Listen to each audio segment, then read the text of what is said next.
I'm not even joking. I'm looking at Darksiders War Master Edition. This is a DMC5. Interesting. Twitch, go home. You're drunk. Yeah, sorry about the noise in the background if you can hear it. My family's a little more active this morning than usual. I can never hear them, except your brother, for some reason.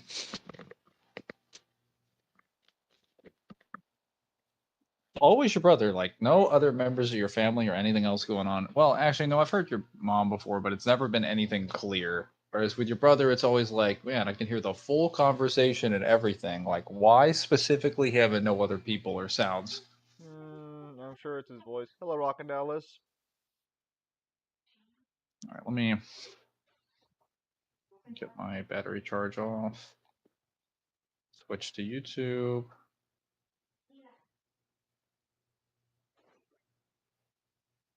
There we go. Yeah, no.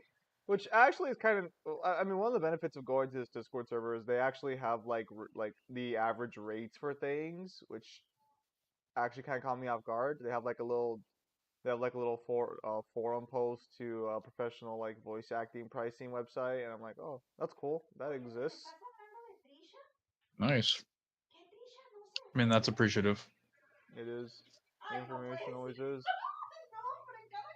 I'm gonna wait for a person or two to show up. Just like one or two more people. Once we get to like 3 users, I'll start. Load the game, you motherfucker. Yo, what are you even doing right now? You last thing that happened was I think you were fighting the angels. I was fighting the Black Hammer, and then the Angels got involved, and now they're about to be uninvolved by my gun. You're not the one with the guns. That's the I'm, a, other guy. I'm about to be the one with a gun. You'll see. Um, I actually got my hex, my dark hex case for the Yu-Gi-Oh cards, which is good, but it's also bad because I was actually ordering the dark hex card sleeves, and I got the card case instead because in the picture they're so flat from the forward display that they look like card sleeves. And they said like, oh, can hold 70 inside. I was like, oh, that must mean 70 card sleeves. um, Uh, I do not. What is the Dark Hex? it's just a brand that Konami printed for like a dark looking like card sleeve. It looks pretty cool. I can show you. Let me see if I can send you a picture of it. Uh, it is right. Yeah, because thankfully, one of the benefits of Yu-Gi-Oh as a card game, and I use the term benefits loosely here, is they don't print support for archetypes too often, so I can just like kind of leave Yu-Gi-Oh's real life TCG shit for a while, except for that new card, which I kind of need to buy copies of. Which new card? There's a lot of new cards coming out, to be honest. Well, I might get that last offering reprint. I don't know if that'd be like viable though in my God card deck. Especially since most of my God card kind of cheats out summons now, so I don't even think it's really viable for me to get a hold of. I'm gonna love that with Arrival Rivals. I now have enough normal summon cards to play spirits, and that's what we need. Oh, I've never seen this before. You bought two of them? Yeah, well, because I was buying card sleeves, Why the or fuck at do you? least I thought I was. Why the fuck do you need 140 card sleeves? Well, technically, I assumed it would be like I really just needed only 120 because you need Why? 40 for well, you need 40 for main and 15 for extra deck. Okay, how many decks do you need to sleeve right now? A lot. How many fucking cards do you? Dude, I have like 7 decks. How the fuck do you have more than me? I've had more than 10 decks for years now, but now I have like a couple more. Technically, at the moment, I don't need these. I'm just getting them now because they're cheap. It's a good idea to invest. Wow. Uh, all right, well, I think it's time to You just have to start some start stream. playing, and then when people show up, they'll show up and they'll stick around when you're playing. They don't stick around when it's just us talking. Oh, are we not entertaining enough? Well, I don't think half of them play Yu-Gi-Oh. Losers. Yeah, I would say I would probably be looking into investing some stuff, but I've picked up the One Piece card game, so I'm technically going around like having to try and like buy cards to build a deck for that situation. Oh, Smosh.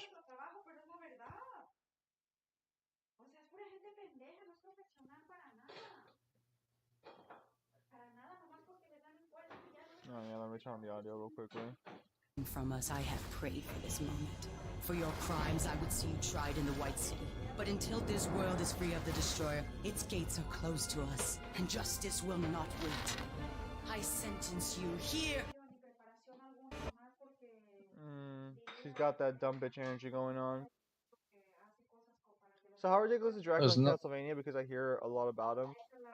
Uh, I don't know. I don't scale Castlevania. He's got a lot of hacks.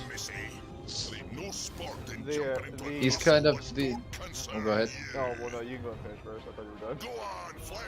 I was just gonna say he's kind of the example of the one of the tier 2 examples of characters that are like they don't really care about you being faster or stronger than them within their respective tier. Their physiology and their hacks speak for most of the matchup.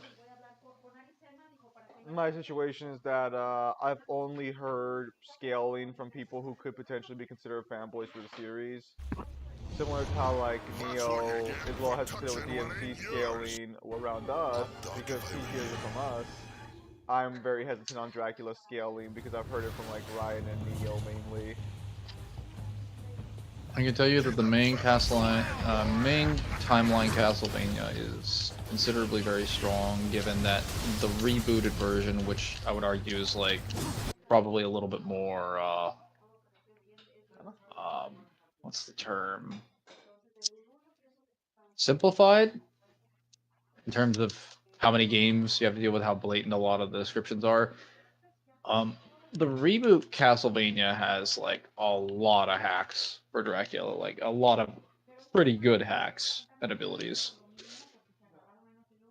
He is arguably the weaker one. The problem too is that when you talk to him about the abilities, like at least with Ryan in particular, they kind of make the abilities seem a lot more impressive than they actually are. Like Dracula has this power null, which is good. It's a good power null, but if you, I forgot what the ability was called. But I was talking to Ryan about it one day, and Ryan was like vehemently arguing me. It's not power null. It's not just power null. It's like no, that sounds like just power null to me. I'm pretty sure it's just a version of power. Like it's good, but it's like that's just power null, bro. It wasn't until like Neo showed up, I think, and Neo was like, "Yeah, it's power null." That Ryan was like, oh, "Okay, well, it's power null." Oh, gee, Ryan, thank you for your honesty. I just read. Perhaps he was mistaken. No, it's because he genuinely thinks the abilities are just so much more impressive than what they can be generically boiled down to.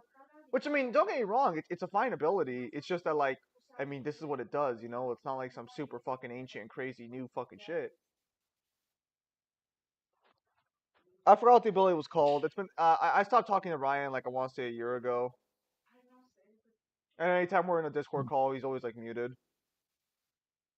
But besides, I I don't see. talk Castlevania too often.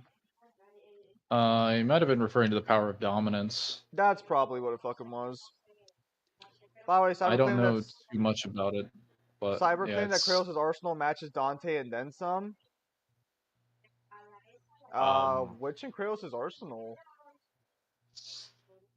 that's Also, yeah, that's quite the claim. I know Cyber's not using Twitter state, or I know G1's not using Twitter statements. I already explained yesterday that if you use Twitter statements, they do more harm than good for the franchise. I don't even think they do any good, like Uh, in general. what fucking weapons would Kratos have that are on par? I think he's giving him everything for Kratos. Dude, Miyato, I told you yesterday, they're not going to give Kratos anything less than Uniscaling, 100%. And then probably infinite speed, even though they shouldn't give him infinite speed based on their own standards.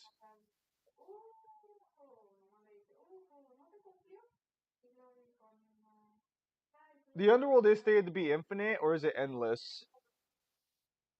Endless. Okay, then never mind. Yeah, the Kratos should not be getting infinite speed. Also, Cyber and Kratos is weird. I was referring to his arsenal. Oh, I'm genu. You know, I would genuinely like to hear Cyber's opinion on what weapons he thinks from Kratos would match Dante or Dante's arsenal at all. Like I Kratos, mean, he doesn't have bad weapons per se, but like what weapon matches? Because then some implies that he thinks some of Kratos' weapons are better than Dante's. So I'm like, which ones?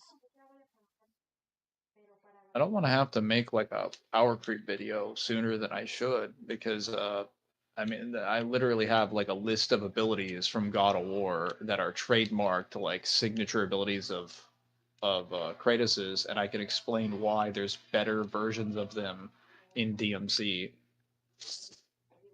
Well, okay, I'm I assuming actually Cyber's technically already talking melee did. weapons. I'm assuming Cyber's talking strictly like Devil Arm versus God Arm or whatever the fuck we'll call the Kratos' Oh weapons. yeah, no, like I mainly the ones that I did for the comparison would have been his god based weapons and melee weapons. So I'm not sure what Cyber's speaking about exactly. I mean, again, like to be clear, Kratos doesn't have bad weapons. In fact, they're the best part about Kratos' arsenal. The only fucking problem is that like I said to Cyber that since Kratos and Ozra doesn't have a match in terms of arsenal, the blog will be shorter, and he laughed and made that claim. He laughed? I think he laughed at the idea of What? it being shorter. Oh. I was like, Because Kratos does have an eh, arsenal, but it's not.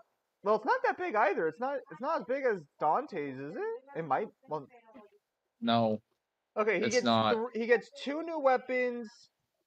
Two new weapons in the Norse pantheon. He has like 7 weapons in God of War 3. No, he might have a bigger arsenal than Dante actually. Because if you count all of his games, I think he has more weapons in all of his games than Dante does. Well, some of those aren't even technically weapons. Some of them are just like armaments or things like that. Well, the problem is they fall So under if we're gonna weapons. include that, well, so if we're gonna include that, we have to give Dante all of He his, and laughed at I'm my pretty statement. sure. Yeah, no, because Kratos has more weapons than Dante. I think overall, yeah. Because I think every game he gets at least like 4 melee weapons, and they're usually new. And I know in God of War 3 he gets like 7. I'm pretty sure if I were to count, it wouldn't be like a significant difference. So okay, if Cyber's statement is so now I like don't know about Cyber's statement because it might mean that he's referencing not the potency of the actual weapons. He might just be referencing the fact that Kratos just has the weapons and then some. So I noticed in a conversation with friends about Kratos, God of War 4 reckoned how the Blade of Olympus works and made it retconned how the Blade of Olympus works. It makes it much weaker. Did it? Also, Oh yeah, you know TG and K released a new God of War scaling video. I did not. I'm actually subscribed to him, and I didn't get a message about the tree, so I don't know if that's supposed to be the tree response video or not. Because it's strong. It's about how strong Kratos is in God of War 4. Oh, nice. So I don't want to watch it if it's not the tree response, but at the same time, it's like I don't think they'll tell me it's a tree response.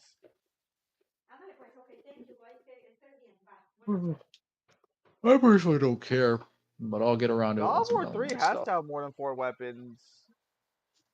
No, it has like the Nemesis Whip, the Claws of Hades, the Blades of Chaos, and the Nemean Caduses.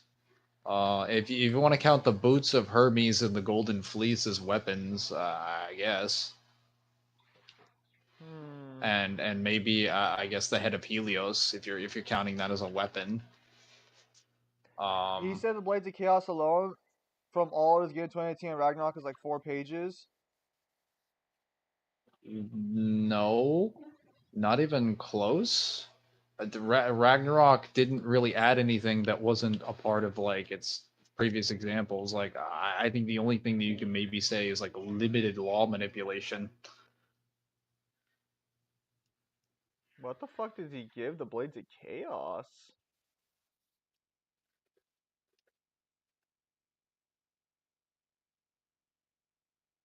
I don't.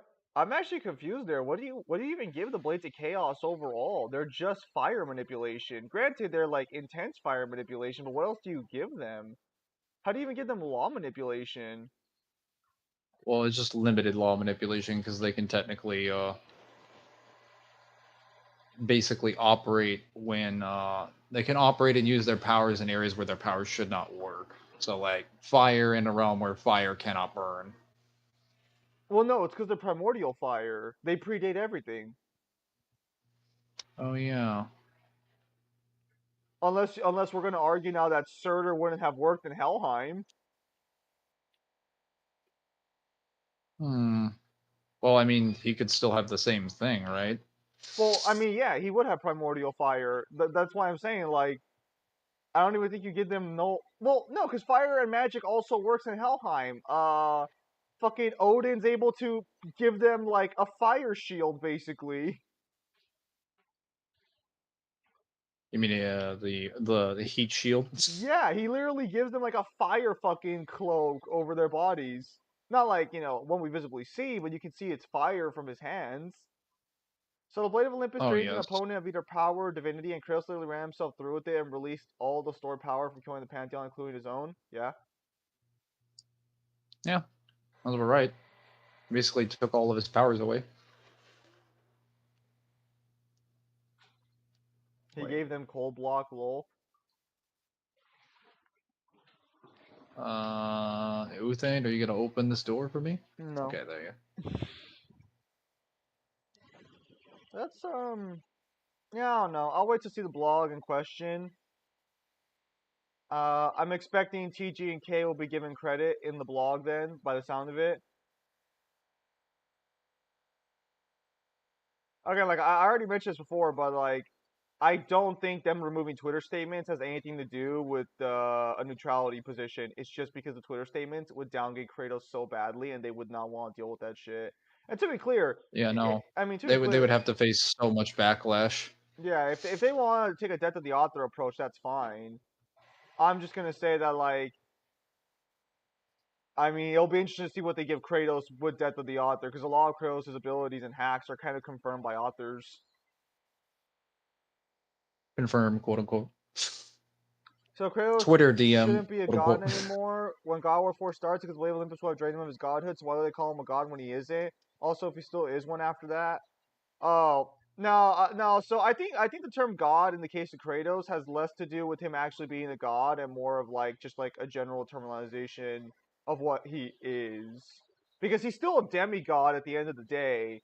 He stopped being the god of war way back when, unless you still want to call him the god of war, or I don't really know how that one actually works. He's called the God of War, but I'm just sitting over here like if he took all of his powers and drained them out of the blade, and then also had his homeland destroyed, where the concentration of his magic is at its highest, and like you can't use his magic without his homeland being active. How in the world would he still have his powers? And then he says verbatim, like I've tried to recall them, but I can't. So it's like God of War is more so like a title now in respect to his abilities, not like an empirical like analysis of his Say like hello, existing yo, abilities. Masurato. Let me get that. Ah, okay. No, sí.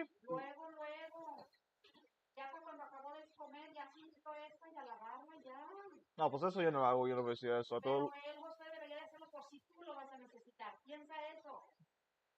Yeah, that's one of ahí. I have nearly doubled his score. The Norse pantheon doesn't exactly know what happened. Yeah, but Kratos himself openly calls himself a god.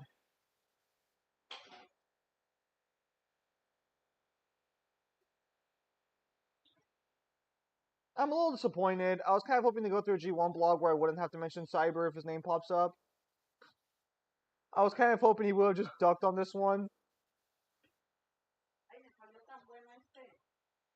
Oh, that's a green. I don't need a green. Sí. Sí. I know he's a part of the blog, but I was kind of hoping Cyber would have like, because he doesn't like talking about God of War, and I know it's partially because he doesn't like talking about the sentient opinions. So I was kind of hoping he might have just dipped on this one and just let someone else handle the research. Module form really is fun, of course it is. It would save him Motherfucker, a lot of trouble. it is 2 o'clock where you're at, and you had a pizza. You son of a bitch. I know. Oda knows at least what happened. We can't assume they know the details because there's no way of them being able to know the details. He's part of Dante blogs, not too surprised, honestly. You can't forget Power of Hope. Power of Hope should be featless without author statements. Actually, yeah. Oh, Power of Hope gets a nerf without author statements. It's basically inapplicable. Like, it's just glorified Type 3 concept manipulation. Who wants to even call then, it hypocrisy? doesn't. Who wants to say right now they're gonna use that Twitter statement to say what it was going to do, and they're gonna try and like establish like why this Twitter statement's okay versus the others?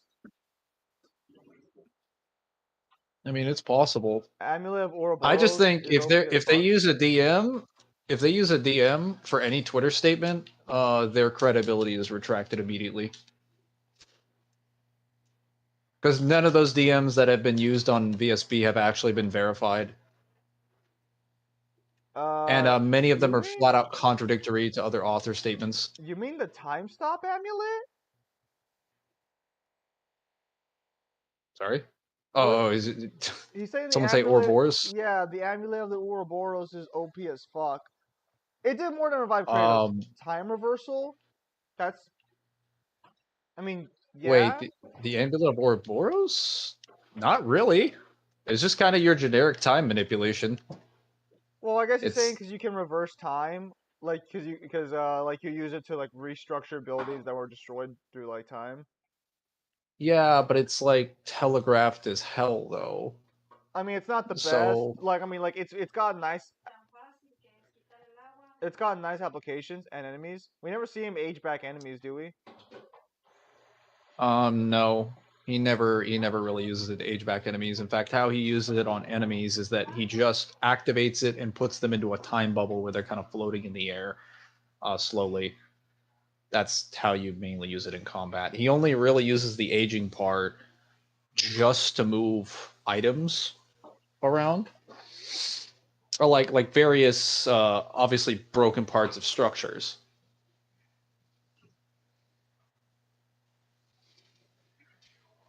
Mujer, no todo lo que los dices es merecido. Tú sabes eso. Mujer, pero hang on. The amulet definitely has time manipulation. It's consistent with how time manipulation works in God of War. It's not very impressive. Maybe for the series, but not for most other verses that have time manipulation. It's rather unimpressive.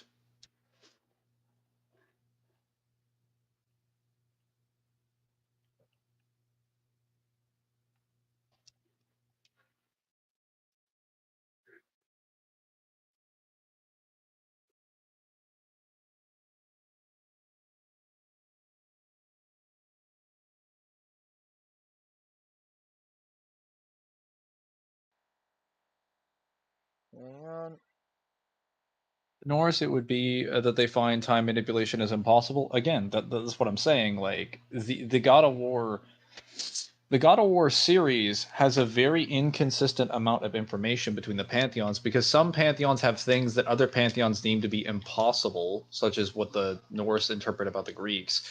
The Norse literally think that the Yggdrasil, along with the Greeks, believe this about their own thing. They literally believe the Yggdrasil holds all of creation. It's like, bro, there are other pantheons. You don't even know like about the world. he basically pulls a Sasuke and reverses time when enemies attack him. Is that an actual move the Amulet of Ouroboros does in game? No, it does not do that. Minato, when does he ever do that? The Amulet of Ouroboros only has a standard time slow ability in like terms of your actual like kits. Look it Other up. than that, it mainly it manipulates age. Because like when you use the mist and things in the actually that's technically in the temples. That's a separate thing. But the Amulet of Ouroboros is shown to have some influences on like age. So yeah, it's definitely got age based abilities for sure. Oh, not the Griever.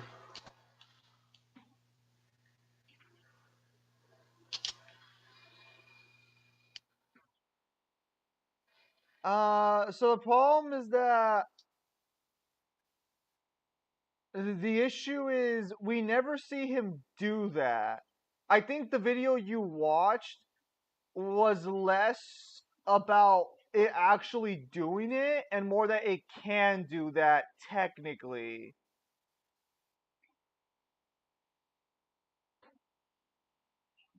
I'm gonna have to fight this enemy with like, oh, Or did you see like a visual footage of it happening? Because I've researched Ascension and I've never seen anyone do that. He puts them in a bubble and they're placed back to their previous position. no. When you put them in the bubble, they just float in the air inside the bubble. Okay, hang on. Alright, so I'm gonna look up Amulet of Ouroboros. Okay, what did you look up specifically?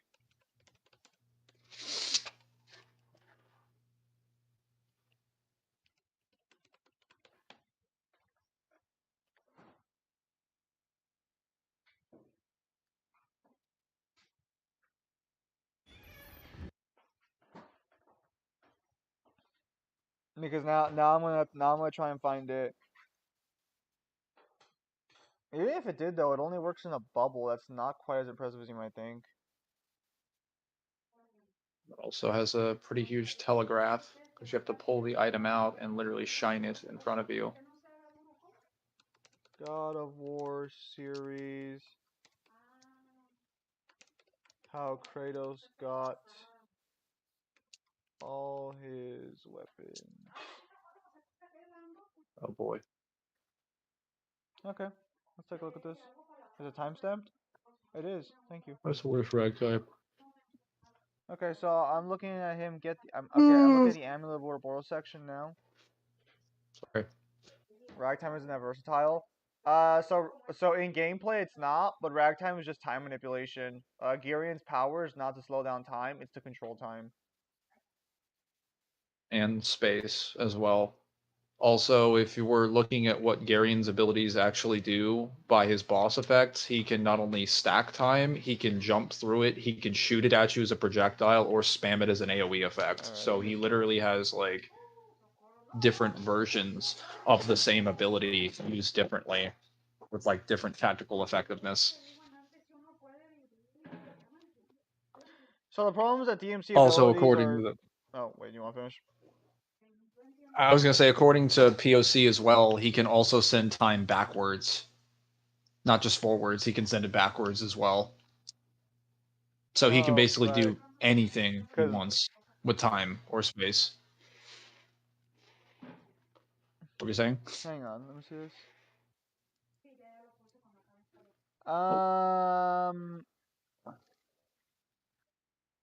Okay, I see what There you're we go. saying. Okay, yes, it does reverse their position.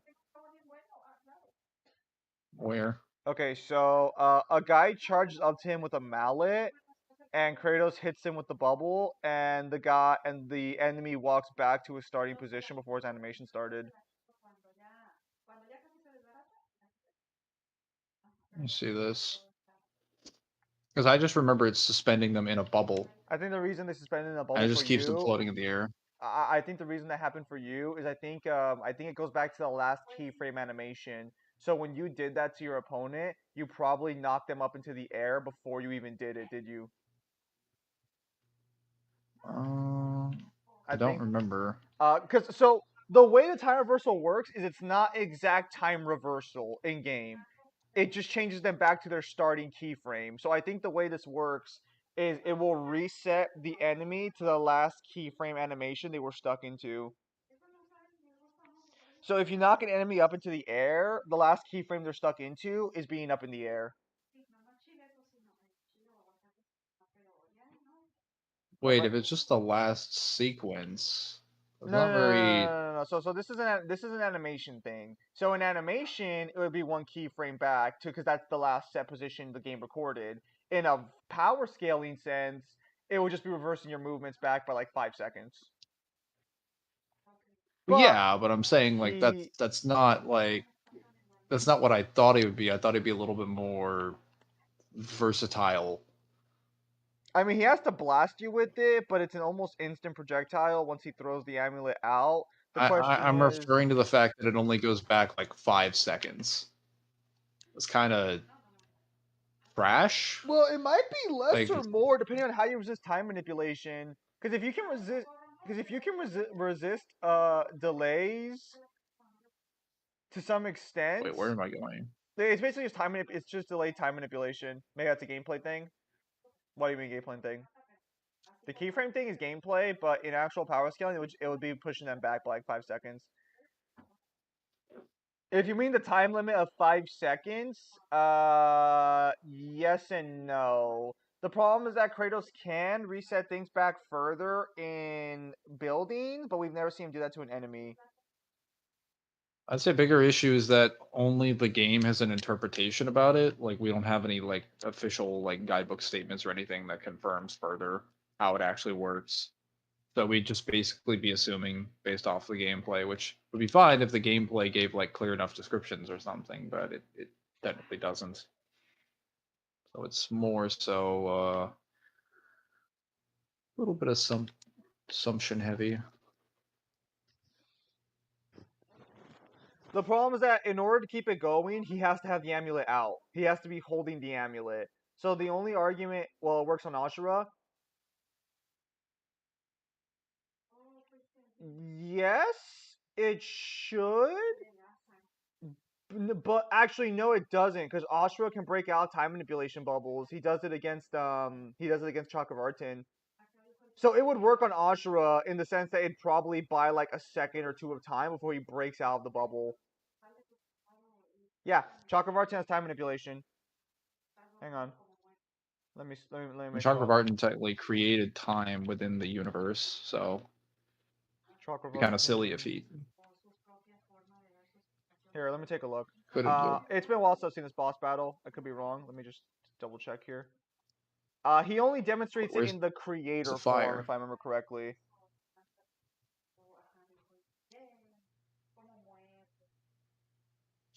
But the last one or the first one? Also, that's the last one. Also, it's worth knowing as well that technically Fortnite, this is a Fortnite commercial. It's also worth noting that technically, no one in God of War even has time resistance.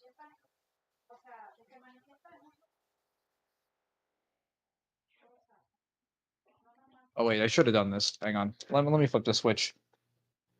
The video, I mean, yeah, I can sit down and watch it. But rewatch it. Fight Kratos gets speed blitzed by Hermes the whole time. The only reason that Hermes got caught by Kratos, they got cocky and Kratos managed to use a trap on him. Yeah, no. If we're talking base Kratos, versus base Hermes, then yeah, Kratos absolutely fucking does not scale Hermes' speed at all, in without being injured. And even then, while he's injured, you can still argue Hermes is like way faster than him. See if I can get this fire. Also, there's a better over question there. about what's the range on that time manipulation ability. Because the problem is that Ashura still outranges Kratos by a massive margin. Ashura's attacks can literally travel entire solar systems in combat applicable speeds. So the distance his range is even greater than the entirety of the planet Earth. So what's the range on Kratos' time manipulation? How's Ashura outrange? Are you fucking crazy? Bro, even in Ragnarok... Wait, have you played Azura's Wrath? Dude, Azura like, is that a genuine fights, question? Chakravartin, who's in the middle of the solar system, and he's on Earth. And he can blast him from, like, the distance of Earth to the sun. And that's being generous. That's without also mentioning that the beginning of the game, before he gets any of his later powers, he's literally able to fly around the outside of the planet, shooting like enemy spaceships from the Vitra. And then he's also able to fire back at the Brahmistra when he's on Earth and it's outside the planet's orbit. I thought he was So like, he is a CQ fighter most of the time. So most of his I boss never fights played are Ozrath. close Okay, quarters, that's understandable. but when Chakravartin shows up, Ashura has to leave the planet, assume a new transformation, which is weaker than his final form, and he flies into space and destroys stars and planets in their final encounter while launching attacks at like MFTL speed to Chakravartin. So he has one range projectile, which is just punching the air rapidly, launching energy fists, but they travel a massive distance. I was gonna say in Azura's Wrath, you have a lot of gameplay sections where you're forced to basically fly through the air and shoot enemies from like miles and miles away. So even on the low interpretation, he's massively like outranges Kratos. On the higher like high end feats, not interpretations, high end feats, he's literally able to like cover the distance, as he says, of the entire solar system. I mean, easily. If we're gonna be honest, in terms of feats, Ashura outscales like most, if not all, most characters you think of in fiction. Because like even Dante doesn't have feats of that distance, so he would easily outrange Dante, unless you want to argue for like dimensional scaling and shit with like Yamato and stuff. Wait, wait, wait, wait. So how little do you know about Ashura?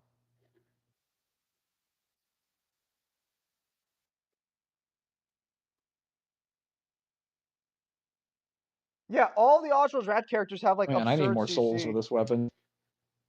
Okay, hang on a minute. Where's the talent table? Not much, honestly. Okay, that explains a lot.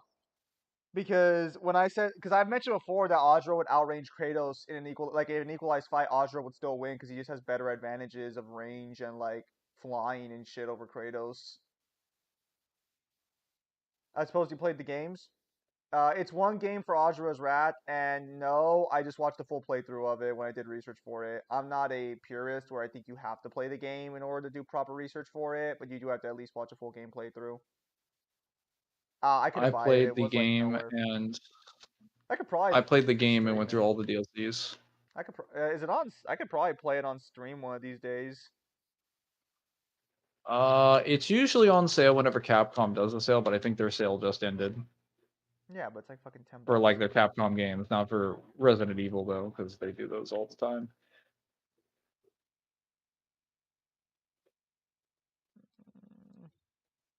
So Kratos this many games, loses to God, one freaking game, and outranges Dante. Well, okay, he outranges Dante feat wise. So like, I could easily just argue that Dante has better lore statements to work with. I'm just saying that if we're talking feats wise, he outranges Dante. Dude, If we're looking at like a blatant visual panel, like what you could just see with your eyeballs, he would outrange Dante. Yes.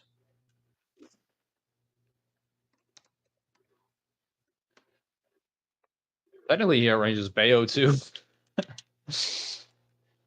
Yes, because Bayo doesn't fight Jubileus across the solar system. No, she punches her across the solar system and lets the velocity carry her body. So if you put Azura in that position, he would literally be able to shoot her from across the solar system. Yeah, you have to understand, Azura only got one game because he's just a one-game story. There's no reason to give him a sequel. Until you revamp his combat system. Azura's Wrath 2, The Reckoning. Not only that, he does have one of the best energy manipulation abilities I've seen in the game, or in like fiction, where he can just put energy into something to blow it up instead of actually damaging the outside of it and killing it. So every punch he adds on you cumulatively increases like his energy on you, and he can just destroy you that way. So you can't even really block his attacks for long. Which, to be He also fair, has very good fire manipulation and very good rage power. And Azra will only character blow up the planet he is on. Oh yeah, because technically you could just argue that Azra blows up the planet and Kratos just suffocates in the air. So Hokuto Shinken basically. or dies to the explosion of the planet. Who knew the most brawler type character was the American Sniper? Bro, if you literally see the scene where he's fighting like the Brahmistra, he basically grows in his rage form. He grows like 20 arms and then turns his entire back, like his entire spine, into a massive artillery barrage and counter snipes the Brahmistra. I'll be right back, guys. I gotta take a leak.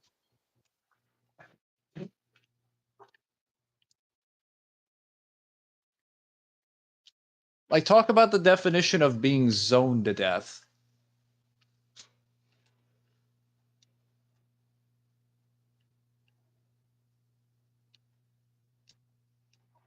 I seek out the fishies, and I take their lives. Okay, let me just get down here. There shouldn't be any... There should not be any turbines or anything slowing me down. Ideally.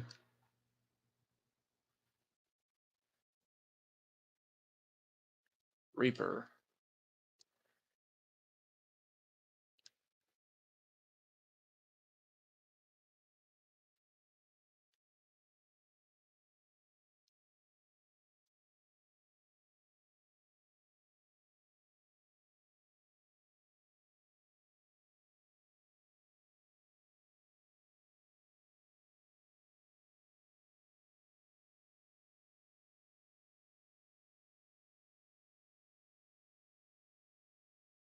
I like me some slotted bonuses.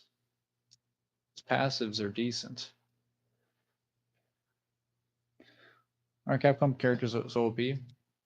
Capcom has a wild imagination. So Kratos would get sniped in character, but also suffocate in space with the planet blows up because they have no reason to care about a neutral planet. Well, that's the thing. If you put Azura on neutral ground, he basically loses any disadvantage he did have for why he would like resort to environmental destruction, because he has no reason to care about the planet. And if he's going out of his way to destroy it, like, keep in mind, Chakravartin literally makes planets and stars and things.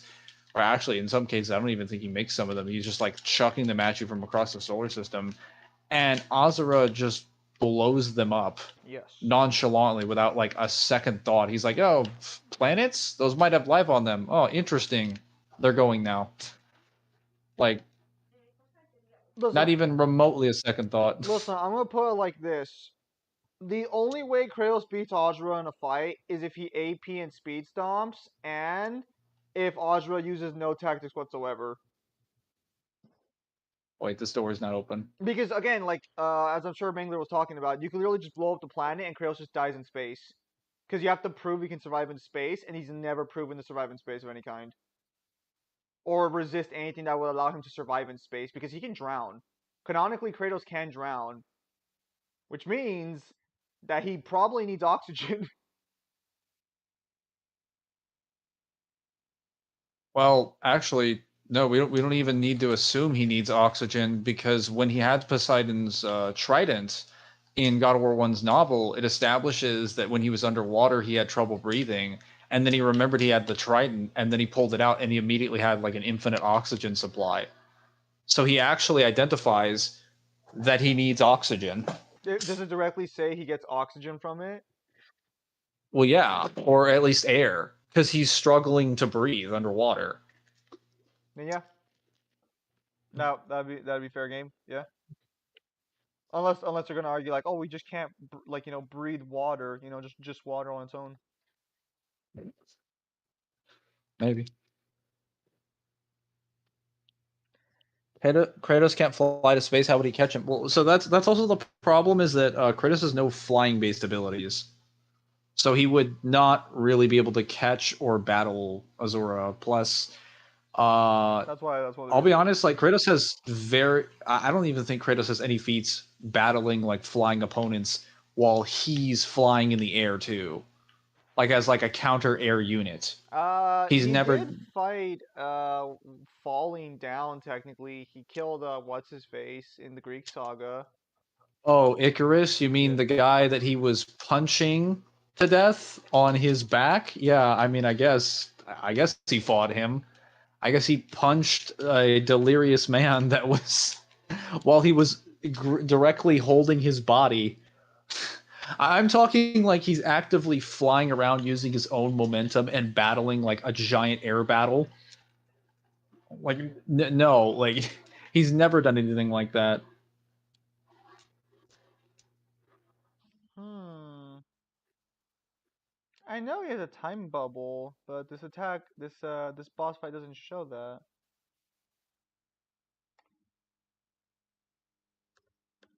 Where's Fulgrim?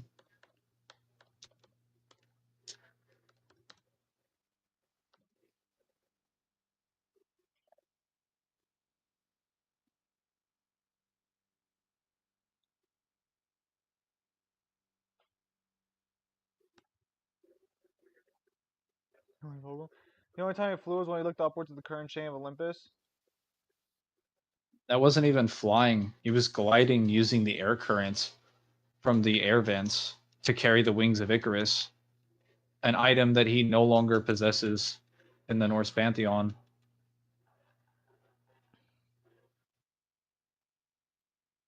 Also, then there's the argument of whether or not you believe Ozra ignores existence erasure, which I think he does. I think Chakravartin states, "I'm going to wipe out your existence" with his energy attacks.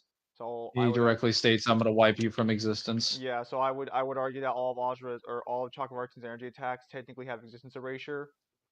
Even if you just believe it's the bubble, that still resists the existence erasure.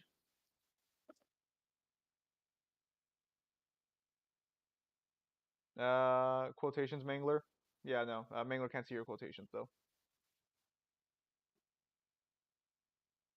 The only time he flew was okay, yeah. Yeah, I didn't see the I wasn't looking at the screen, so when you said flew, I thought you took that seriously. You might have to read the quotes if you're reading a thing and I'm not looking at. All right, I'll keep that in Sorry. mind for next time. It's fine.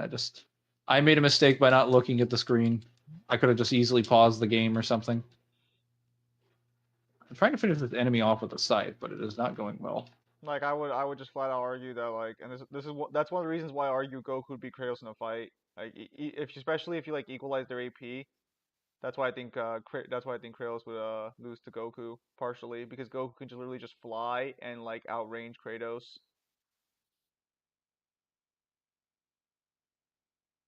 And Goku would also get stronger as he fights Yeah. as well, whereas Kratos would not. Yeah, so Kratos has no statements to gain stronger over time. So your only argument, your only hope is that Kratos just AP stomps his opponent and his opponent has no way to get stronger. Because if his opponent can get stronger, it becomes a battle of ultration.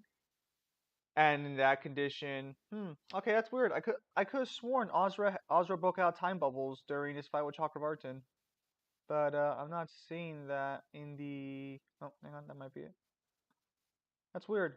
I could have sworn I saw that. There we go. Got the thing. Hang on. Well, there's nothing over here. Oh wait, never I mean, mind. he is shaking during Chakravartin's time manipulation. I just remember there being a bubble. There were many bubbles in the boss fight. Whether or not they manipulated time is another discussion entirely.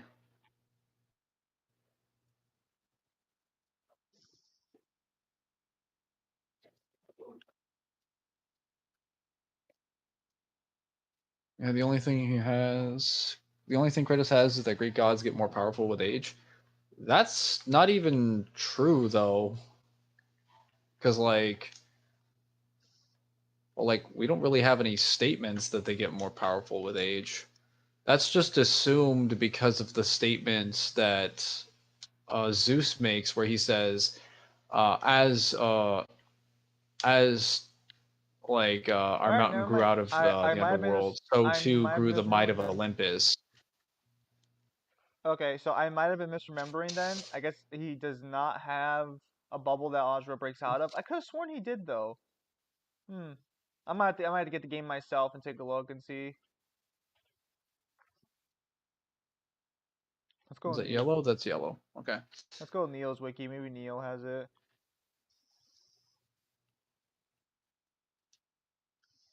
What was the second thing I was thinking of? Something in relation to God of War.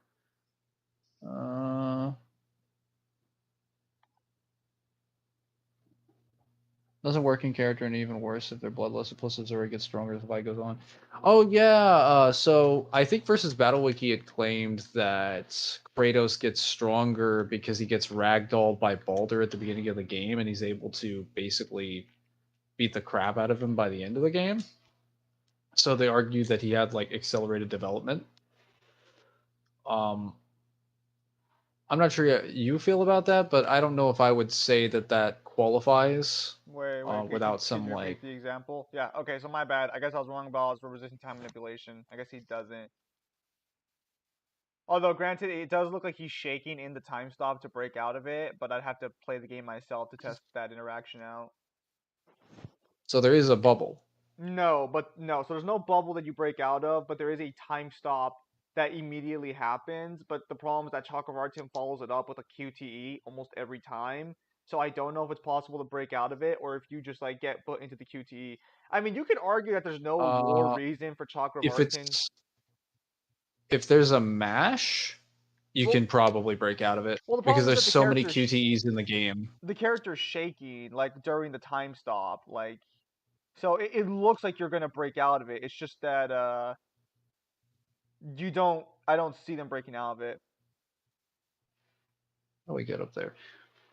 So the example I was providing was that VSB argued that Baldur is able to pretty evenly fight Kratos at the beginning of the game in God of War 4, and Kratos is able to ragdoll him by the end, so he should have some form of accelerated development because he clearly evolved in power.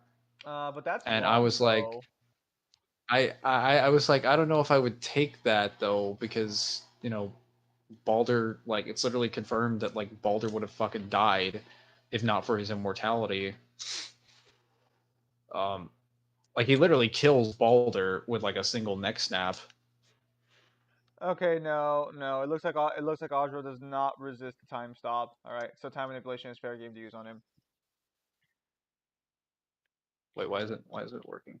Oh wait, I think I I have to mean, lift this so again. the only argument I could make is that Ashura is able to break out of it to fight Chakravartin, because otherwise you have to argue that a bloodlusted, fully serious Chakravartin who wants to kill Ashura would randomly stop his time manipulation to let a QTE fight section happen. And I would argue that's out of character. So lore wise, I can probably make the argument that that's just Chakravartin, that's Ajra Time breaking to out get of the it. guidebook. Yeah, I should probably look for the guidebook on that one. I would, but Kratos I'm gonna wait until ragdolled I have a little. fucking Baldur the entire time. Like if you watch the original, also the problem is that Baldur can hurt Kratos at any point in the game. It's just that Kratos could have killed Baldur from the very start if it wasn't for his immortality. That's why I had generally a problem of them saying like he had accelerated development. It's like he could just be getting stronger and not have accelerated development. Well, so the problem is Like that it's according to I think God of War 4's promotional material, this is a rusty old Kratos, and you're basically getting your old strength by the end of it. well, how does that make you have accelerated development though? If you're just regaining back that which you lost. Well, I mean, I wouldn't call it accelerated development. Like, if that's what they call accelerated development, I not only disagree, but it's also some of the shittiest accelerated development you could ever fucking have, because it doesn't happen in the middle of a fight. It happens over the course of an entire fucking journey. Also, would that even be applicable if he's like That would back not. at like normal circumstance? Because That he's only would. gaining back what he presumably lost. I mean, I guess you could argue maybe, but it wouldn't be combat applicable because he has to fucking go through an entire journey of growth with his son in order to potentially get there. All those side quests. That painful amount of side quests. And keep in mind, the Valkyries are canon, so we would have to assume that the Valkyries probably fantastic, most professional fighters are able to accelerate development after injury or sickness. Hello, Kyle. Yeah, no, I guess. that's like listen, fuck, I don't want to sound so fucking like harsh about it, but that's kind of fucking shit if that's what you're calling accelerated development. I was just a little bit confused about it because I was like, wait a minute, doesn't he ragdoll Balder? Like, No, he straight isn't up that like? fucking dicks down Balder. That was a fucking hentai scene. Or, dude, if they were in Deliverance, that scene would have ended very differently.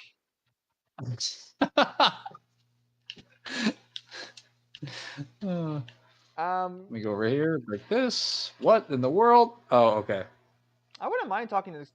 See, this is where I feel a little bad, or not a little bad, but this is where it kind of sucks that things went so sour between like fucking me and like fucking the God of War guys. Because I would have liked to have gotten like feedback from people who like at least sit on their camp, so I could try and understand their perspective.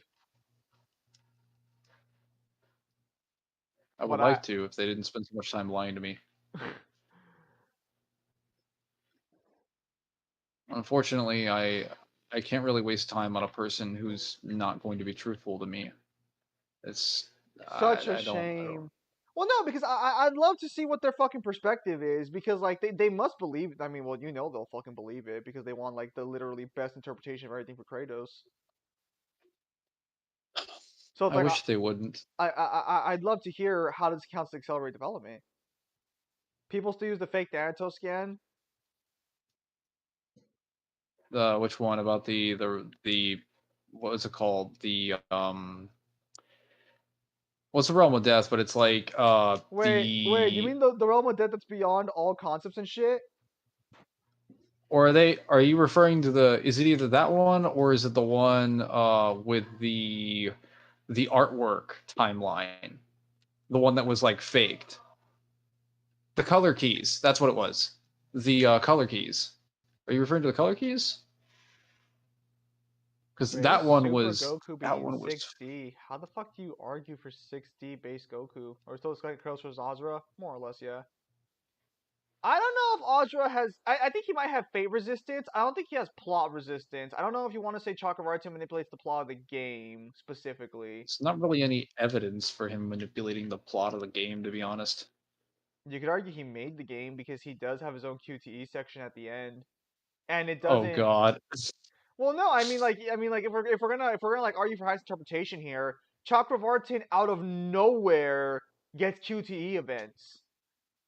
It makes no sense, and it's never properly explained why. I don't think even in the guidebook. So you could logically argue that Chakravartin made his own QTE to give himself a chance to beat you because he knows how the QTE system works. Because the person with the QTE can win. That just sounds silly. The one that says the domain of death that's beyond everything spatially, temporally, and dimensionally. Oh, that one. Yeah, not only is that super fucking fake, I think actually I think there was a confirmation on Twitter about that, right? Like the guy said that's not like real. Yeah, I probably said. I'm pretty sure I can find it. You understand, Bruno has confirmed so many of the scans that were faked or were never sourced are like he's never seen them before. They're not in any official material. They look fan made. He's confirmed so many things are faked, which, to be fair, we didn't really need him to confirm that. Some of them were kind of flat out obvious.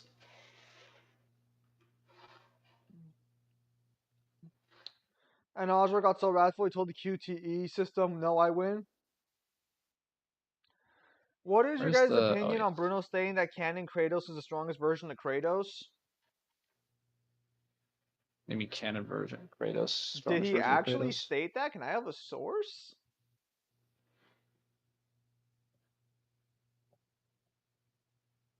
That's objectively wrong. Yeah, PlayStation All Stars would definitely be stronger than him. And then if you want to include Mortal Kombat, for sure, Mortal Kombat would be stronger in any interpretation. Just DM it to me, Cypher. I kind of feel bad throwing a bunch of random fucking like a bunch of random fucking things into King Tiger server on DMC specifically. It gets weird after a while because we were talking about like League of Legends and shit on the DMC fucking section.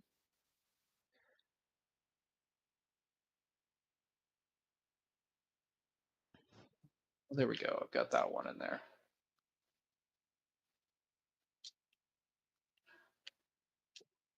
Where do you scale Mortal Kombat? Do you think they would try to add PlayStation All Star to him? All right, thank you, Cipher. Yeah, they're gonna argue PlayStation All Stars. Oh no, they can't. They can't do that in G1 blog because that's an author statement, and they would not. Well, fuck, G1 blog's never been fucking afraid of fucking compositing characters like that though. I don't think Or being contradictory. they didn't give Bayonetta anything for Smash directly, did they? They just said that the author stated she could have dodged the attack. Yeah, they did.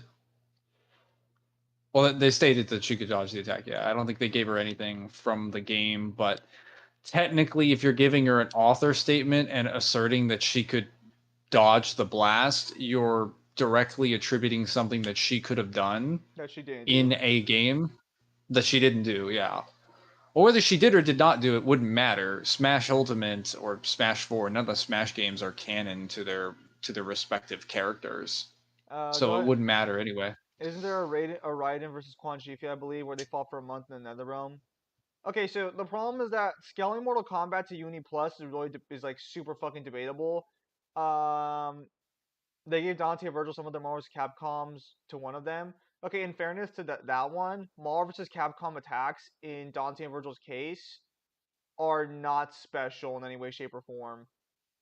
They're just normal attacks that are used slightly differently. So let's break this out. Dante's level 3 attack, his ultimate attack, is just multiple stingers back to back. That's it.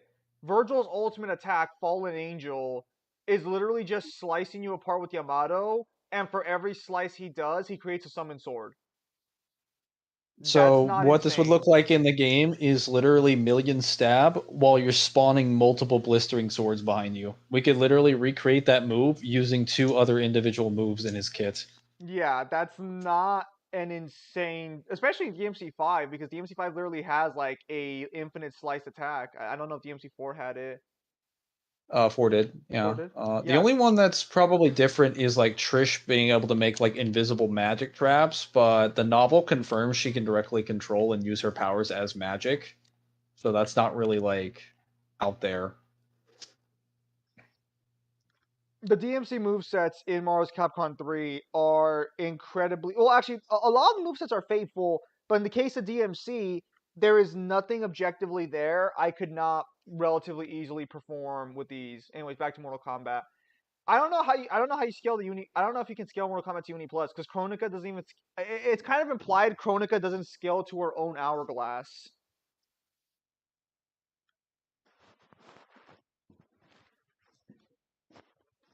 Because the problem is that she Can you can't scale control it without it. can you Without. scale Mortal Kombat to country level? All right. You're Ezio, except the DM.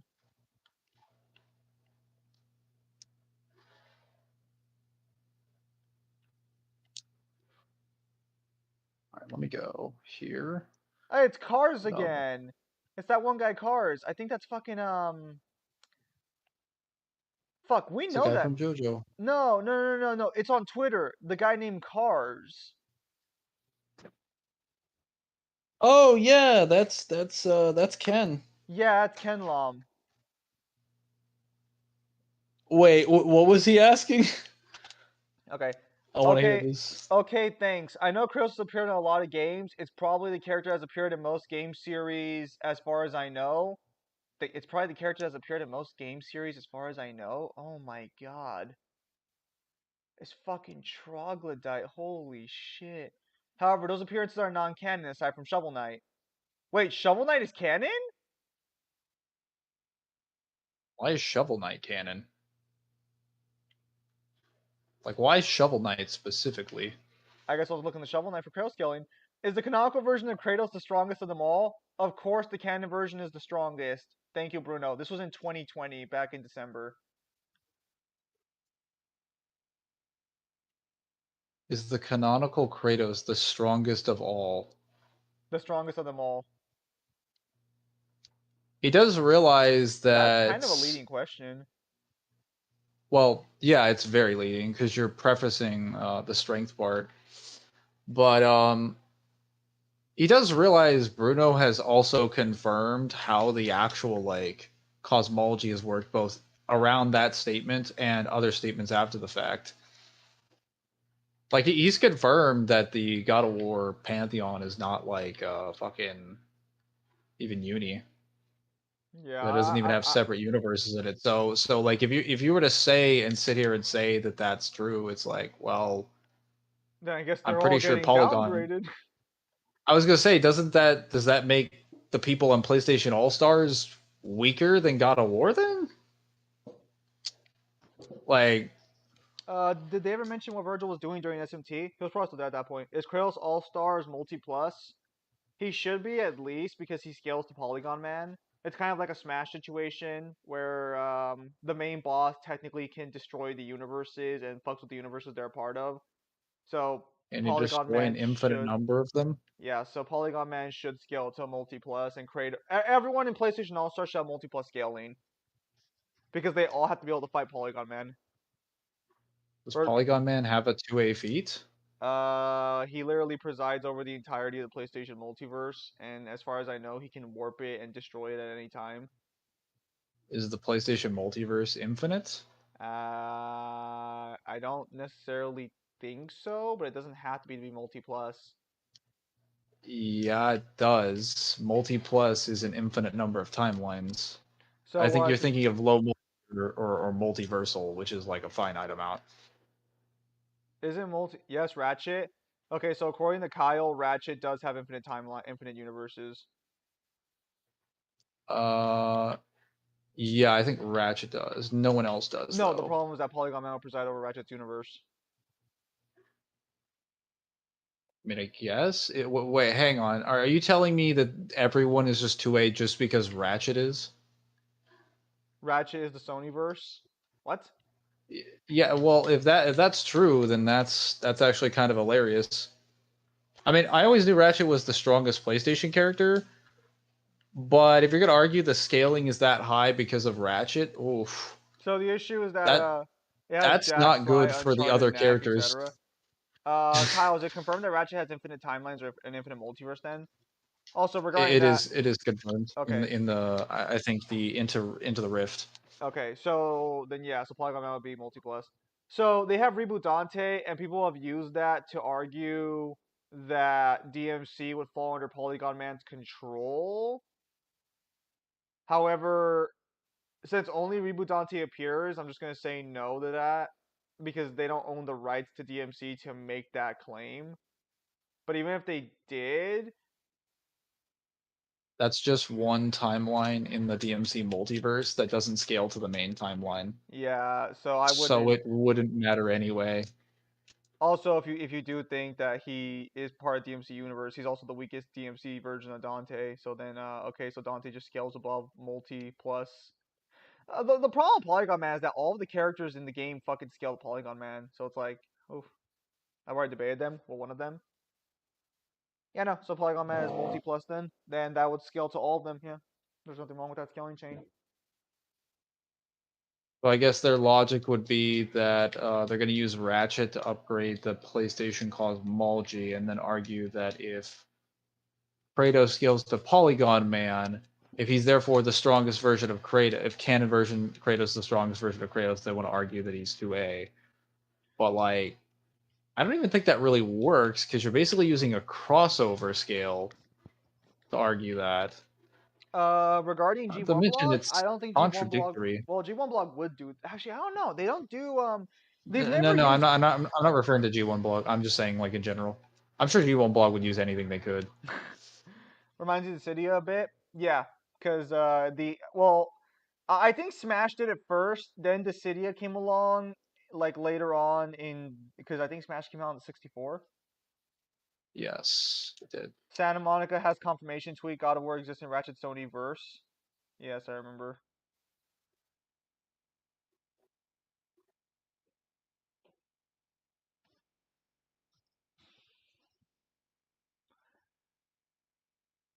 Yeah, no. So Polygon Man should be multi, but if you want to get really ballsy, you could go the route of fucking like Splash did and just argue that Polygon Man's 1A because he can affect reality. Yes, the base, the base scaling. You're a reality warper. You're outer now. No, I mean like he can affect like I think I told you this. He can affect the actual main menu of the game. Oh boy. And because that technically is directly interfering with the player, he argues like that's 1A. So it wouldn't help Kratos healing. It wouldn't, unfortunately. Because the problem in that example more so is that if you're using Ratchet and Clank, you basically admitted that like Ratchet and Clank is being used as the example to explain why the verse is higher. But then it's like, but it doesn't even scale back to Kratos though.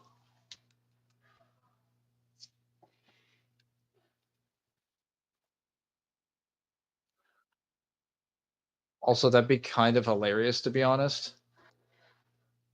Like if Bruno unironically believed that Kratos was like multi, but then was like, by the way, the God of War universe is just the size of a normal planet and has no happened to my special properties. I'm screen? like, bro,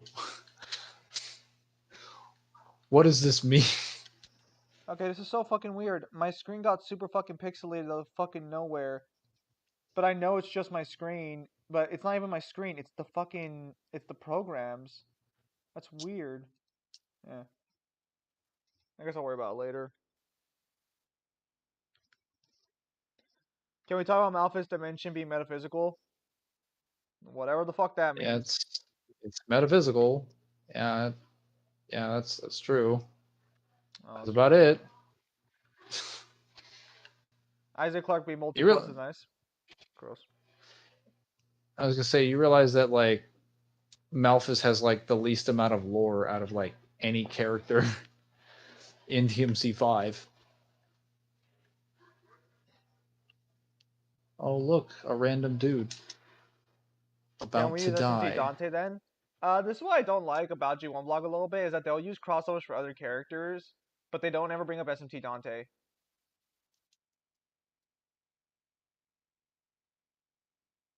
Because keep in mind that they use statements from Smash for Bayonetta, but I'm not seeing Dante scaling above Beelzebub, who's like 1A over there, bro. Maybe he's not being used because he's 1A, perhaps. Possibly. No, because that would imply a bias against Dante, and I know the G1 blog would never have that. You're correct. Of course. Shut up, Sim. Did they know the debate would end? Well, like what are you honestly going to argue when someone brings an SMT character in there? More specifically, an SMT version of Dante. Most specifically, DMC2 Dante. Base Dante is above Mino, and Mino, according to Afedi, scales to Steven. So you can argue that Dante scales above Steven in SMT3. And Steven is scales higher than all the main protagonists of SMT. I don't know what the Steven is, but it sounds like it's, I don't know, impressive, maybe. He's a guy in a wheelchair who, through an accident, ends up becoming like not a vessel, but he becomes sort of like a messenger for the true will of the universe, and he gains its like power, like the power of it. Not completely, but he does gain enough of the power to where he basically presides over the entirety of the cosmology.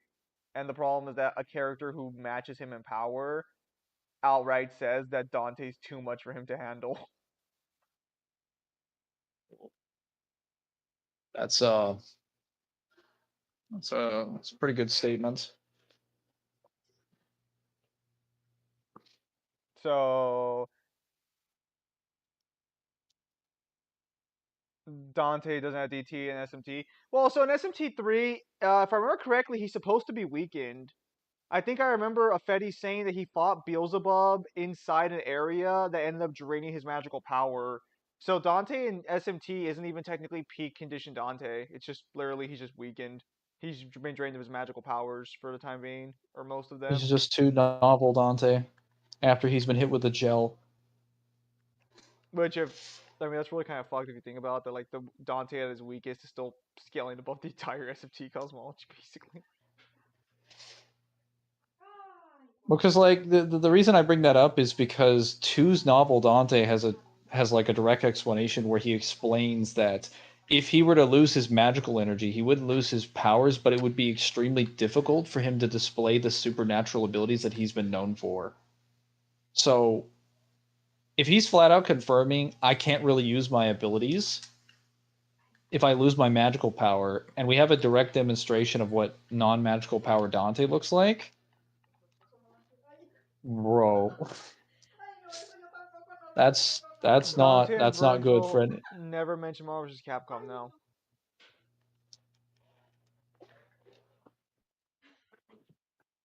Dante loses magical powers to Beelzebub basically, and then he's just an SMT. But according to the game, he's just stronger than Mino. So good for him. I don't know how he is in the new DMs, because I know he came out in the mobile game. I don't know how he is in the mobile game. But I'd be curious to see what the mobile game actually says about him. I didn't check though, because it's a V, Nero, and Dante. It's a different version of Dante. I'm pretty sure. I mean, listen, I'm just gonna say if someone argues PlayStation All Stars is canon based off Kratos' dialogue, I mean, not to be that guy, but there's a picture of Demi-Fiend in Dante's office in DMC4 Special Edition. So, confirmed SMT Dante is canon.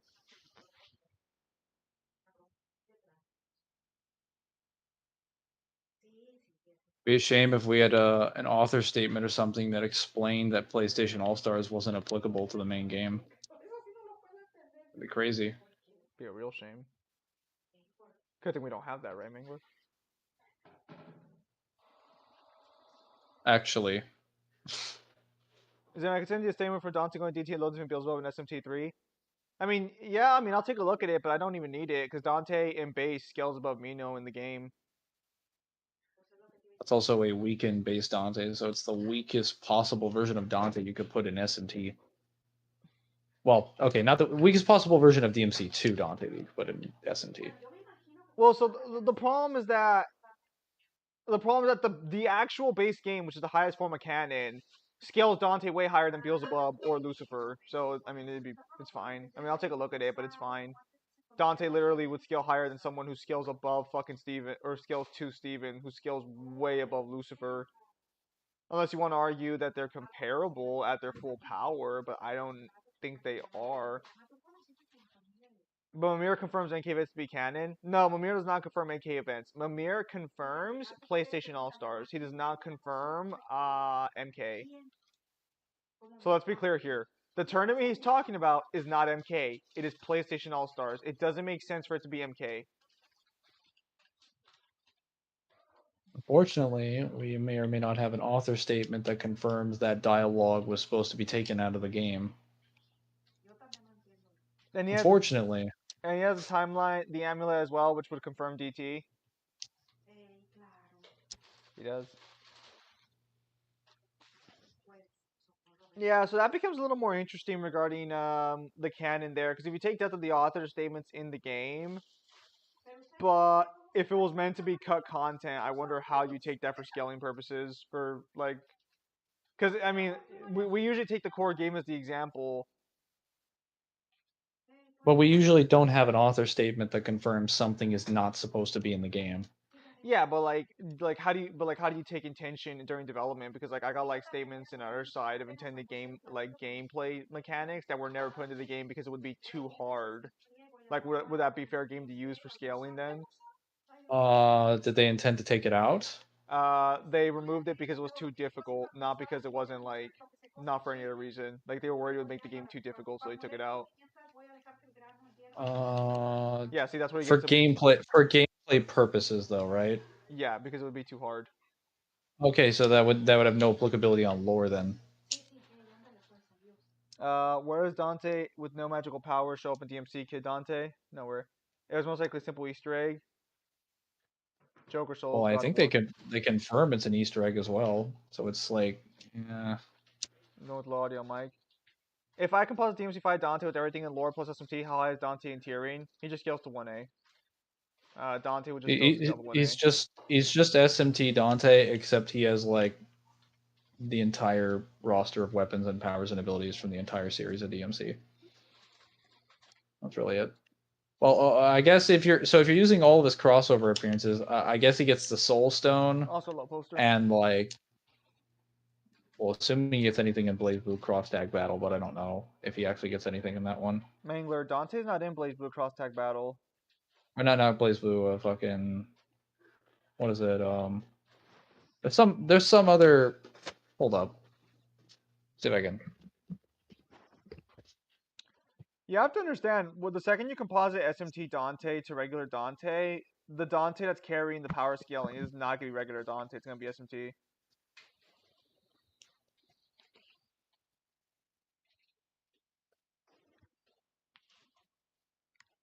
Capcom versus SMK. That was what I was thinking of.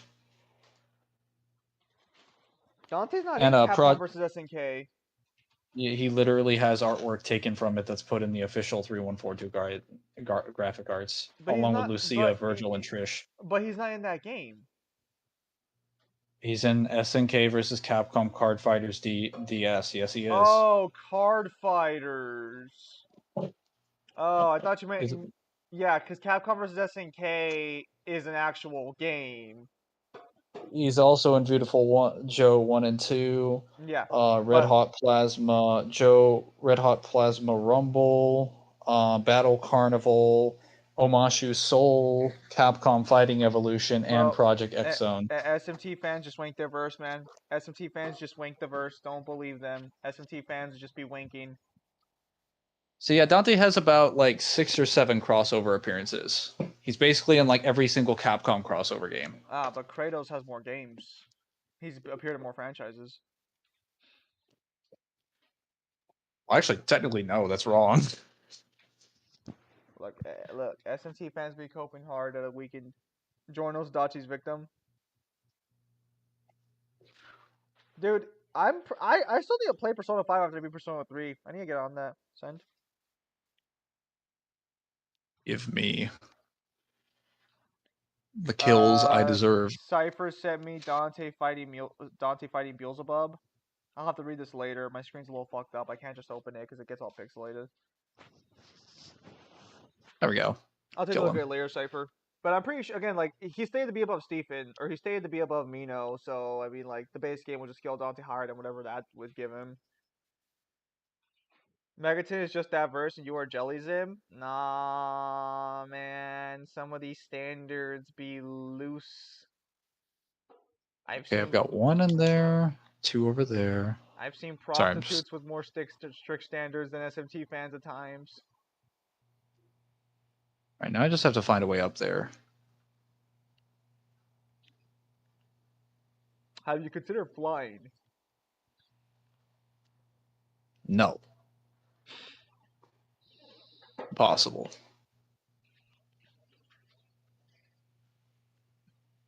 I've seen people who don't buy Mito being equal to or scaling to Steven. So, I wasn't sure where Mino scaled in reference, but according to Hasai there are statements in guidebooks confirming Mino scales to... What else put Megaton? Okay, so from my limited experience with Megaton, Uniplus to maybe Multiversal. I'm not... at least... So my experience is SMT3 and Persona. I'm not seeing anything that scales them higher than that. So I might have to go through other games to get that scaling. Adachi versus Demifiend. Can I grab this? Adachi versus Demifiend is technically in Adachi's favor? Because, yeah, technically that'd be under Adachi. Mangler, you glitched the bomb. You glitched it. Rolling. It's rolling away. I think Adachi does take that fight, actually. Because Adachi scales to you from Persona... And you can summon Lucifer as a why is it rolling? That's a great question. I think Adachi does take that fight, yeah. Oh wait, let me oh, I think I see it. I'm blind. SMT5 Demifiend wins, I think. Oh no, what's going on? What's going on? What's going on? No, don't get pixelated. Too late. Well, am I tired of getting Demifiend? It doesn't really matter. Adachi would just AP scale higher than Demi-Fiend in SMT3. I don't know about SMT5, but SMT3 Demi-Fiend loses. Wait, you said something about Demi-Fiend's picture being on Dante's office or something? Yeah, you can find a picture of Demi-Fiend's eyes in Dante's office in DMC4.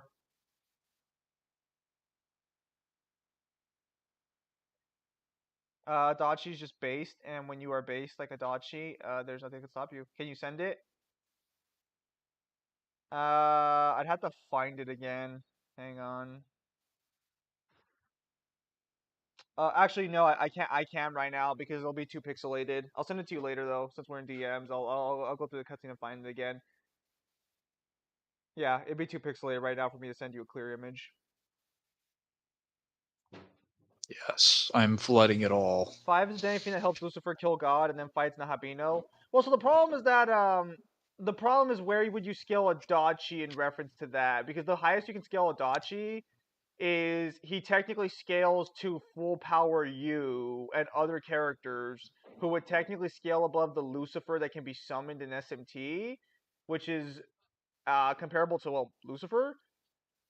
So Adachi would technically scale higher than Lucifer, but SMT5 is a stronger Lucifer, and when Nahabino shows up, he is implied SMT3 Demi-Fiends from an alternate dimension on SMT5. Well, okay, so the problem is that all of the fucking they're all part of alternate dimensions. I forgot who those. I was having a discussion with somebody last time. I think it might have been Rocking Alice. All of the SMT protagonists come from alternate dimensions of each other. They're all in the same multiverse, just different dimensions. That doesn't mean it's not the same Demi-Fiend from SMT3.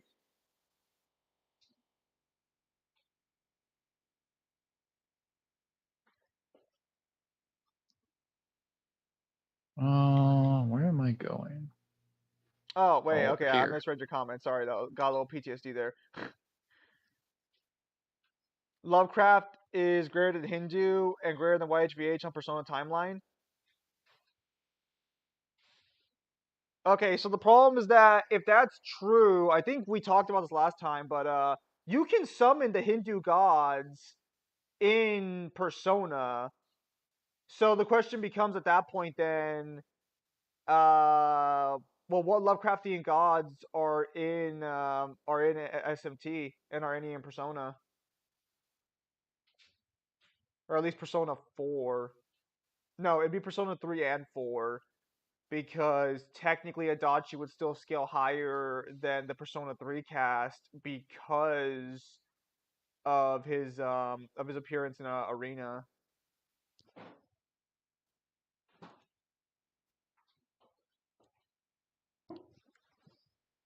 I'm gonna have to wait till I play Persona 5, but I keep hearing a lot of memes about a gun.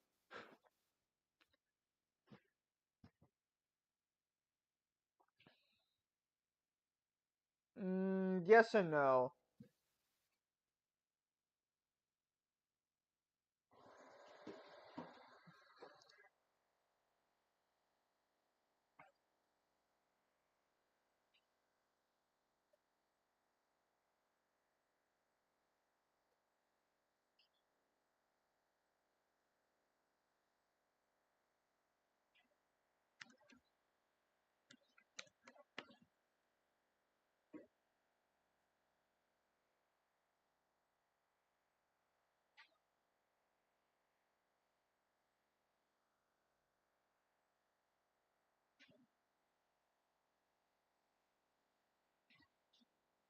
I seem to be doing pretty good damage.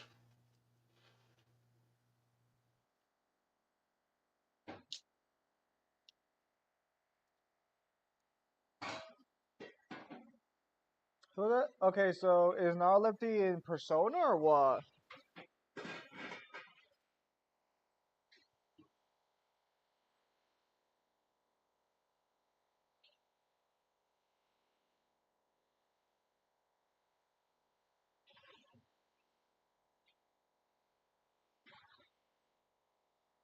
Okay, so is Narlepti is he in Persona 4 or 3? I see he's in Persona 2, but is he in the Persona games? Because if he is, then yeah, you would just scale Persona 3 and 4. Does he appear in SMT 4 or Persona 4? Because if they can summon that guy, okay, only P1 and P2. Okay.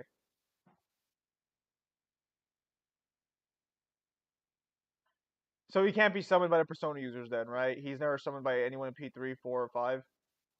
He's usable in P1. Does he not appear in any other Persona games? I mean, it wouldn't matter for the purposes of our discussion. I'm just asking, does he not appear in any of the other Persona games as like a summon? Because I've seen that name before.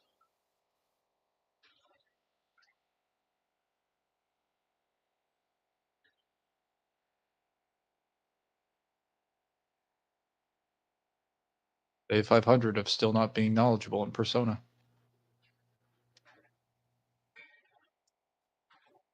Oh.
Okay, so he only appears in Persona 2, apparently. Oh, weird. I guess one he's mentioned somewhere.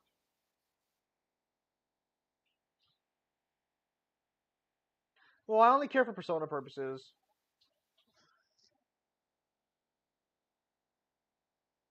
Because Cthulhu from the Mythos should slap Adachi. I don't know where Cthulhu in the Mythos scales, but Adachi would technically scale to tier 1A. So they'd be in the same AP tier, technically. Unless you want to say Lucifer doesn't scale to 1A. Or technically the Hindu gods, which apparently are higher in the Pantheon, lore-wise, which are weaker in Persona. And by weaker, I mean they're weaker than like what they put Lucifer at.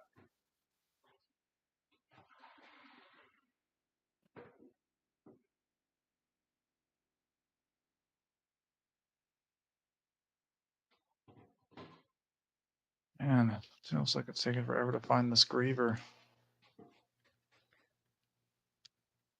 Hitler in P2 is now a lefty reincarnated as Hitler. The fuck?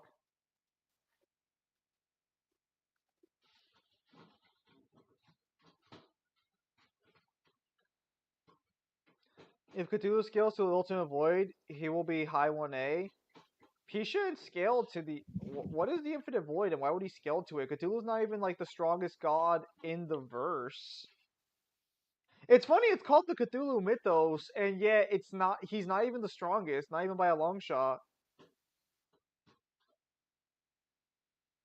And that's not including the fact that technically Cthulhu's not even real, because all of creation is a dream by that one asshole.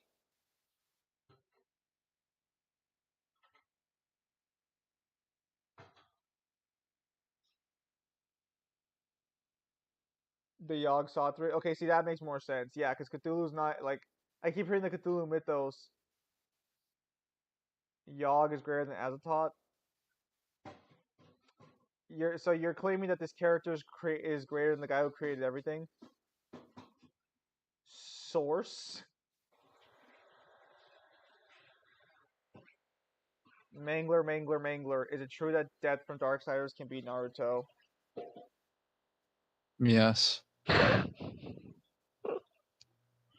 Possibly. I don't know. That Rasengan was pretty strong. Azathoth's dream makes the laws of the verse?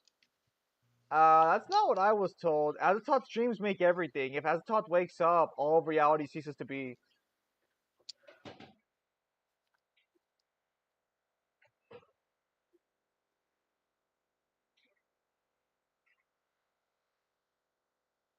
Good to know. It is both.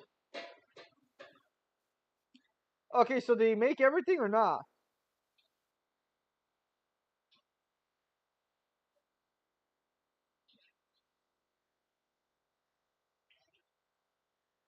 But Naruto's multi, so he obviously wins Mangler.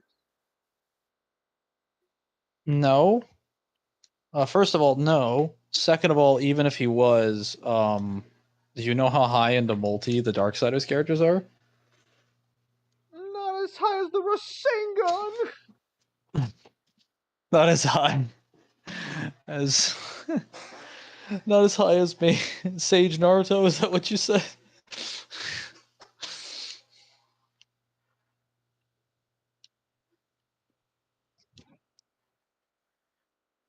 Some of the gods are above the dream. Source. I'm hearing a lot. Oh, that reminds me. I have to fucking buy 2 more High School DxD fucking novels because there's a sale going on at Barnes and Noble. So I need to get like at least 2 more novels in. Source.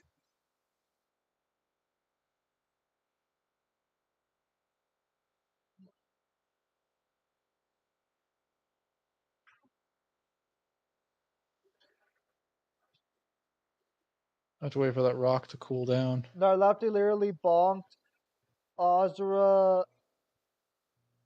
Azzy on the head. Source! I'm hearing a lot of claims. I'm not hearing a lot of sources. Why do I have to wait for this thing to cool down?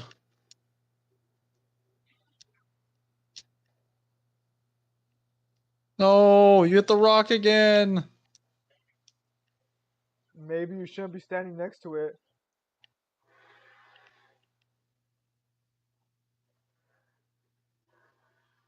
Bruh, the downplay is real. God damn it. So I watched a video talking about the Warlords of the Sea versus fucking the fucking Akatsuki, which is kind of weird because I mean I didn't care too much about Naruto at the time, but I watched it. Mangler, do you know anything about One Piece or no? I think we talked about this. I know everything up to Whole Cake Island, but I don't remember it as accurately as I would other mangas. Okay, so how familiar are you with the Logia type Devil Fruit users? Vaguely. I know the 3 primary admirals were all Logia type users, and there's a couple other ones. Okay, do you know the properties of Logia type users or not? They're mainly elementally and intangible, tied to one specific element, and they can freely manipulate it as they like and make their body a part of it. Okay, so if you could do that and you can manipulate it subconsciously and become that element subconsciously, like like you don't do it yourself, it's just instinctive. Do you think someone could survive uh the fucking bomb guy's microscopic bombs? That's a little tricky because it depends on the elements. Because, like, the thing with Datara is that, like, Datara has to put them in your... He has to put them in your bloodstream, but can we really say that you have a bloodstream if you're made of ice? Well, so I'll basically tell you this. The matchup the guy did was Crocodile versus Datara, and I was arguing that Crocodile would survive that attack because not only is he sand, but he does it instinctively. The second the bombs start going off, he'll just become sand. Yeah, no, if he just becomes sand, I mean, the bombs would blow up inside his body. They may be bigger explosions, but, like, you'd have to prove they get through the sand. Well, granted, the biggest one could probably blow him completely apart, but he would just reform because he's just sand. Thank you for being reasonable, Mangler.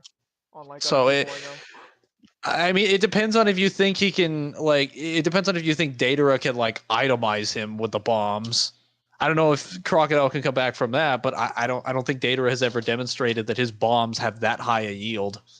Thank you So for he being probably wouldn't be able to unreasonable, kill him. Mangler. Thank you. I'm gonna have to let this thing kill me because it fucking. Oh my god! Just Glass Crocodile, Covenant Ship beats Crocodile. Source. Maybe if I. Wouldn't Crocodile turn the glass into heat? No, because that's not how his that's never been demonstrated to be how his sand works. There we Be- go. There we go. because he's literally able to fight Aquino and attack Aquino with lava, and I'm pretty sure lava would turn sand to glass. Hey, let me check.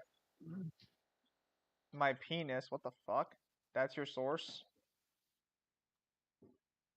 Wait, the source. Source? My superpower is instinctively asking for the source.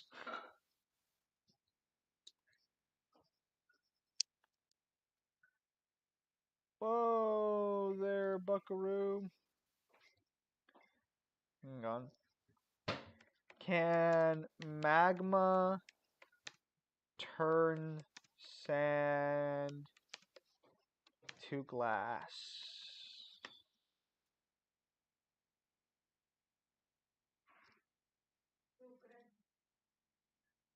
Mother.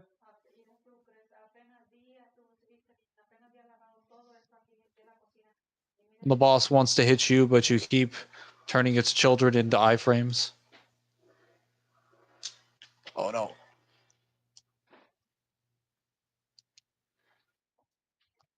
Even I tiny had to meteors literally contain... take damage to get out of this. But whatever.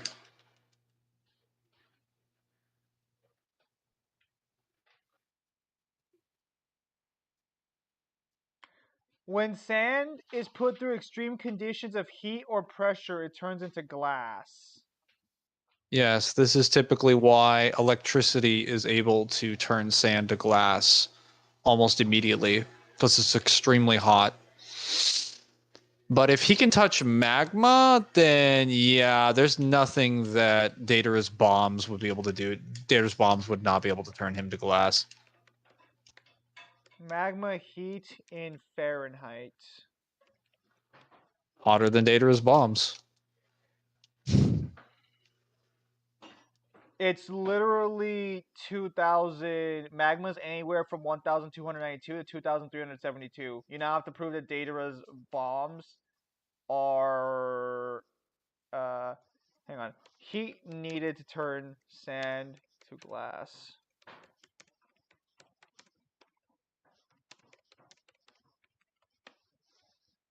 Yeah, alright. It's 3,200 degrees Fahrenheit.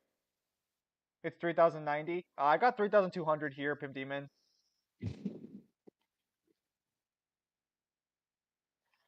Heat generated in an explosion.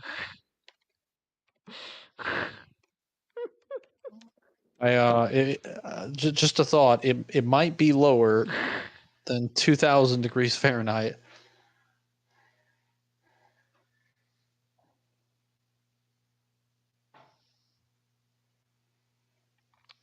Heat through an explosion. Fahrenheit.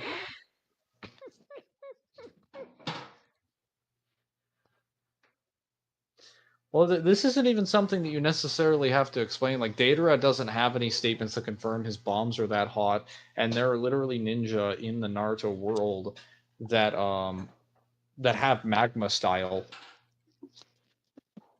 or have like Kekkei Genkais or things that are a mix of like earth and fire style, and they're able to make magma or lava. Okay, according to a Wikipedia article, explosions happen at 25°C, which is just 77 degrees.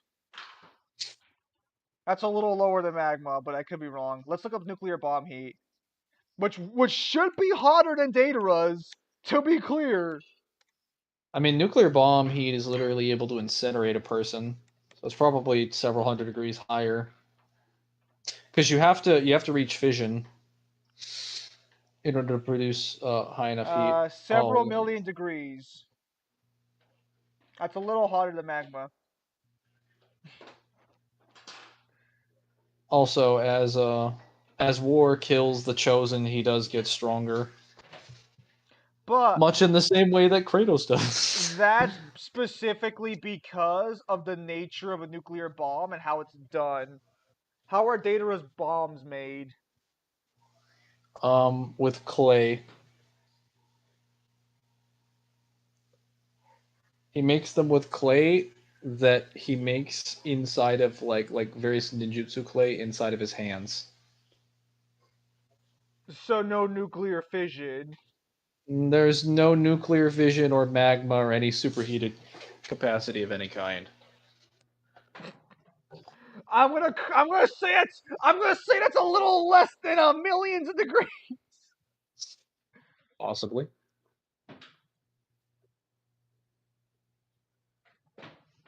Hachi turns into glass. Explosion, heat from a grenade. I think that's a good place to start. And I don't get the answer.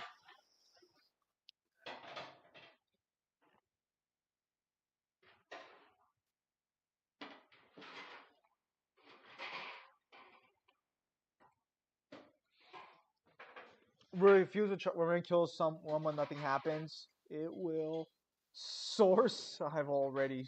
Oh, actually, Mangler's will need to source that. Itachi turns into glass. How does Itachi turn into glass? Look up the atomic bomb. I already looked up the atomic bomb. Nuclear fissions are millions of degrees.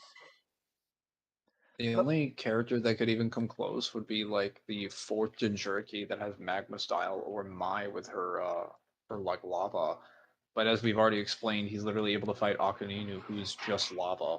Around 300 F. So Okay, so basic fireballs are not doing anything. So and keep in mind, I'm assuming the magma Aquino has is actually the same. Is actually not stronger than normal magma. It's literally in thousands of degrees.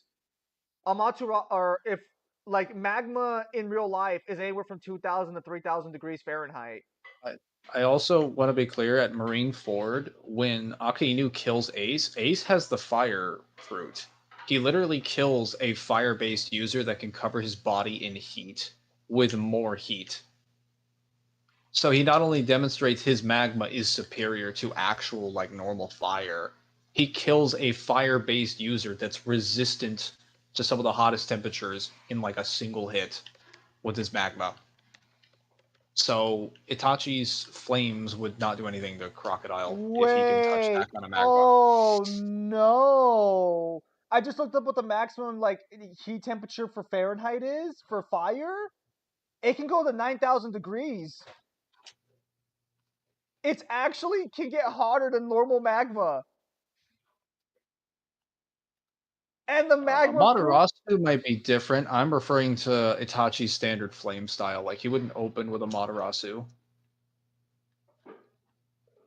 That's usually something he only does when he's desperate.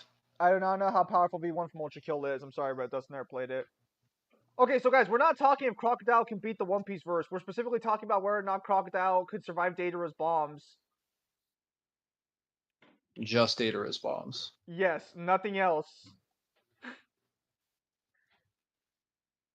Because Kyle was like, oh, the bombs will blow him up on the molecular level. And I'm like, well, he's made a fucking sand, asshole. He can make more sand.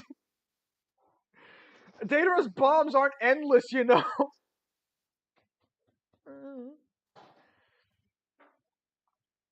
Reactive evolution makes you able to evolve to response to threats that's happening to you in combat accelerated development. But accelerated development makes you amp yourself anytime you want, depending on which type of accelerated development you have. Accelerated development's very up in the air. It could atomize Crocodile since it's a molecular explosion. It's not normal. That's what Kyle did say. But counterpoint, you can just make more sand and there are bombs. Like, the problem is that... What? I said, I don't know if I want the Trimmer Punch. Continue.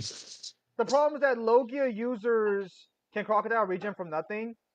Do the bombs all go off simultaneously? With C0, yeah. But the way C0 activates, again, we're talking about an ability where he has to make a giant massive Datara clone. It's the strongest secret technique that he has, or I guess the C4. Um, and after it detonates, it disperses a bunch of bombs at the molecular, like at the microscopic level, and they blow up inside your body when they get to your body.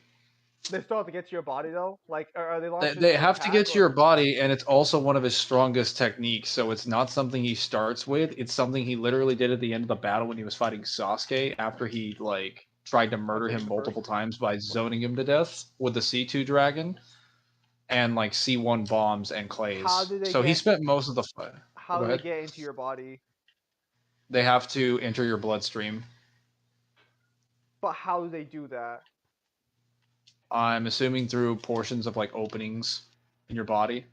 But I'm just saying that wouldn't really work on Crocodile because he doesn't really have a bloodstream and it's only made of sand. So if they blew up his sand, that wouldn't like. Keep in mind when an explosion disperses sand, or when an explosion blows up sand, it just disperses it. You'd have to prove it could destroy like every single particle. Yeah, that was my issue when I was talking to Kyle about it because like these Logia types can make more of the material they're made out of. The second you start blowing them up, there's just gonna be more sand flying out everywhere. Sasuke, nice plan, Datara. Sadly, Uchiha plot armor. Can we Wasn't get really plot armor, though. He could just see the bombs because his eyes can see anything that's touched by chakra, which included the bombs. so you breathe them in? Plus Ace. I think it was confirmed that the reason Akano killed. You understand Ace has hockey, right? Like Ace's hockey scale is pretty high in canon because he scales to Land of Wano characters like Yamato. The reason Ace died is because the magma fruit's just better than the fire fruit. I'm pretty sure that was confirmed by an author too, although I don't have that source on me, so you can go ahead and say source. Data explodes and disperses Wow. the microbombs in an area. Okay, so the Yeah, problem like is that he literally makes a giant, like when I say giant, I mean we're talking like a 50-foot like pinata of Datara that walks around. It's a so massively telegraphed attack. Ito Dataro with 3A prep bomb. So the problem is that I can so Kyle argues the no limits fallacy, and I do need to do research on Logia types for One Piece. But you can argue that if you can't kill their consciousness, you can't really kill them because their physical body means nothing to them. They can reform from it consistently. Ace dies way before Yamato's debut, but Yamato has a flashback in the Wano arc where she fought Ace. Ace met Yamato in the past, according to a flashback in the Wano arc. So that means Ace not only had to be strong enough to survive in the new world, he had to be strong enough to make it to the land of fucking Wano, which is way into the new world.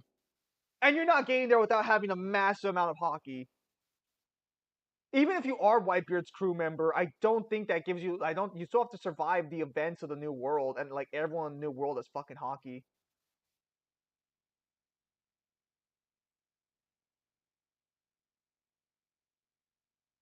Yo, Mangler, is being capable of banishing someone's soul to hell count as soul manipulation and BFR? If you can interact with the soul in any way, yeah, that counts as soul manipulation. If you're sending it someplace, that counts as BFR. So if you're interacting with the soul and sending it a place, that does sound like BFR and soul manipulation. Also, keep in mind everything I've talked about with this matchup doesn't just mention the fact that probably Crocodile speed blitzes Datara, because One Piece characters would scale to light speed pretty early on, being able to dodge light speed attacks, and Crocodile scales to people who scale way above them. So I'll say that Datara is technically able to fight. Well, actually, I don't know if I want to say that he reacts to Sasuke because Sasuke I should preface almost the blitzes him matchup. at the beginning of the fight. I should preface the matchup the guy was doing was a live Datara, not reanimated. I'm referring to a live Datara. All right, cool. Because when they start fighting, I mean, obviously he doesn't blitz like Obito because Obito's there with him when he's pretending to be Toby. But like Sasuke at the beginning of the fight runs straight at Toby with the intent to kill him, and Datara is barely able to perceive him. When does Sasuke Keep in get mind, light this speed? is not Taka. This is not well. So they get the light speed at the 5 Kage Summit. This is not 5 Kage Summit Sasuke. This isn't even Taka Sasuke. This is not Sasuke with the curse mark, and this is not Sasuke with the Mangekyo. This is base normal heavy Sasuke. So if he's not even relative to light, or if it doesn't appear to be relative to the light, then yeah, no. Then Crocodile would still just be Blitz. He also loses to Itachi in a flashback. He loses to a Genjutsu, but he still confirms he's inferior to Itachi, and he literally tries to kill himself. He tries to kill Sasuke because Pain solos. basically, he basically rage quits. He's so angry at like Itachi in general, and he's seeing that anger in Sasuke because he's basically his brother. Because Sasuke's like not interested in fighting him. He's like, just tell me where Itachi is, and he just blows himself up out of rage. Even though Sasuke multiple times during the fight is like, I don't care about fighting you. I'm just gonna leave if you just tell me where Itachi is. I don't care. I'm gonna leave here. And Deidara just keeps getting extremely angry because he's like, stop talking about him. Like, I'm gonna take you out right now because you killed Orochimaru. Like, I he thought makes it Sasuke had clear Orochimaru in him during the Deidara fights. he did. He absorbed him, but like, hang on, The we have audio's dialogue. fucked up on the Twitch, so we're just gonna keep that muted for now because we've kept it muted the entire time. But yeah. It's not muted on my end. Okay, but when Obito solos One Piece is being accepted, I think Obito could have soloed One Piece prior to the Whole Cake Island arc. I think once Whole Cake Island arc shows up, I think you can make a case that Obito would lose to characters because they can precog into the future now. So they can tell that their attacks won't work on Obito, and they'll have to figure out how to kill Obito. And the problem is that Obito can't sneak attack through his realm or anything because they'll see the attack coming. They technically just have to put suspended attacks on him for like 5 minutes. So assuming they can do that, they'd eventually be able to kill him. That's also assuming Obito can even hurt certain characters going forward. Because, like, I don't even think you can argue Obito could hurt Kaido. Well, actually, I don't know. Where do you scale Obito? Somewhere in like. Oh, it's kind of weird because technically he's strong enough to be the Nine Tails Jinchuriki. But hear me out, Izanagi.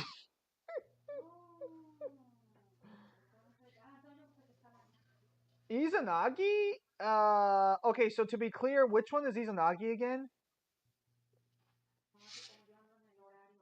The one that basically rewrites like your fate, essentially Yeah, that wouldn't gives you a matter. second chance. Yeah, that wouldn't matter because wait, can he use Izanagi? Does he ever use Izanagi? He can't. He does use Izanagi in his battle with Conan, but it takes an eye, and he has to keep a spare Mangekyo on him, which he always does, but it's only good for one shot. That wouldn't matter then, because One Piece characters can see that he'll just revive himself. Again, you have to understand that like Haki's observational abilities became insane after Whole Cake Island arc. And almost all the characters, I think with the exception of the supernovas, and maybe like Zoro, who is a supernova, would scale to that level of observation Haki, or they can fight people on that level, because Zoro can fight the emperors who scale above a guy who had that level of Haki.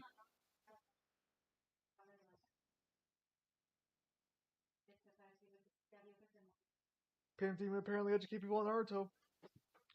Look, I don't think I'm gonna buy into One Piece scaling anytime soon, especially since I have games to scale, and I already have my Naruto matchup planned. I just got to research Itachi. I assume they all see in the future. I am assuming all the emperors would be able to have future sight with their observation Haki. Yes, because Shanks has already proven that he can. Is the eye literally made out of cake? It is not, sadly. That's just what the arc's All called. advertising. Yeah, because Shanks in the recent chapter, he one-shots Kid, but he literally proves in that chapter that he can see into the future, and the Emperors compare to Shanks. They literally can fight him. In fact, fucking Kaido fights him at one point. Kaido fights him on the way to Marineford. Kaido's actually the reason he does not show up to the Marineford on time because Shanks has to fight him before he gets there. Yeah. So that means Kaido would have to scale someone who can see into the future, which means that either he can see into the future or not. Obito, but he has Renegon. Does it change? Does the Renegon offer any abilities that would matter? I mean, I guess if you want to Soul equal, manipulation, it does what? soul manipulation, That could be pretty and useful. like, well, you can rip out people's souls, but you have to make direct contact with them. You can bring things back from the dead, but you would have to be able to put yourself physically put your own body inside the King of Sealing Hell. Soul Summon. Okay, so I think that one doesn't work for the whole body thing. Sealing? What kind of sealing are we talking here? Basically, God, I'm trying to remember. Um, well, actually, as far as sealing is concerned, if I recall correctly, hang on, let me.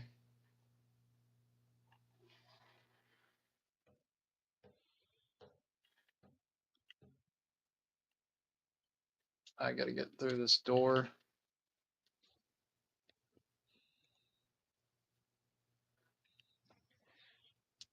Obito summons huge meteor and done. Yeah, That wouldn't kill anybody though. One Piece. Like, there's literally a guy who calls down meteors, and that would do nothing to the admirals or anyone with a Logia type. Only non-Logia types are worried about it because they actually have to take the fucking hit.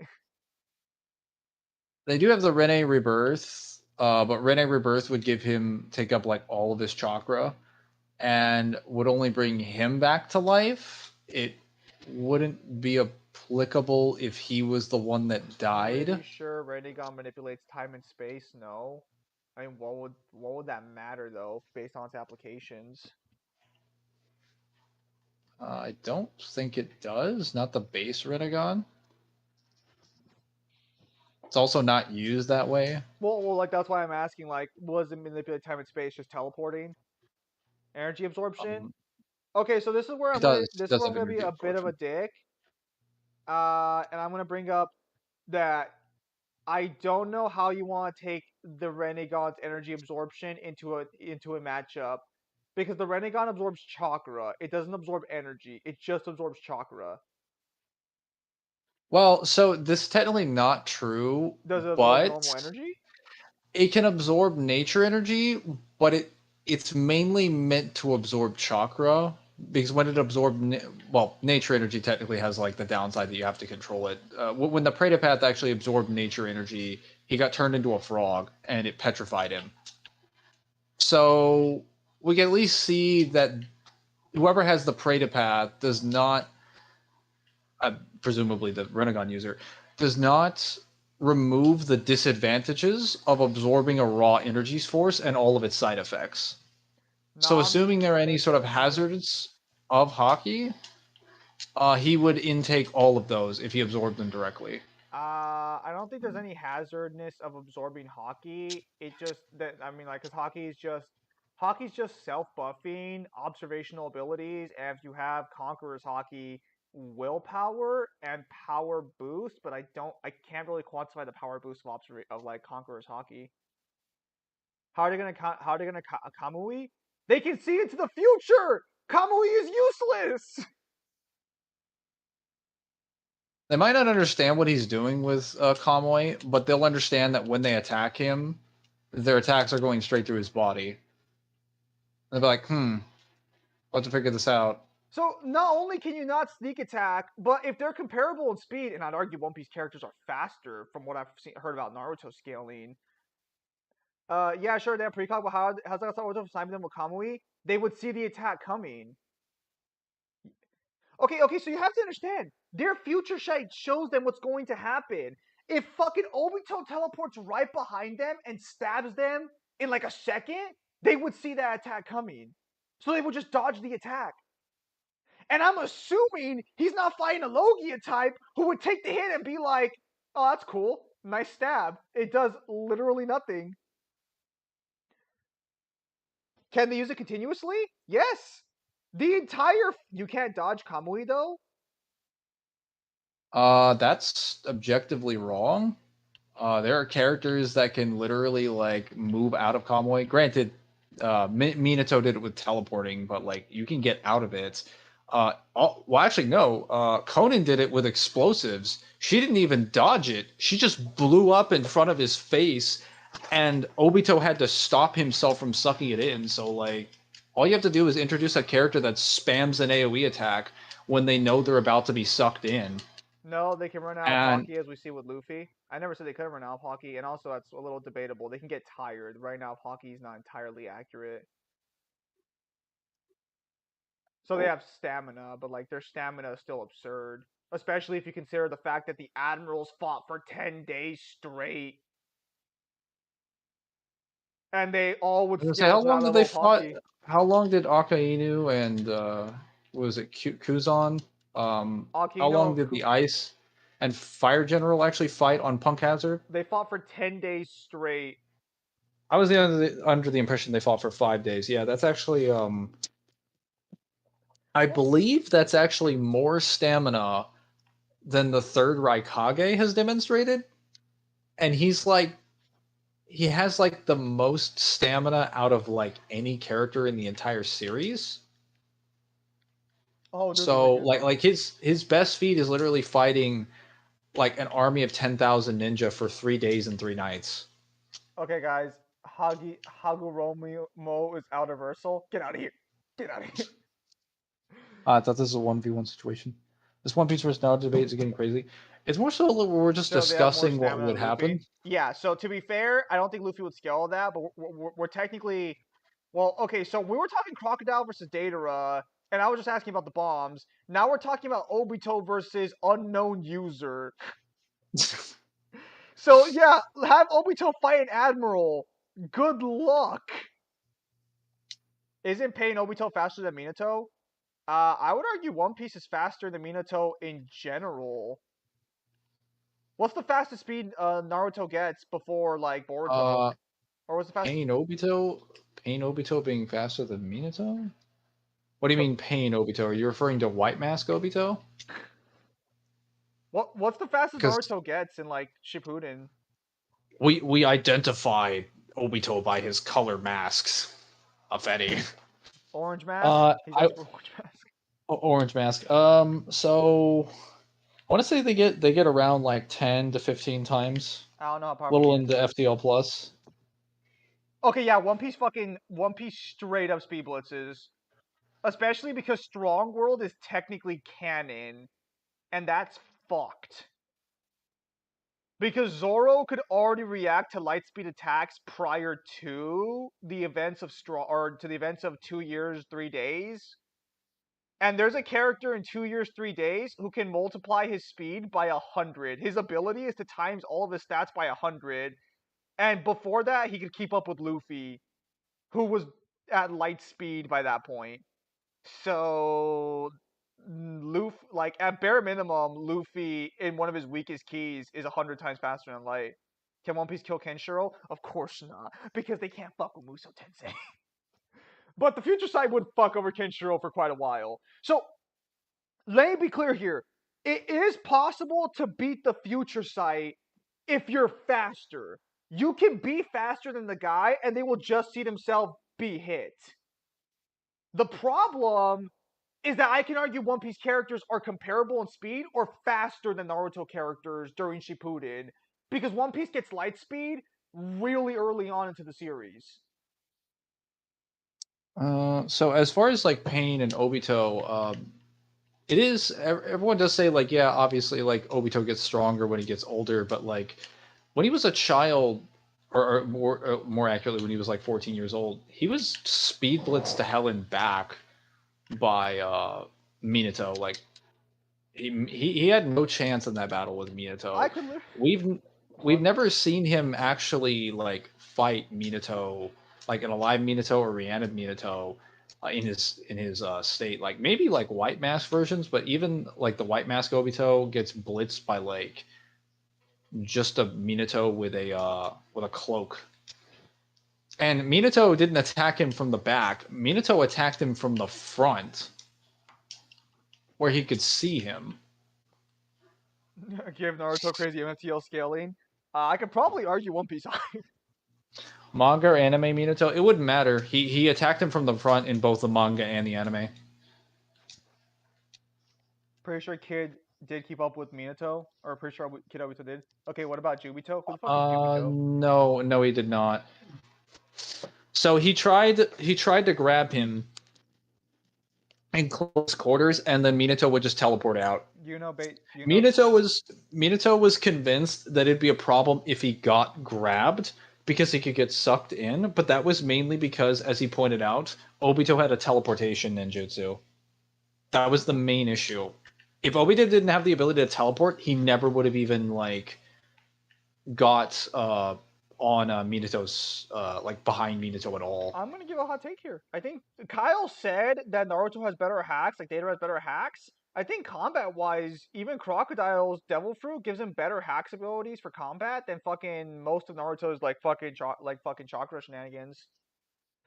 Because Crocodile doesn't even have to AP kill you. He can just drain the moisture from your body and kill you that way. And that moisture drain is almost instantaneous.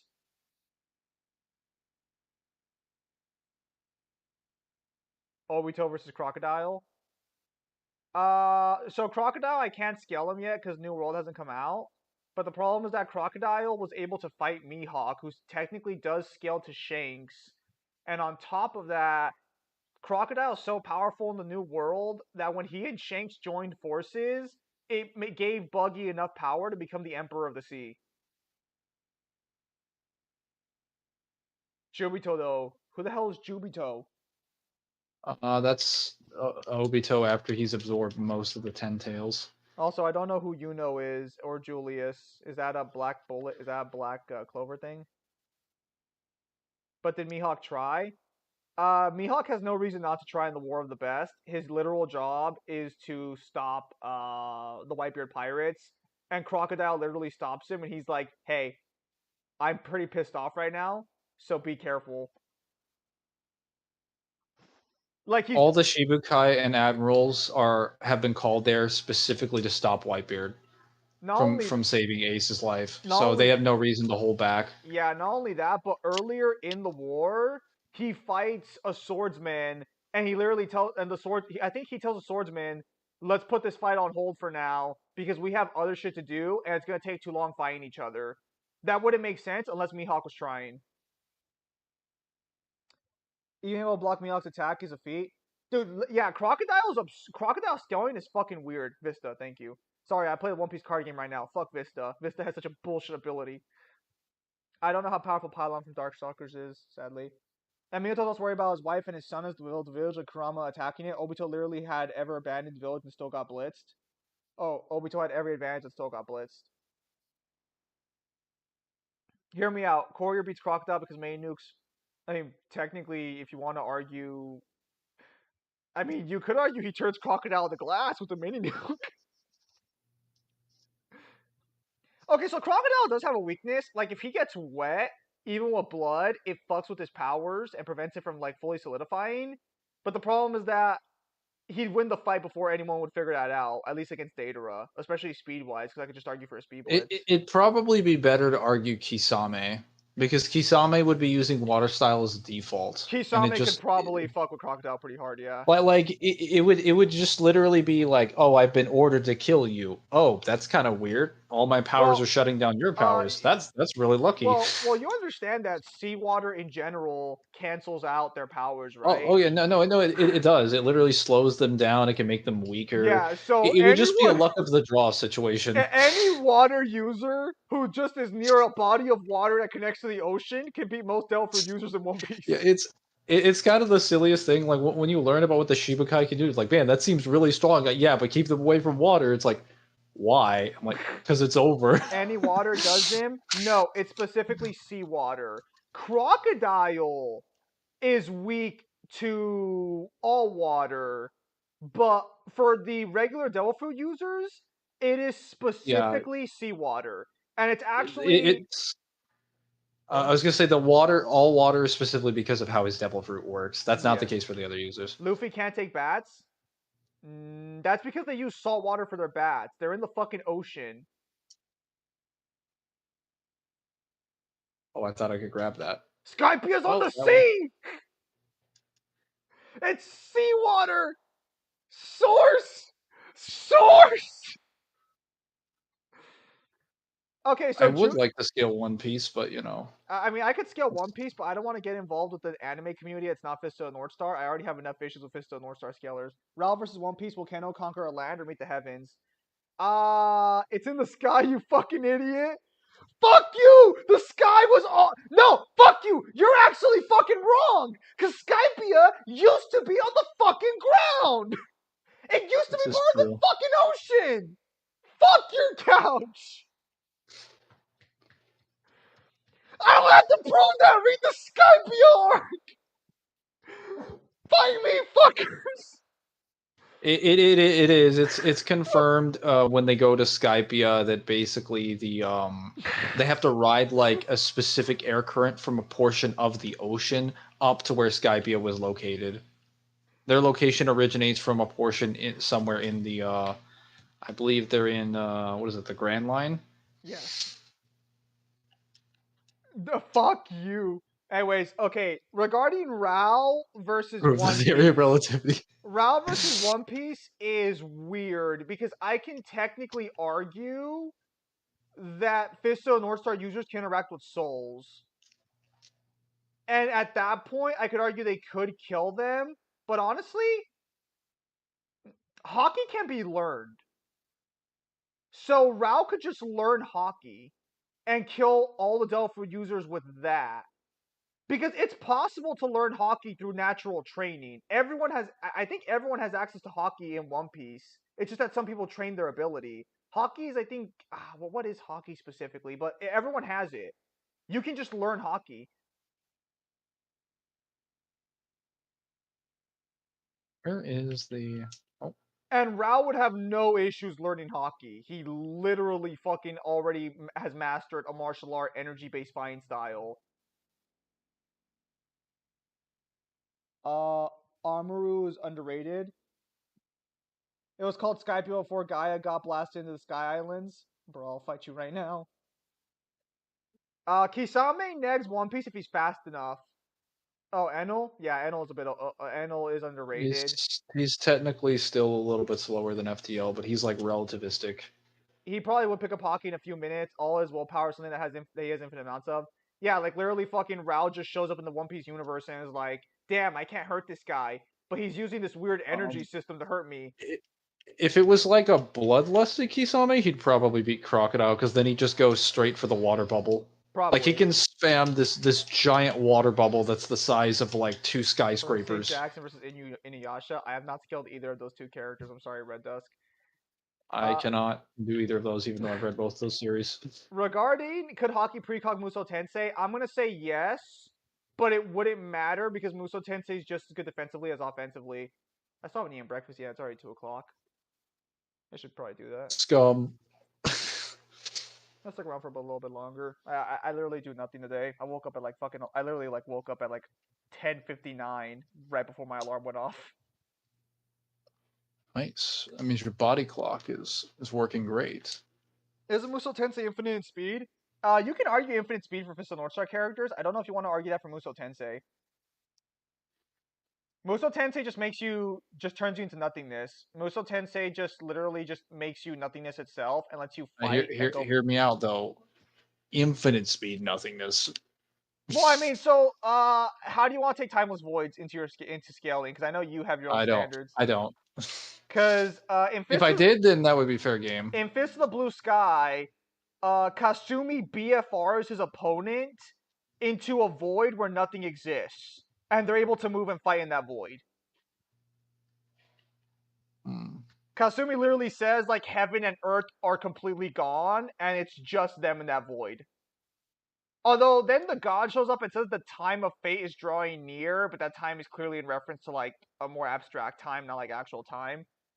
Because time of fate is drawing near, he'd be referring to like a set of actions that's going to occur, not necessarily the flow of time. Yeah, so if you want to take that for infinite speed, you could. Because there are statements for infinite speed and throwing out infinite attacks in the mobile game, but the counter, which is accurate to attacks, at least from what I've seen and played in the game, only says he throws out 12 attacks. So, if I take the description, I got lots of infinite speed statements, but that would be weird. I don't know how you would take description over attack in this case. Because it's been accurate in the past. Like there was a guy whose specific technique is having 1,000 hands, and when he attacks somebody, he attacks 1,000 times. Man, that's gonna hit you. It's gonna hit you. What about Kaio's spatial stuff? Kaio's spatial stuff, as far as I know, does not have any scaling chains behind them. Like you can't argue infinite speed off like the Motoki aura or anything Motoki based.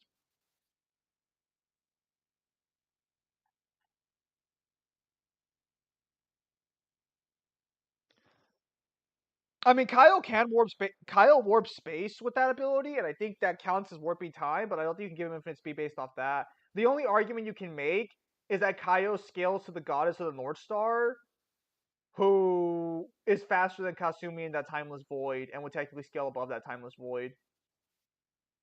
There's definitely MFTL all over the place, though. You could argue that Fist of the North Star scales higher into speed than One Piece does by a long shot.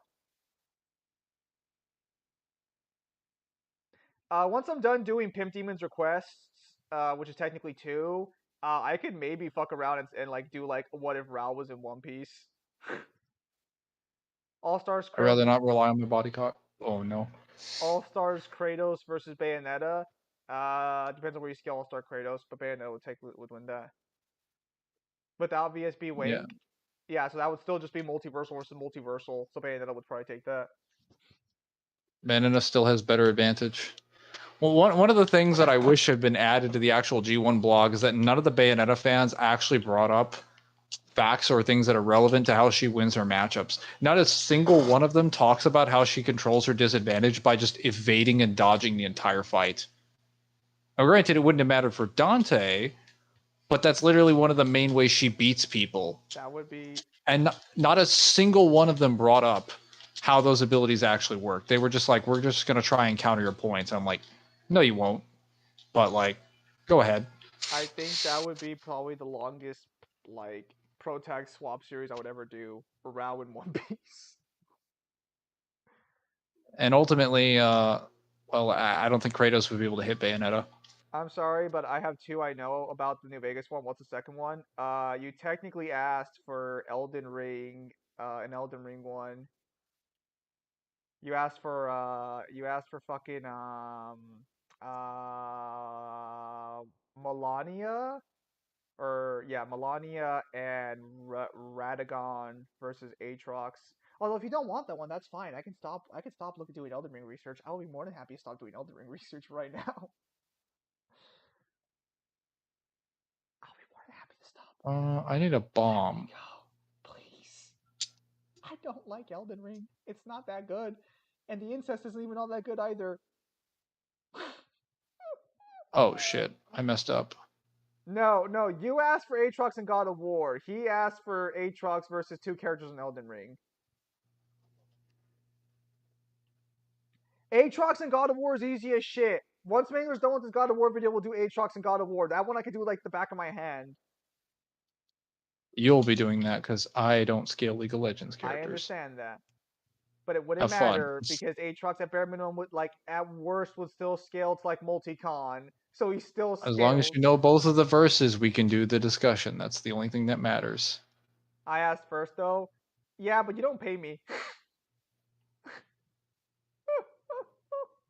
This is true, unfortunately. Listen, anyone who pays gets is basically requesting a commission of us. Also, Red Dust, We're kind of I know you're thinking to yourself, where's the Bleach video? Once Mangler's done with God of War, I will throw him onto that to give me the scans. That audio is still there. It will not be forgotten. We literally finished the audio already. The audio and we was done like formatted a year it and ago. everything. Where am I going now? I asked for Aatrox God Wars in. We had a whole shit about it where I showed a clip of me saying it first. That is true, Pimp Demon. Fuck, that's 3. Damn it, Mangler, hurry and finish God of War. Wait, why am I needed for this? Why am I needed? What's happening?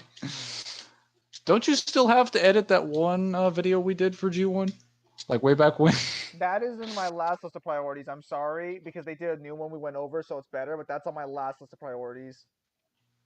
Fair enough. Thanks Technically, for we listening. already did the video covering it. That's just a short summary. So Yes, Red Dusk. It is there. It is there.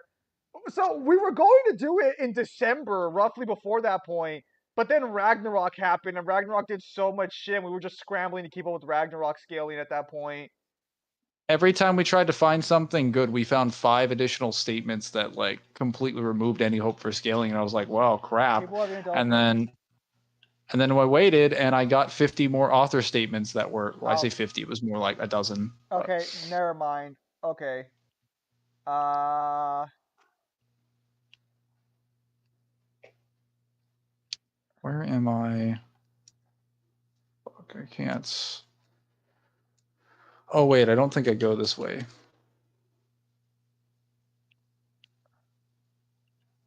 That's right. Yeah, yeah, you can still take a shower. This specifically says only still water or like natural currents of water are the issue. But it literally says that rain does not affect all fruit users or dripping water. Yeah, so it'd have to be something like have to be seawater. Where is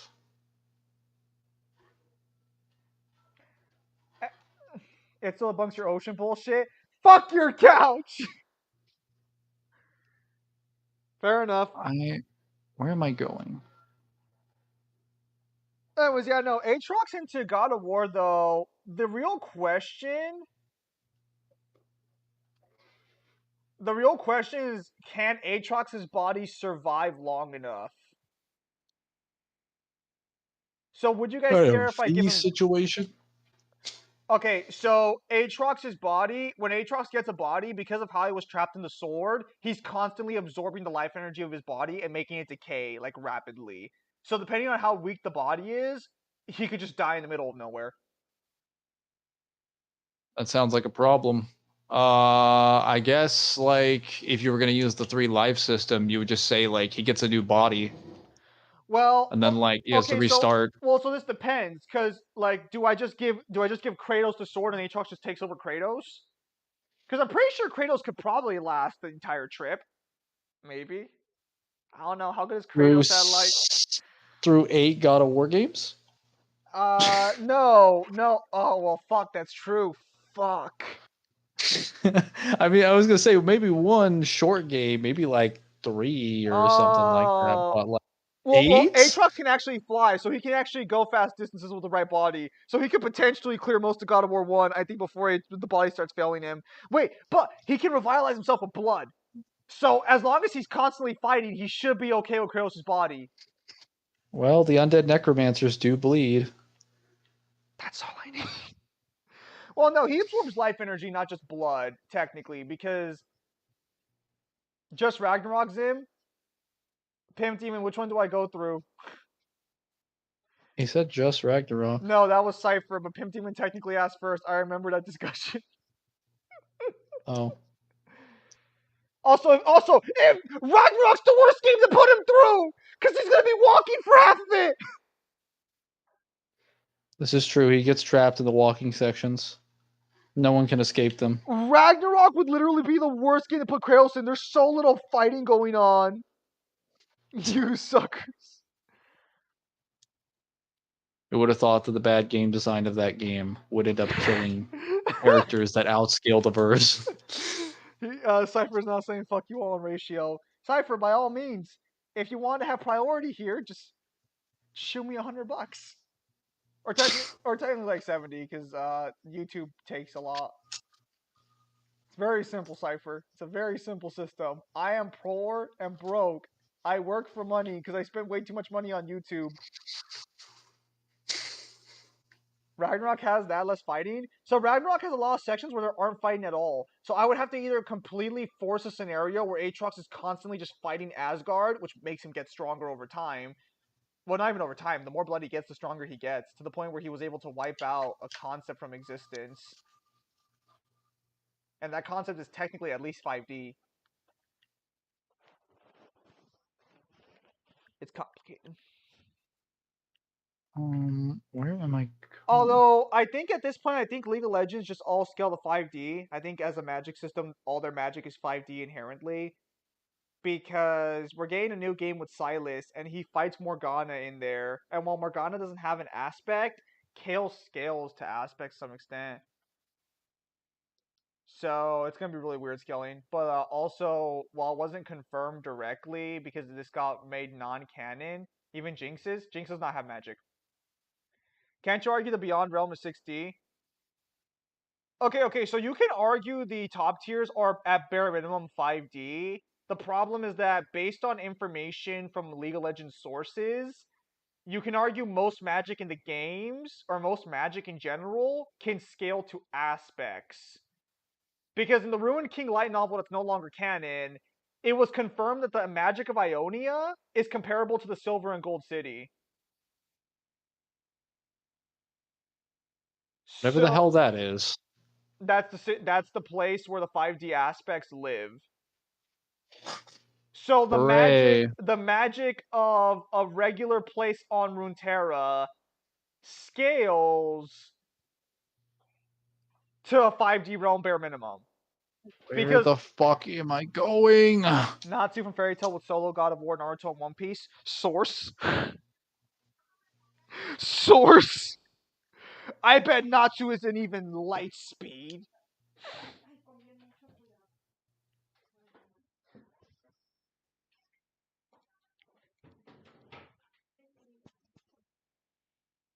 And the problem is that if Silas can fight Kale, like a fully serious Kale, well, there is a realm that known as the Beyond in fucking League of Legends. That's Mordekaiser's realm. I will never get over how fucking Chad Mordekaiser is. Imagine you kill people for your religion because you believe in a god. You die and there's no god on the other side and there's nothing. So instead of just fading away to nothingness, you literally tear apart nothingness and create a kingdom of the undead in your name. I feel like that's a big cope. And Mordekaiser was like, fine, there's no god or afterlife. I'll do it myself. His lines are really fucking cool because he's literally like, I'm the only thing stopping you from becoming Oblivion. Mordekaiser saying there's no god. Fine, I will be the god.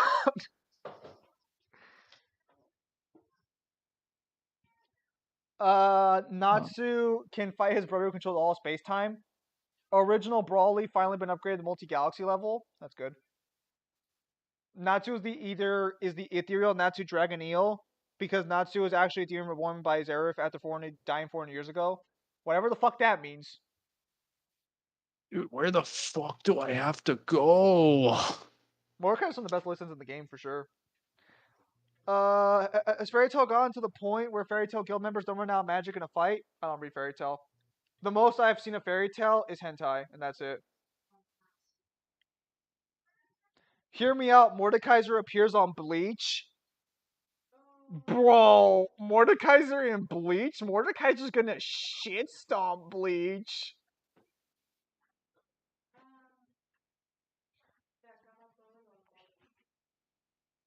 Pimp Demon, what's with that fucking Reddit scaling chain going on there?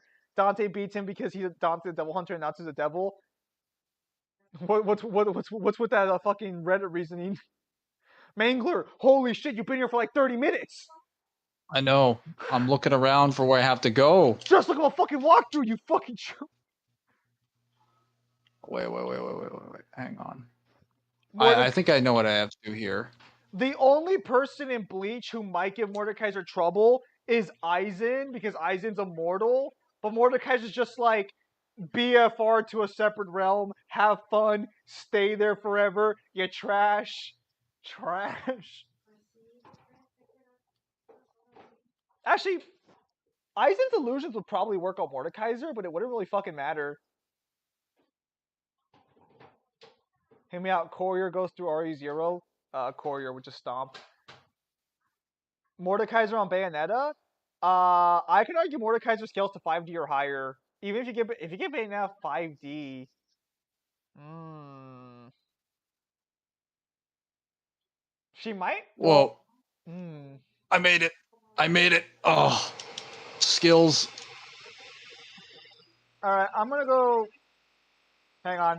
I'm gonna go use the restroom. I'll be right back. My mom's also grinding things up in the background, so I'll be back. Is that going to be like right back or 20 minutes?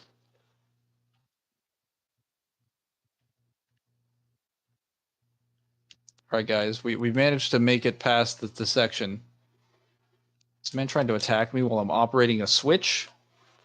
Oh, that's right. You go underground here and you move around to the next field. Okay, there should be, and then there's like a run and gun section. That's right. But where'd that enemy go? Oh, there you are.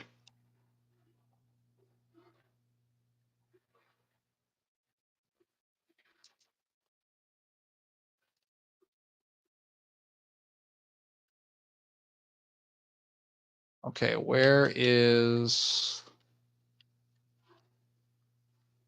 that thing?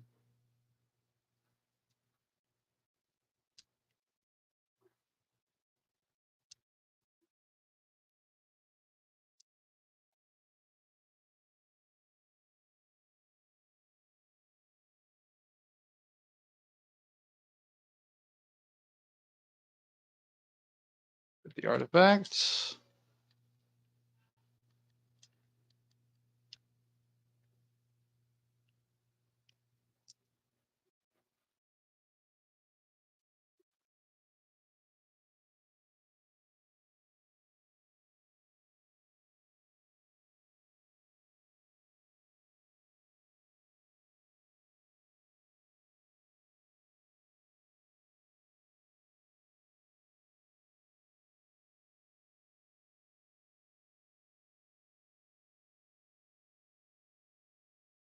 I do something I will never forgive because before the reasoning for it was pretty bad, I think.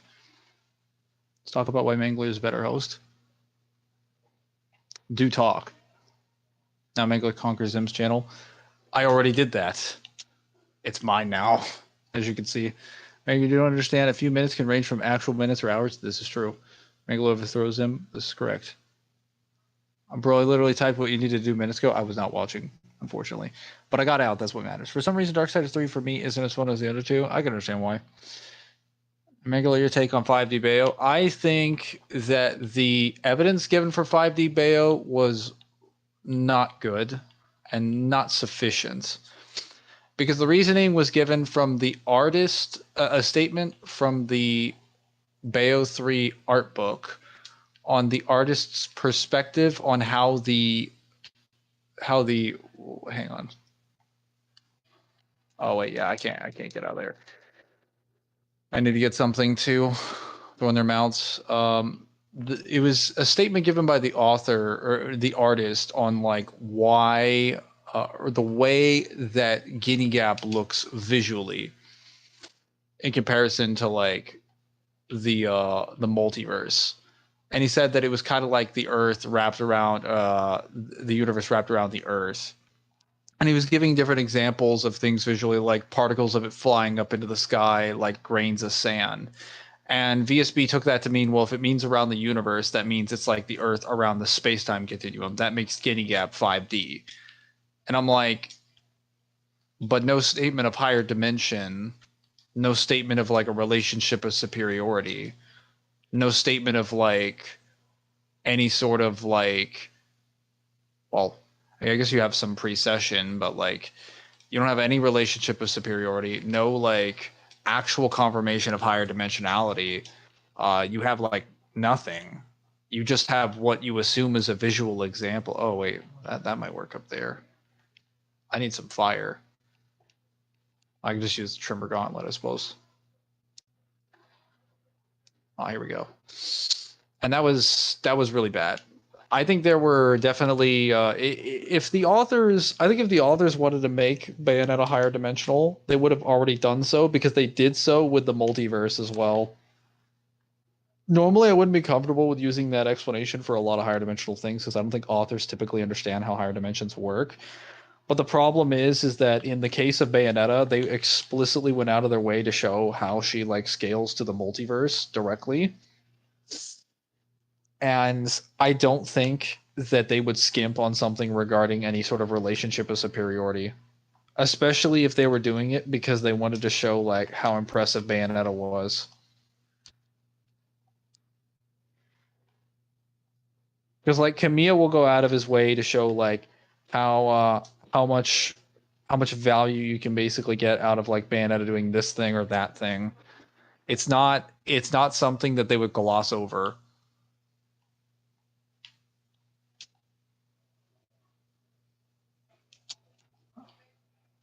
Let me just break that. I'm gonna go over here.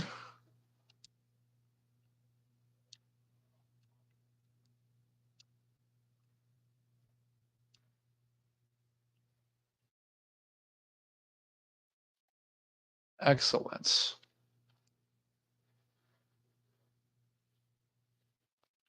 I'll check the chat in just a moment. I hope that actually went far enough.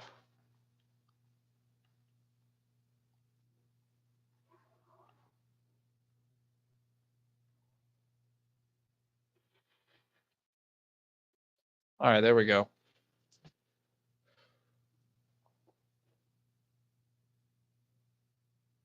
One Piece versus Bleach, though, Mangler. From what I've seen, One Piece has pretty good speed feats, but I don't know if they're comparable to Bleach. As far as powers wise, it's kind of the same like thing. Like I think One Piece, based on what everyone tells me and what I've already seen and read of the manga, One Piece generally seems to have a better matchup between like other characters in the big three, specifically Naruto. But I don't know if it has the AP to take on something like Bleach.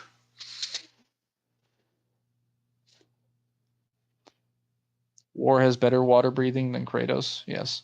Like once you play BlazBlue, you will realize there's a perfect character for Bleach. Bleach character swap. Oh boy, Mangler. Yes. Almost sound like Megatron.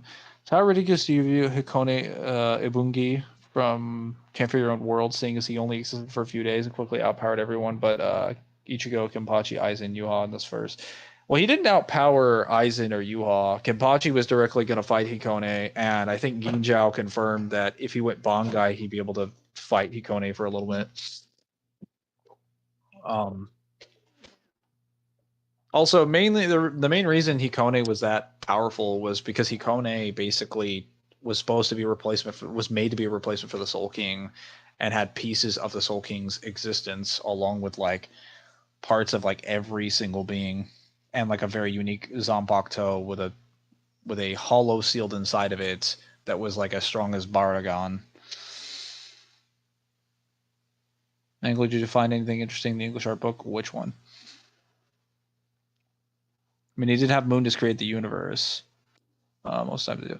Oh, is that referring to Kamiya like showing off stuff? Yeah. Like I'm just saying that like Kamiya goes out of his way, him or the authors or creators for Bayonetta go out of their way when they want to portray something impressive for the verse. It isn't just like flashiness; it's a very specific level of presentation that's pretty intentional. And it's not so much that they need to understand how higher dimensionality works. Plenty of authors don't understand like the criteria on versus battle wiki, but they're managed to qualify for it because they're able to give other portions of criteria in language that we then identify and use. One of them being a relationship of superiority, because you have to mean that unless it's like a blatant statement like this is a higher dimensional realm of like X access that operates under like this is a dimensional form of this thing. Like the only example to that I would say is like POC is like 90 statement because it's so blatant and has like 4 different qualifying factors inside of its statement. Like that's the only one where I would say like maybe you don't need a relationship of superiority, but that's also completely separate from the fact that DMC already has proof of superiority elsewhere in the cosmology. In Bayonetta's case, you don't even get like that. You don't get nearly enough. There's so much more information that you need that you're missing.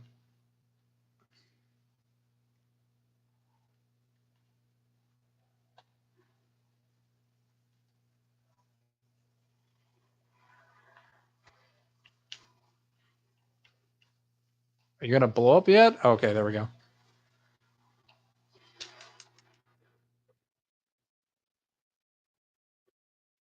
Oh, they're not gonna eat him, but they'll eat me.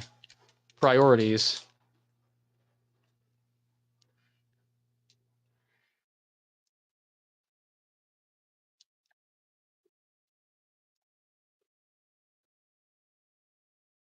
My damage is too high.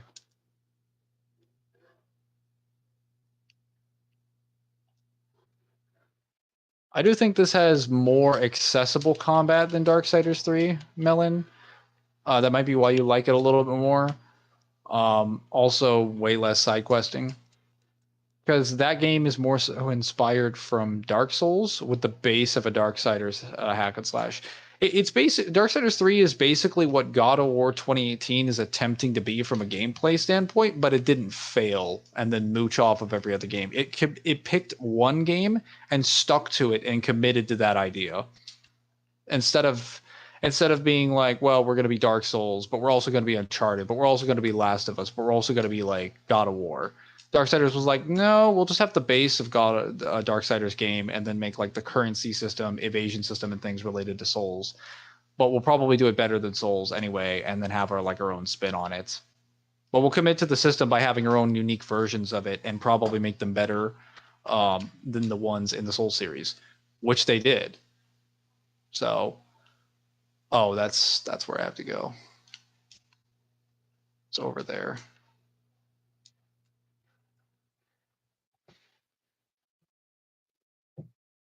Dracula versus Soul King you watch. I do not scale Dracula. I just know of his various powers and abilities. I'd be able to maybe do Lords of Shadow Dracula, but that might require me to go back through Lords of Shadow because he had a lot of shenanigans that might allow him to fight Yuha. But then there's also the problem that like Yuha has a couple abilities that I do think are layered and really good resistances. Way too many get out of jail free cards.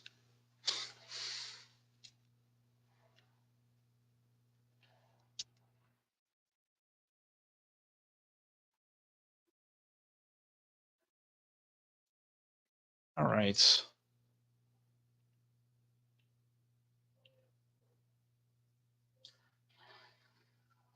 Now we've arrived at the grunt and gun section. War doesn't even look edible. No, he does not. This is correct. Now, Mangler told me about the time before the Fire Nation attacked. It's not a story the Jedi would tell you. Dracula stomps. I would save that for if I decided to go after go through Castlevania.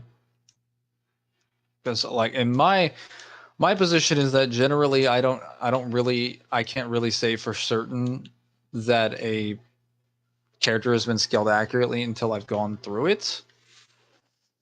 I'll just reiterate what someone has said if I'm saying it, because I've often found the case that there is pieces of information that are often missing and the highest possible interpretation will be made. This is for a lot of series that I directly scale. I'll just find out that people are just either blatantly wrong or don't have nearly enough evidence to support their claims, and they don't have a system within the verse or something of like a general like parameter of lore that they can use to explore a general explanation. So they don't have enough indirect evidence, they don't have enough direct evidence, or they might even have contradictory evidence. I've just heard and seen things that Dracula in the main timeline is very hacked, and based on what I've seen in the reason I'm convinced that he is because I've played Lords of Shadow, which is supposed to be a reboot. It's literally like an alternate timeline. And that version should have way less abilities than the original Dracula. Still has a fuckload of resistances, immortalities, and things that would make him very good in a versus matchup. I'm convinced main timeline Dracula probably has something because he is the original source material from which the reboot is being taken. That being said, Yuha is not really a slouch in that category either. He actually has a disgusting amount of resistances, powers, and abilities. So I have to go and check if I wanted like if I want to give you a definitive answer. So my answer right now is like I probably don't know. I'd have to go back through it. Whoa, I'm getting rocked. Wait, hold up a minute. Hold up a minute. Why is that not equipped to that?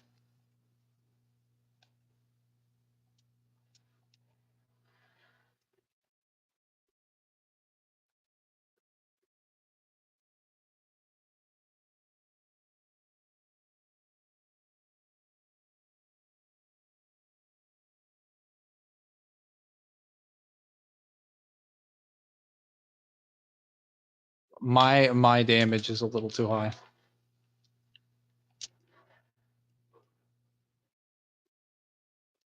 Dude, that stone skin makes me basically not take any damage. Like, cut it in half on top of an already 50% increase. Multiversal Dracula goes burr? You do realize that, like, Yuha has 2C scaling, right? Also, Yuha doesn't win his matchups via AP.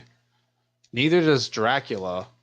Neither of them are people that walk into the room and punch you in the face. Like, they usually kill you with hacks or physiology. Like, they're not... I kind of have to ask if you guys actually saw the protagonist swap summary video, because I actually explained in the section for Tier 2 and Tier 1 character misconceptions. I used Dracula and Yuha as direct examples of why winning with AP and speed doesn't work in Tier 2 and Tier 3. Because they're examples of characters. If you check their profiles, you talk to people that have scaled them directly, and you look at the evidence in their series, they have, like, their advantage comes from direct, like, oh, did I just fall down here? Oh no. Oh no.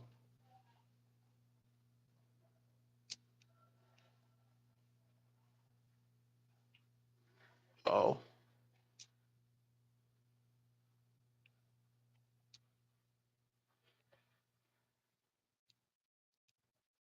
Oh no. Okay, that was dangerous. Their advantage comes from abilities and physiology, not like speed or AP. Not to say they don't have good speed or AP. Oh, it's 2C scaling shit, yeah. DMC Reddit hates Uni DMC. They do. Dracula versus Alucard be a matchup? Are you talking about Dracula fighting his son in the same verse? I mean, technically anything can be a matchup, but I guess it wouldn't be cross, because it would literally be a guy, like, versus... Unless you're talking about a different version of Dracula. Lords of Shadow Dracula. Lords of Shadow is basically the DMC of Castlevania. It is. It is a hack and slash. It is very much... I actually really think it's one of the better designed hack and slashes, like, period. When it comes to, like, ones that were released in the, I want to say the 2010s. It's got a lot more combo depth to it than I would have expected, and very, very unique. It's easily on par with the level of depth that you can get from something like God of War 3, or Dark. I would actually say it exceeds Darksiders 1 and 2's combo depth pretty easily. Which abilities would you say are most broken and layered for Yuha? Pretty sure, like, his precog, technically. Because after he absorbs Eisen, he can now basically see into the future of people that can directly ignore his ability. Well, actually, no, before he absorbs Eisen, because he literally absorbs the Mimi Hage, who is able to evade his sight. And then he's just like, well, that was annoying. Let me just take your powers now. So now his precog would be able to see people that wouldn't be able to see him. And then he absorbed Eisen, who was able to directly manipulate his vision. So he can now see people that can't be seen by the Almighty with the Almighty. And he can now see people who can manipulate the Almighty with the Almighty. So it's like, what the fuck? That's kind of dumb. Hang on, let me read the chat. I'm gonna sit there. There's too many questions. As your DMC 5 went down that chat, that makes my head hurts. DMC 5 over the shoulder camera, yes. Or swinging a sword is pretty fast in the water, yes. There are a lot of games, Mangler, I would like to see a playthrough. Oh, that's nice. A lot of people still bring up DC as everything, so when you bring up anything about Unity DMC, people say Dante never destroyed a universe, everything happens on Earth. Yeah. Which fighting game series do you think Dante would fit in well? Mangler, Zim Dead or Alive? Honestly don't know. Well, he wouldn't fit well in Tekken, because Tekken doesn't have a lot of sword fighters. Maybe in Soul Calibur, but I don't know Soul Calibur's control scheme enough to know that for a fact. I'm just saying because Soul Calibur has a lot of swordies. For sure, Smash. Dracula's more of a Hacks character. Sure. He can throw hands. When it comes down to Hacks, Dracula most likely win. People in the chat skill issue. Dracula is basically composite Castlevania, just like Bach.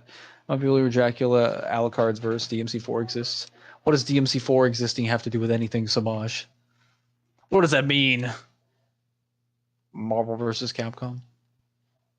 Well, yeah, he did, but like Marvel vs. Capcom is something that's like owned by like Capcom. I'm assuming we would be talking about something that wasn't owned by Capcom, where they received the license to use a DMC character.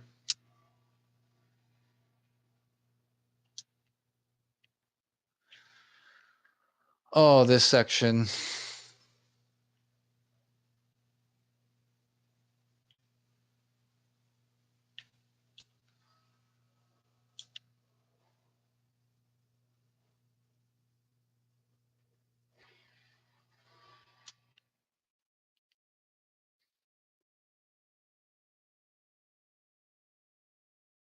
Is he going through the wall? Yeah.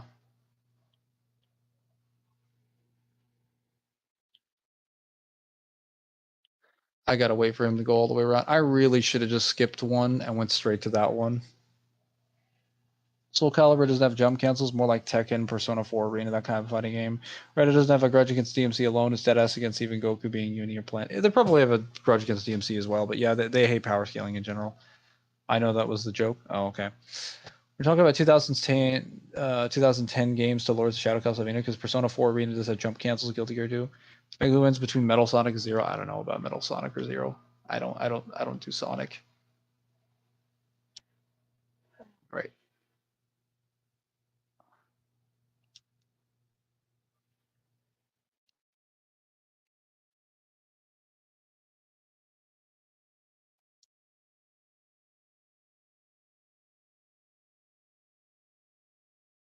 Okay, that was my mistake.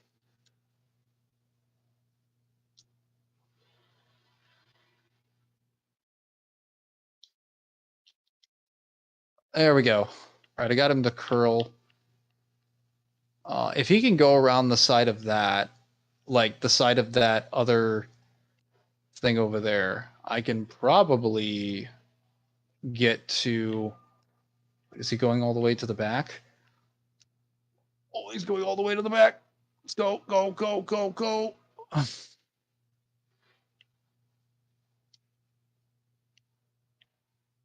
Okay. A little bit further we gotta go.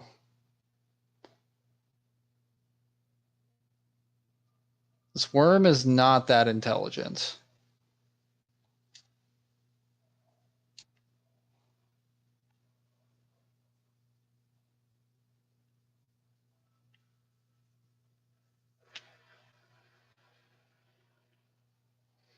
All right, now we arrive to the run and gun section.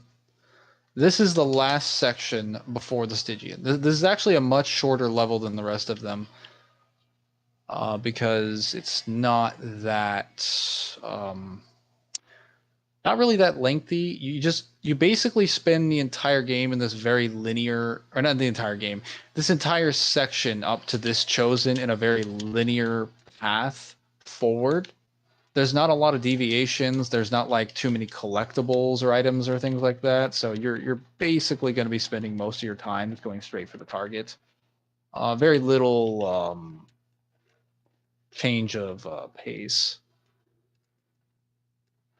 Also, Samaj, I'm still surprised you have not played DMC3. You really should get on that. You with your infinite Majin DT nonsense and madness.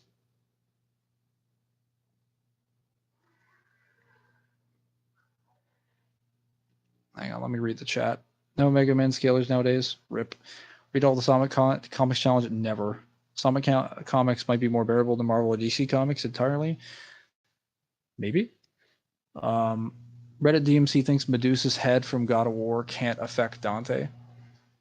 Really? What was their reasoning? I mean, they're correct, but what was their reasoning? A fusion or a team up of Yuha or Dracula would be terrifying? Probably.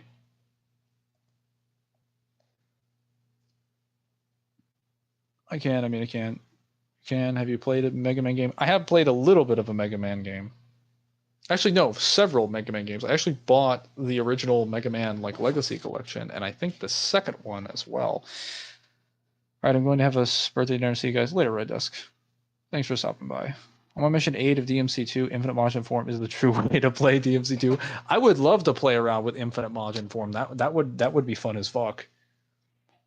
But I actually had the most fun playing with DMC2 when I would use the different amulet systems to make like different play styles, and mix and match them with the. I'm taking a little too much damage. I say that as the guy that has the abyssal armor.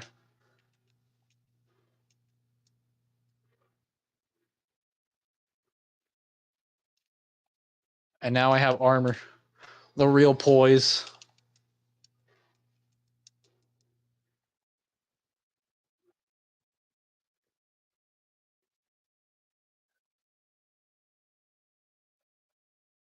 God, there's so much poise on that. Like when you wear like the abyssal armor and you stack stone skin on it, you take like no damage, and you're also just a tank.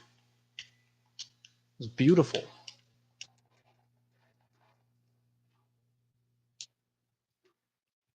I probably could have used these to kill them. Oh well. Break these.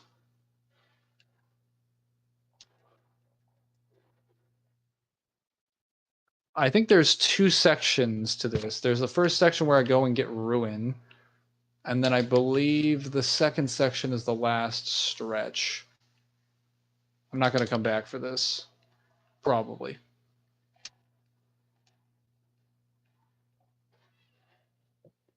Only chance can find a way to style in DMC2. Well, actually, no. It's pretty easy to style in to ring. Well, to do the style meter and to actually play with a couple things, you just have to learn to play DMC2. You just have to use the swords instead of taking the brainlet play style.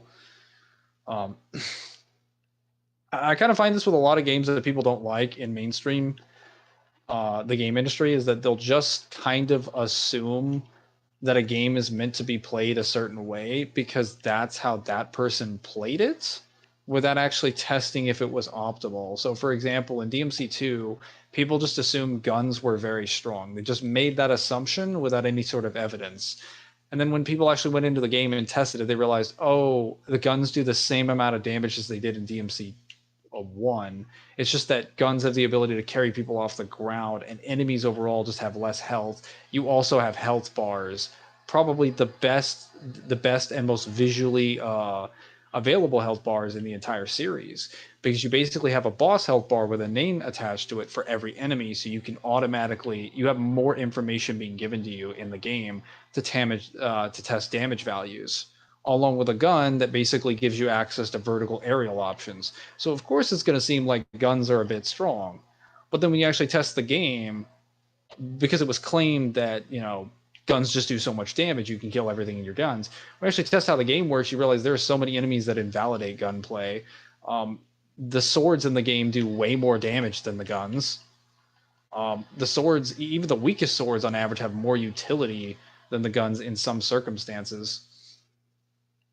Especially if you're doing like a lot of zoning. Like if you pick Merciless, which is like the longest sword that Dante has, and then equip the Electro Heart, you can literally zone people in DT. You're not holding a sword, you're holding a spear that you're swinging around like a sword. Like you're just swinging around a modded spear. That's basically what it is.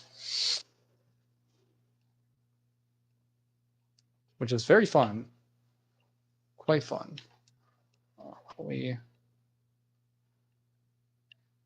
come down here.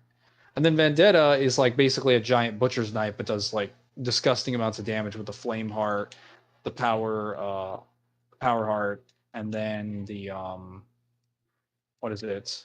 Just DT in general. Oh, I fell to my death, but he did too, so I win. Let me check what we got for attachments. Nothing too crazy. A lot of DMC Reddit doesn't know DMC2 was developed in 4 months. I think Capcom purposely made DMC2 bad. Bro, if you've seen like what Insuno's actually said about DMC2, he feels genuinely guilty, even though it wasn't his fault. There's no way. DMC2 level design is pretty good, all things considered. Not graphically, but good setting. I mean, graphically, it's better than ones. So at the time, it's pretty decent. And then good setting is great. Most of the levels are a little bit more open, but they're not like super confusing, save for like a couple. I like how Dante has hair physics in 2, but not in 3. Yeah. Swords do so much damage. They do. DMC2 is technically the best playable DMC because it should be playable as is. So if I were to sit down and actually evaluate the systems of the game as they are with like enemy level design, like counterplay in the game, bosses, and like general kits, technically DMC2 is a better designed game than DMC1 is. But that's even worse because that technically makes it a better designed game than 4 is. Sorry, Samaj. Because like 4, as fun as 4 can be, 4 is missing like half a game on a much better budget with a much more experienced and seasoned team of programmers and developers after they already had a vision for the series, an idea of where they wanted to go, and they weren't just throwing shit at the wall. Like the game has been personified by the VAs and by the directors as just running out of ideas and running out of time. That's literally how they described it. Whereas with DMC2, it was like we were cramming to meet a deadline. I'm like, okay, but if you were cramming to meet a deadline and you put this in it, bro, that should be a testament to in and of itself. And when I tell people that, they just take away that they're just like, that just makes DMC2 like, that just makes Insuno a competent developer. I'm like, no, that makes DMC2 a more competent game. I'm sorry to spread facts, but that's just true. Like, tell me a single game that was made in 4 months that has the stuff in it that DMC2 has, and then tell me a single game that was made in a series after a game that was made in 4 months that has so many mechanics ripped shamelessly out of that 4-month game. Don't worry, I'll wait. I'll wait for it. But I'll be waiting forever, because you can't. It's impossible.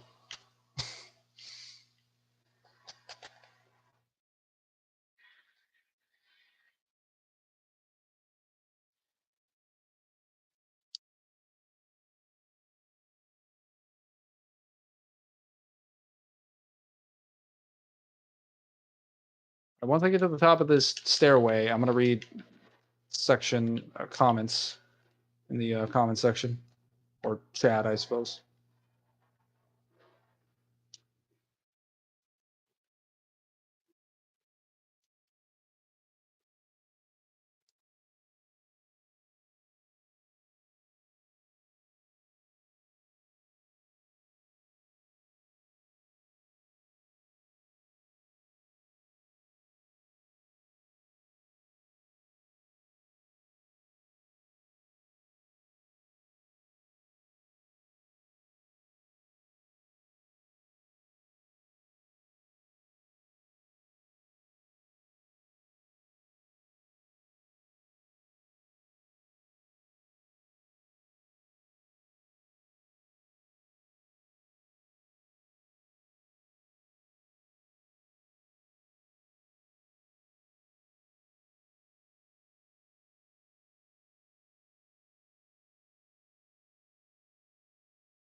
And DMC4 is like playing Dante eating ice cream with a fork. I mean, it's definitely possible. It just feels a little awkward.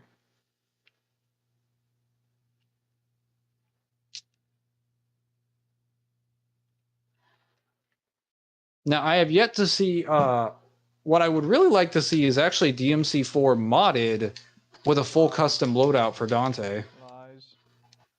That would be interesting. So I see a I lot would of actually betrayal enjoy going that. on in the chat. I guess Red Dust's birthday was today. I believe he said he had to go to a birthday. I don't know if he said it was his birthday.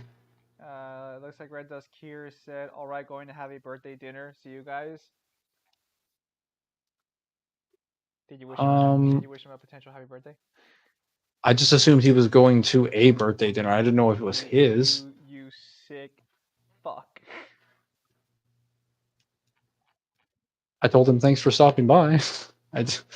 You. Well, if it was his birthday, I wish him happy birthday if he sees this. That seemed kind of unclear. My birthday was money. My birthday watermelon.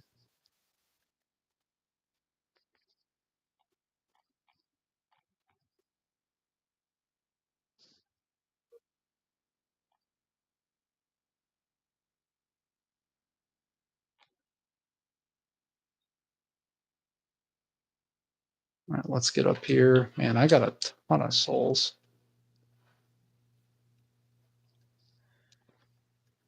Did I really just fall down there? The Bay 22?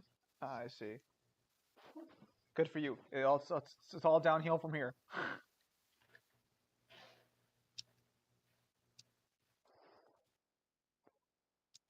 All right, I'm gonna read the chat.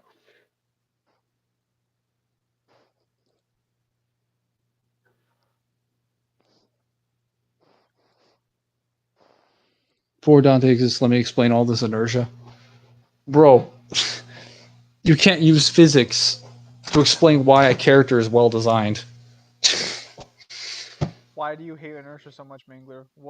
I don't hate inertia. It's a cop out.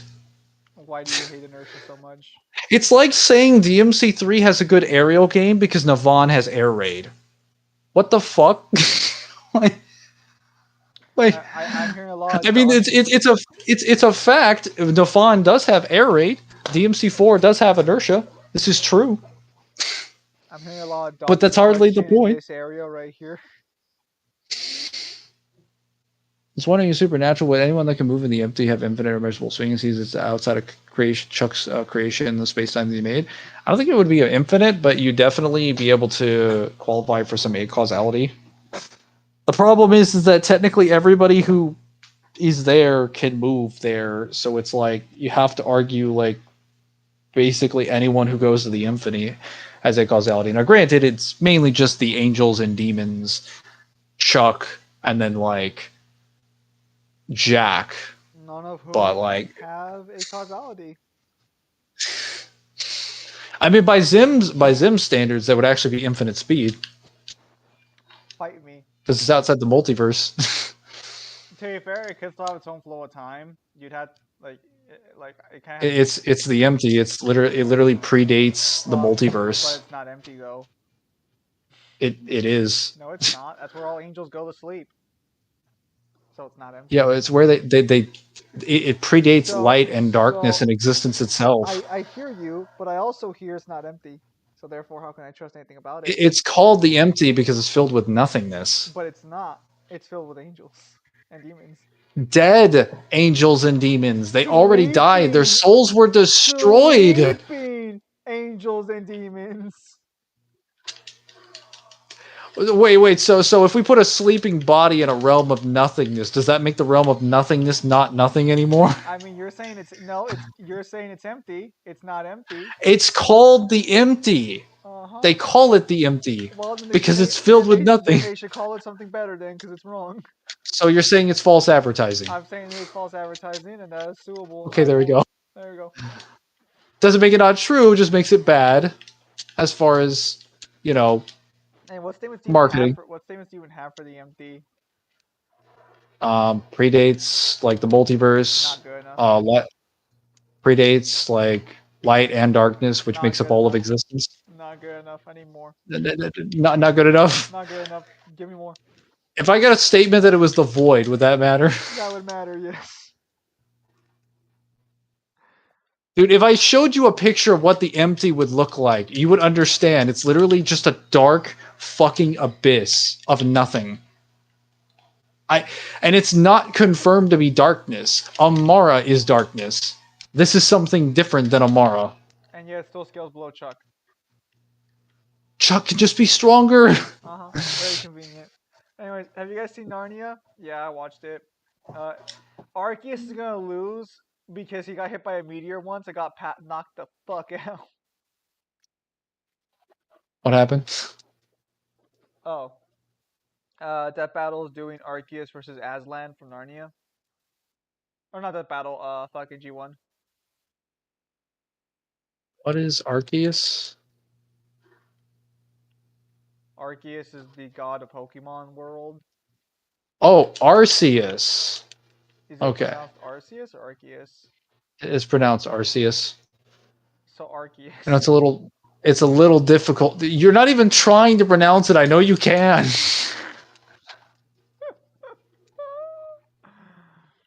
I know for a fact you can pronounce these words. You just don't give a fuck. That is not true. Some of them I actually You're just like, can. wait a minute. I speak English. Hold Okay, up a when did you minute. become Asian? Never, but you know it's funny because you're supposedly the English teacher, so you would know all about the ways of the English, wouldn't you?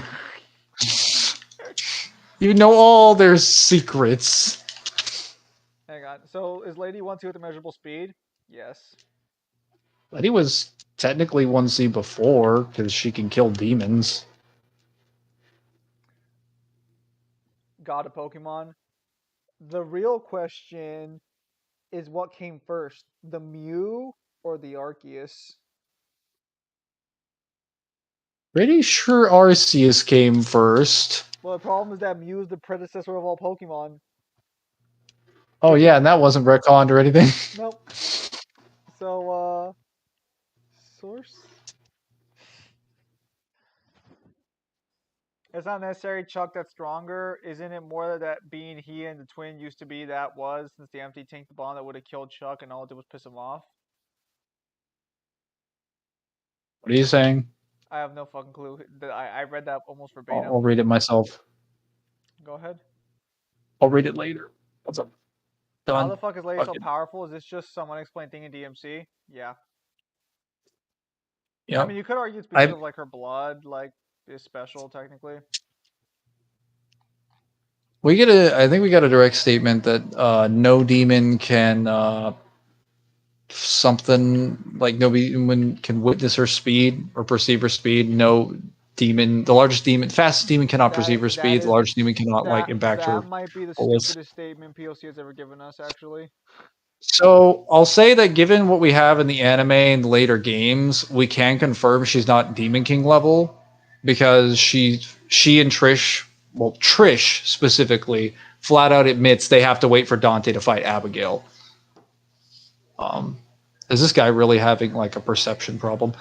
But the thing is that statement comes from a devil hunter. Now, I don't normally take statements that are just come from random devil hunters, just like at their highest value. The problem is that Lady has already shown she can kill Angelos with a little bit of difficulty, but she can kill Angelos with the Kalina on after a couple interactions. And Angelos are not fodder demons. They're literally like some of the strongest lesser demons in the series. So if this demon hunter knows about the Ripper, then technically Lady would be faster than the Ripper. As fucking stupid as that sounds, she would be fast enough to catch something that can cover every inch of the entire demon world and all of its time spaces and everything in less than a day. Aslan scales higher than our Arceus because like the true form of Aslan is way stronger. I mean, King Ferris isn't demon level, and he could freeze your soul. Technically, every demon can interact with the soul. Yeah, soul interaction is not complicated or hard. Technically, even humans, if they have devil arms, can do it. Humans that use humanity can do it because humanity can also fuck with the soul. When do I have skill issues? Never. The empty survived the bomb point blank that we were told Chuck couldn't, so I don't think Chuck is stronger in power to the empty. Oh, that's directly disproven by feats in the series because Chuck is literally able to like revive people inside of the empty and in and outside of the empty without the empty doing anything. Like the empty, so he can wake up things inside of the empty where the empty has full control. The characters are under the impression, I believe they make statements that Chuck cannot interact with the empty. He can't go there. It's his domain. And then Chuck, like an episode later, is like, I just revived Lilith. We're like, wait a minute, but you're weakened. Not only should you not be able to do that, you're not even at full power. And he's just like, yeah, but I did it anyway. So it's like, I wouldn't really take the God bomb statement like very validly because like technically it did blow up the empty, yeah, but the empty like just regenerated. So if you want to say the empty's stronger than God, that kind of throws a wrench in the way that the season 15 portrays the empty, because the empty is literally working with death to get things back to normal and is pissed off at God. So it's not like that the empty is not able to exert its power over God directly, even though God is the reason all of this shit is happening, indirectly or otherwise. It's not like the empty is not smart enough to understand that, though the empty isn't that smart. Wow. Rude. Yeah. Look, I don't have skill issues. I am a beast. Just watch my DMC5 playthroughs with the mods. I am a beast. I even convinced Those mods look ridiculous. Chat even thought for a minute that Malphus was gonna kill me. They thought Malphus had me. They didn't realize it was all calculated. Those mods are great, although I'm gonna have to grab new ones for the next playthrough. So I gotta look for more mods elsewhere.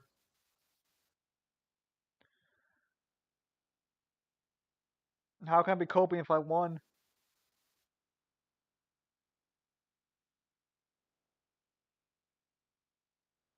I literally beat in DMC2 with Trish. I just haven't done it on stream. Is there anything new for the Clive for the English art book? Yeah, just repeats all the same statements we already knew. It confirms that the Clifoth can basically absorb like all life and literally everything. So it doesn't just absorb what's in the world; it can absorb energy directly. I'm pretty sure I have the achievement for it. Malphus can be argued to be 1C. Melon, every demon in DMC is 1C. They're using a 1C energy source. You, how many times am I going to have to explain this, guys? You don't have to blow up the demon world. If you can interact with souls or interact with demonic energy, we can interact with souls. You are 1C. That's how it works. Every demon predates the demon world and completely ignores all of its rules and laws, including the ones that can corrupt and affect souls. Every demon would be 1C.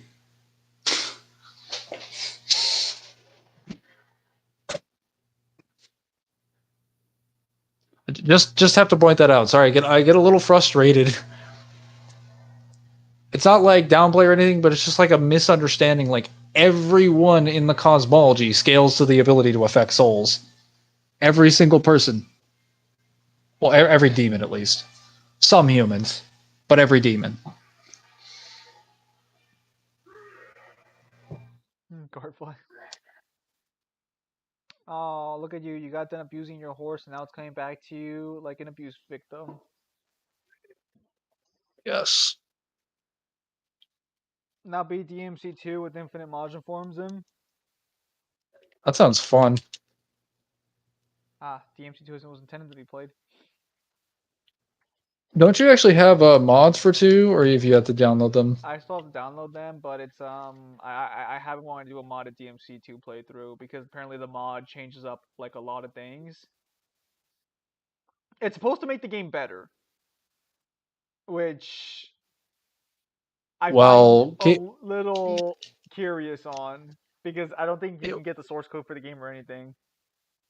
well, I'm also curious because this is from a community of people that don't actually understand any of the value in DMC2. So I'm curious as to what they interpret better to be. That's why I want to give it a shot. However, the one thing I am interested in is character swapping because you can play Dante's campaign with Lucia and vice versa. Can you character swap on the fly though? No, it has to be loaded in pre at the start of the mission. I was gonna say that'd be kind of crazy.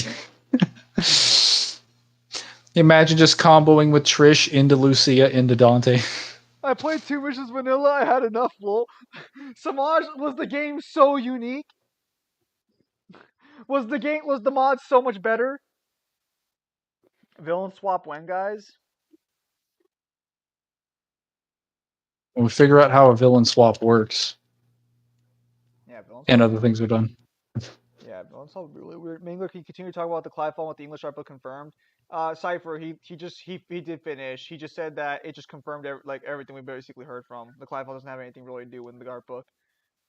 Well, okay, it does have new things. It can technically absorb like all life and anything in existence. So like any energy or things. Like when it's absorbing the human world, it's directly absorbing everything in the human world.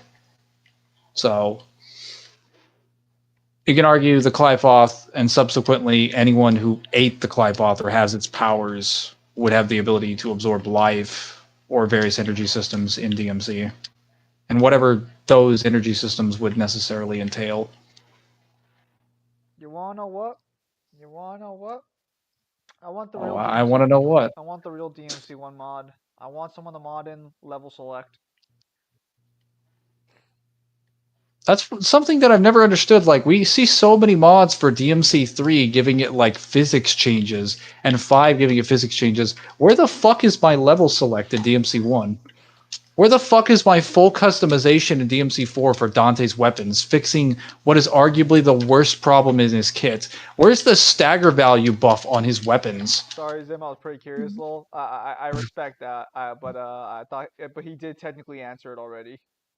Where's the stagger value buff on Lady so that she can actually knock back bosses? Where are the actual addressing of the problems in the game? Or the games? Lady's fine in DMC4. What do you want about? She can't stagger bosses for shit. Why would you need to stagger bosses? Or how would you even incorporate that in Lady's kit? Her kit's predominantly range based. How would you even incorporate stagger? I mean, after a certain amount of hits that have stagger, you would eventually stagger a person? What do you mean by stagger? Do you mean like when the enemy just drops down to like a weakened position for a while? Because you can do that with Lady. No, I just mean like receive knockback.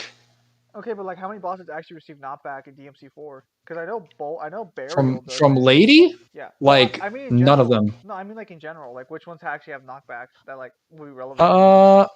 I think Burial, Burial Echidna. does not have knockback. You are He fucking does. He where? does. He literally yeah, so when you hit him enough times and his flame dissipates, he literally falls down.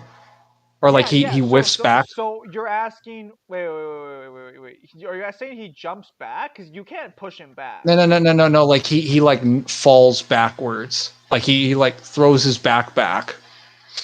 Yeah. Also, and he then his can flames are directly gone. fall down. He can directly fall down after you hit him enough times. Yeah, but then his flames are gone and shit, right? Like it's not actually like a knockback. It's just that he just like gets like stunned for a bit. Well, if you hit him enough times, he will actually fall down after his flames are gone. It's a different animation than what he initially does. Oh no. You can stagger bosses. Yes, I specialize in boss combos. Echidna also has the same whiff, but she has no weakened states. Bale has the same whiff if you hit him enough times, and then eventually goes into a weakened state. I'm not asking for the weakened state for Lady. The Lady should obviously be able to access it the same as any other character. I'm saying she can't even get the first one. Why would she be allowed? She's basically fighting glorified super armor enemies. I'm sorry, what? Lady's fucking busted, dude. In DMC4? Dude, yes. Are we playing the same game? Like, You don't think I Lily's wouldn't call her in busted. DMC4? No, I would not say she's busted. She's fine. Bro, your opinions are trash. Like your combos, abysmal. Can you even combo with Lady? I don't know. They all die too fast. You can't see, but I got my finger up in a victory sign. Uh-huh. Katniss left in a dizzy state. She is.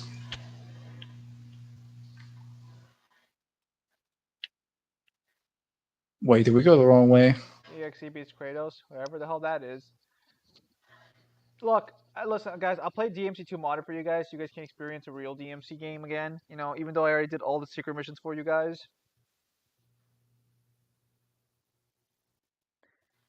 Is this another Bloody Palace challenge brewing? Samaj just keeps trying his hardest to force another Bloody Palace challenge match. I'm Slater. I still have to max out my V.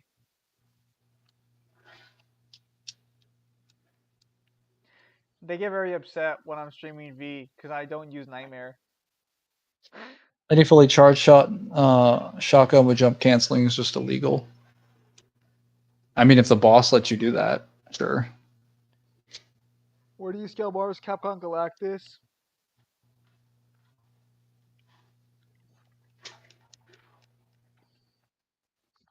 I mean, technically, it's implied being Galactus is more impressive than a lot of the stuff that happens in the final versions of the game, which means that you could argue that Galactus scales above Mephisto and shit. But I don't know. I don't think there's any evidence to put Galactus anywhere on the tier list or anywhere scaling wise outside where he generically scales.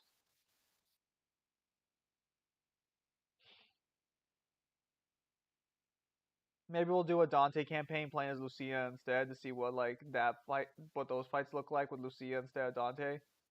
Which I can tell you right Wait, now. what happens when you fall in the underwater section as Dante? I don't know. I can't help but wonder that the game probably isn't registered to handle that, and that would be a very terrible idea.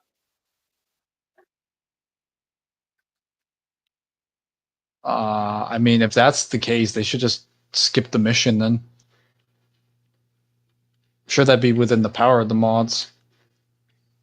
Well, I don't think Dante. I think either Dante walks underwater. Well, you can't clear the mission unless you fucking can swim. Yeah, you need to be able to swim upwards because there's a couple areas where you have to swim vertically to get through a couple passages. Or You the also other have to do Lucia an underwater animation. puzzle. Yeah, but you don't get weapons to fly underwater with Dante. What's the mission? Mango, do you remember what mission it was for DMC2 Lucia? I believe it's either somewhere between 10 to 11. I think it's 12. Somewhere in there. Yeah. Just do some levels to like Samaj and see find it first and then go from there. Or just look it up on the Reddit. I think the Reddit will have the missions. How is Leon stronger than Frank West? What do you mean?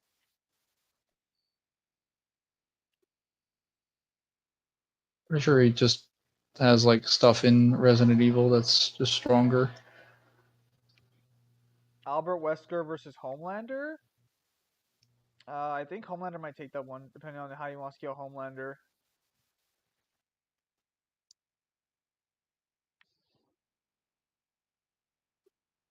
She only has 13 missions. I think it's 8 or 9. Could be only 8 or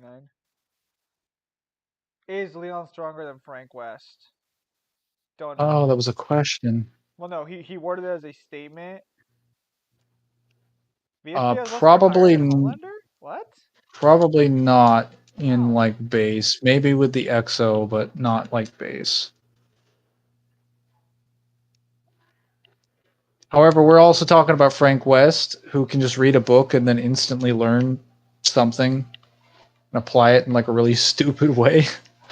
So I'm not sure what would happen if Frank picked up like a bodybuilder's magazine or some like if he picked up a magazine that was given to him by like Arnold Schwarzenegger for like the greatest bodybuilders catalog of all time. I'm not sure what Frank would look like after the end of that reading session. He might be packing something not human.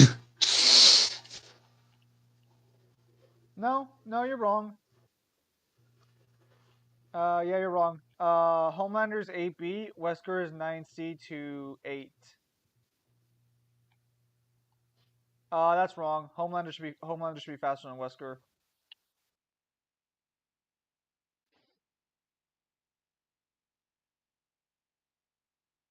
I've killed the enemies. Homelander should for sure scale to lightspeed. No, Homelander should scale lightspeed combat wise. Well, hang on. Are we talking comic or are we talking TV show?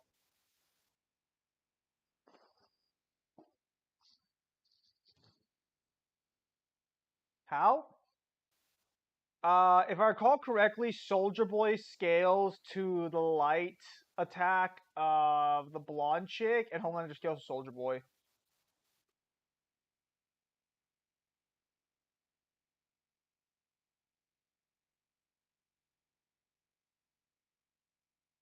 Dead Rising 2 co-op would be funny, lol.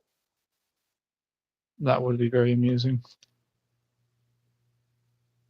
Isn't co-op only case 0? No, you can play in regular and off the record. Oh yeah, because off the record is off the record canon or is Dead Rising 2 canon? 2 is canon to 3, and 1 is canon to 4, and they're all in the same timeline. And then Case 0, Case West are all canon to 2. Off the record, I think, is in its own timeline, where 1 is canon to it. And I want to say the events and the individuals in Dead Rising 2 have been swapped. Like some of the antagonists have been moved around. Play it on console, Dead Rising 2 PC. How will Homelander be able to harm Wesker, negate his region and hacks? Wesker doesn't have hacks that would fuck with Homelander. Well, what hacks would Wesker have? Unless you want to argue for like infecting him with a virus. I have brought the malaria. Corruption? Wesker doesn't have corruption. He just infects you with the virus, and that's it. But Wesker's virus isn't contagious. He has to have a separate virus, and Homelander with Speed Blitz, and he scales higher in AP. I just checked the VSB page. Homelander's stronger than Wesker. Although, full disclaimer, that's based on a statement that argues contradicted by the series. So I don't know how you want to take that one. So Homelander scales to a nuclear bomb because Vought stated that Homelander was able to tank every weapon they could throw at him. And Vought should have access to nukes.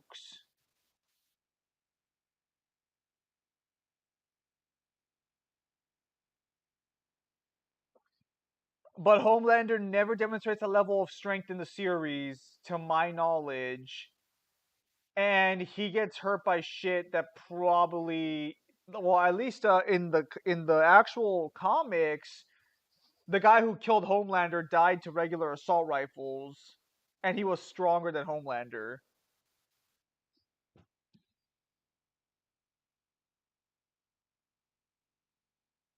You go get some.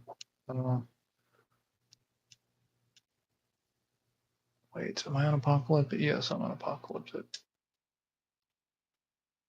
Now, what the hell? Sorry, my bad, guys. Oh, it doesn't I want to go to the restroom. Fuck off. Maybe you and Mangler could play Dead Rising in a Halloween stream? Maybe. That was weird. I'll be right back. Alright. Yeah, no, I don't buy it. If you don't buy it, then well, I mean, Homelander still speed stomps, but like we're talking like a massive difference in speed here.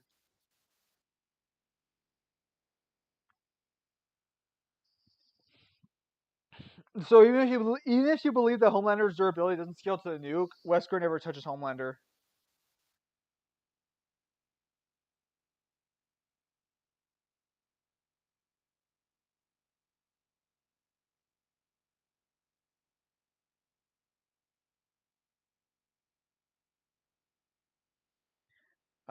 He's able to react to attacks from Starlight, I think is what her name is. Or more accurately, he's able to react to Soldier Boy, who can react to Starlight's light attacks.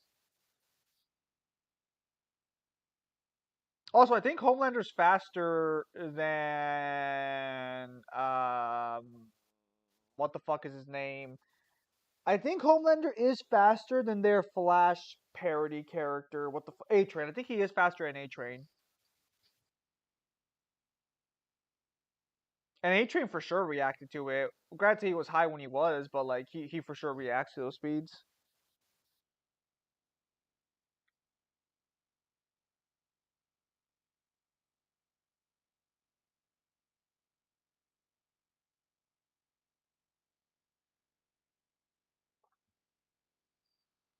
I think Starlight's directly stated to fire photons, and even if she doesn't, you kind of have to prove they're not normal light because it always fucks with the light around her. I'm pretty sure her attack is stated to just be light itself consistently.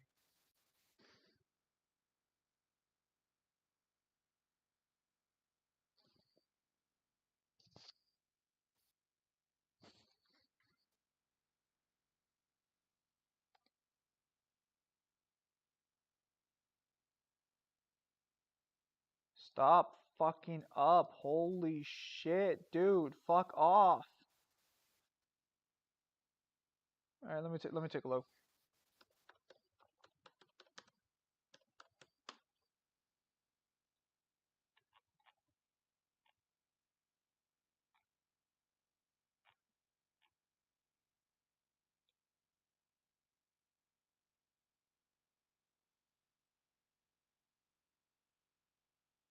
Okay, I can't look right now because every time I open up a new fucking tab, my screen starts flickering incredibly fucking badly.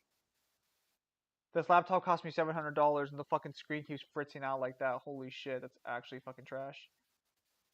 Although it's probably because I haven't used it in a fat minute, to be fair.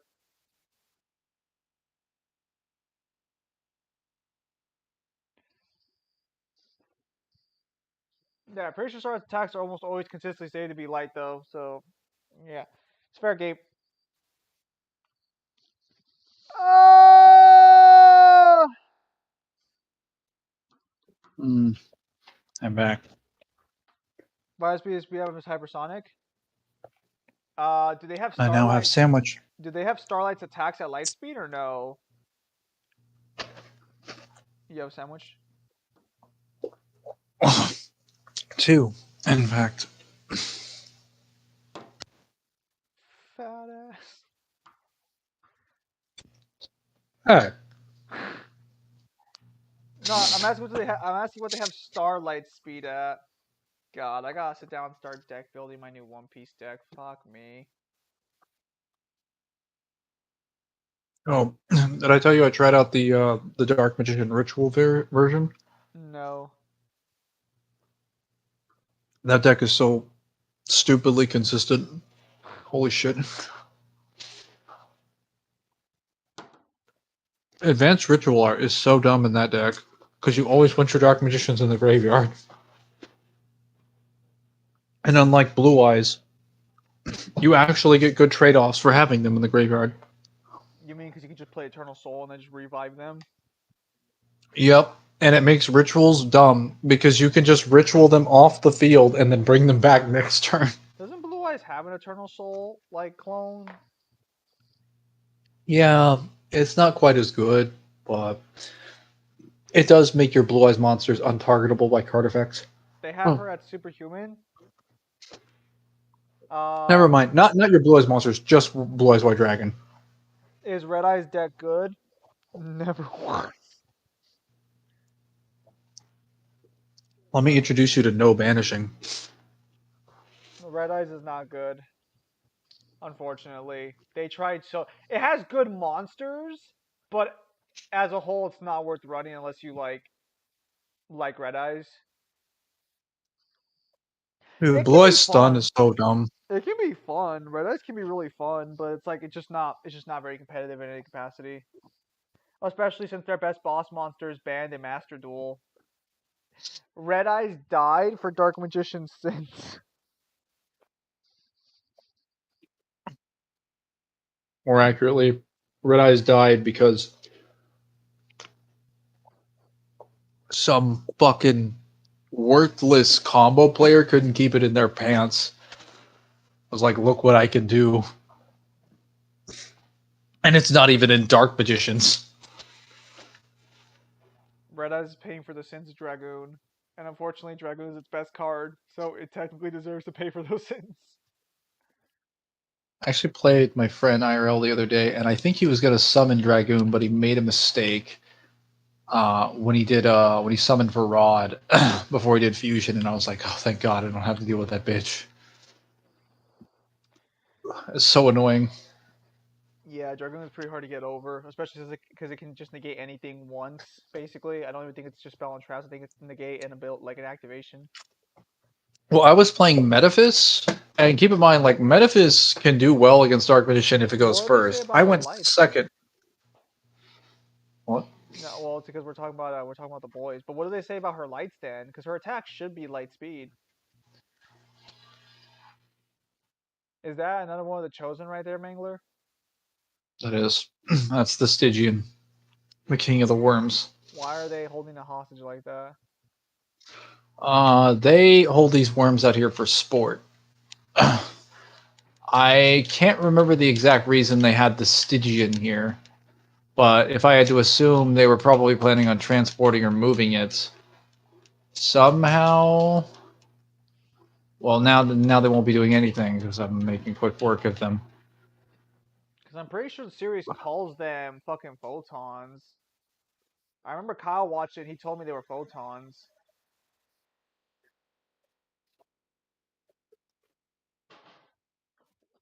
Of the original 3 OG monsters, they all have good decks. The only problem is that Red Eyes falls behind so hard.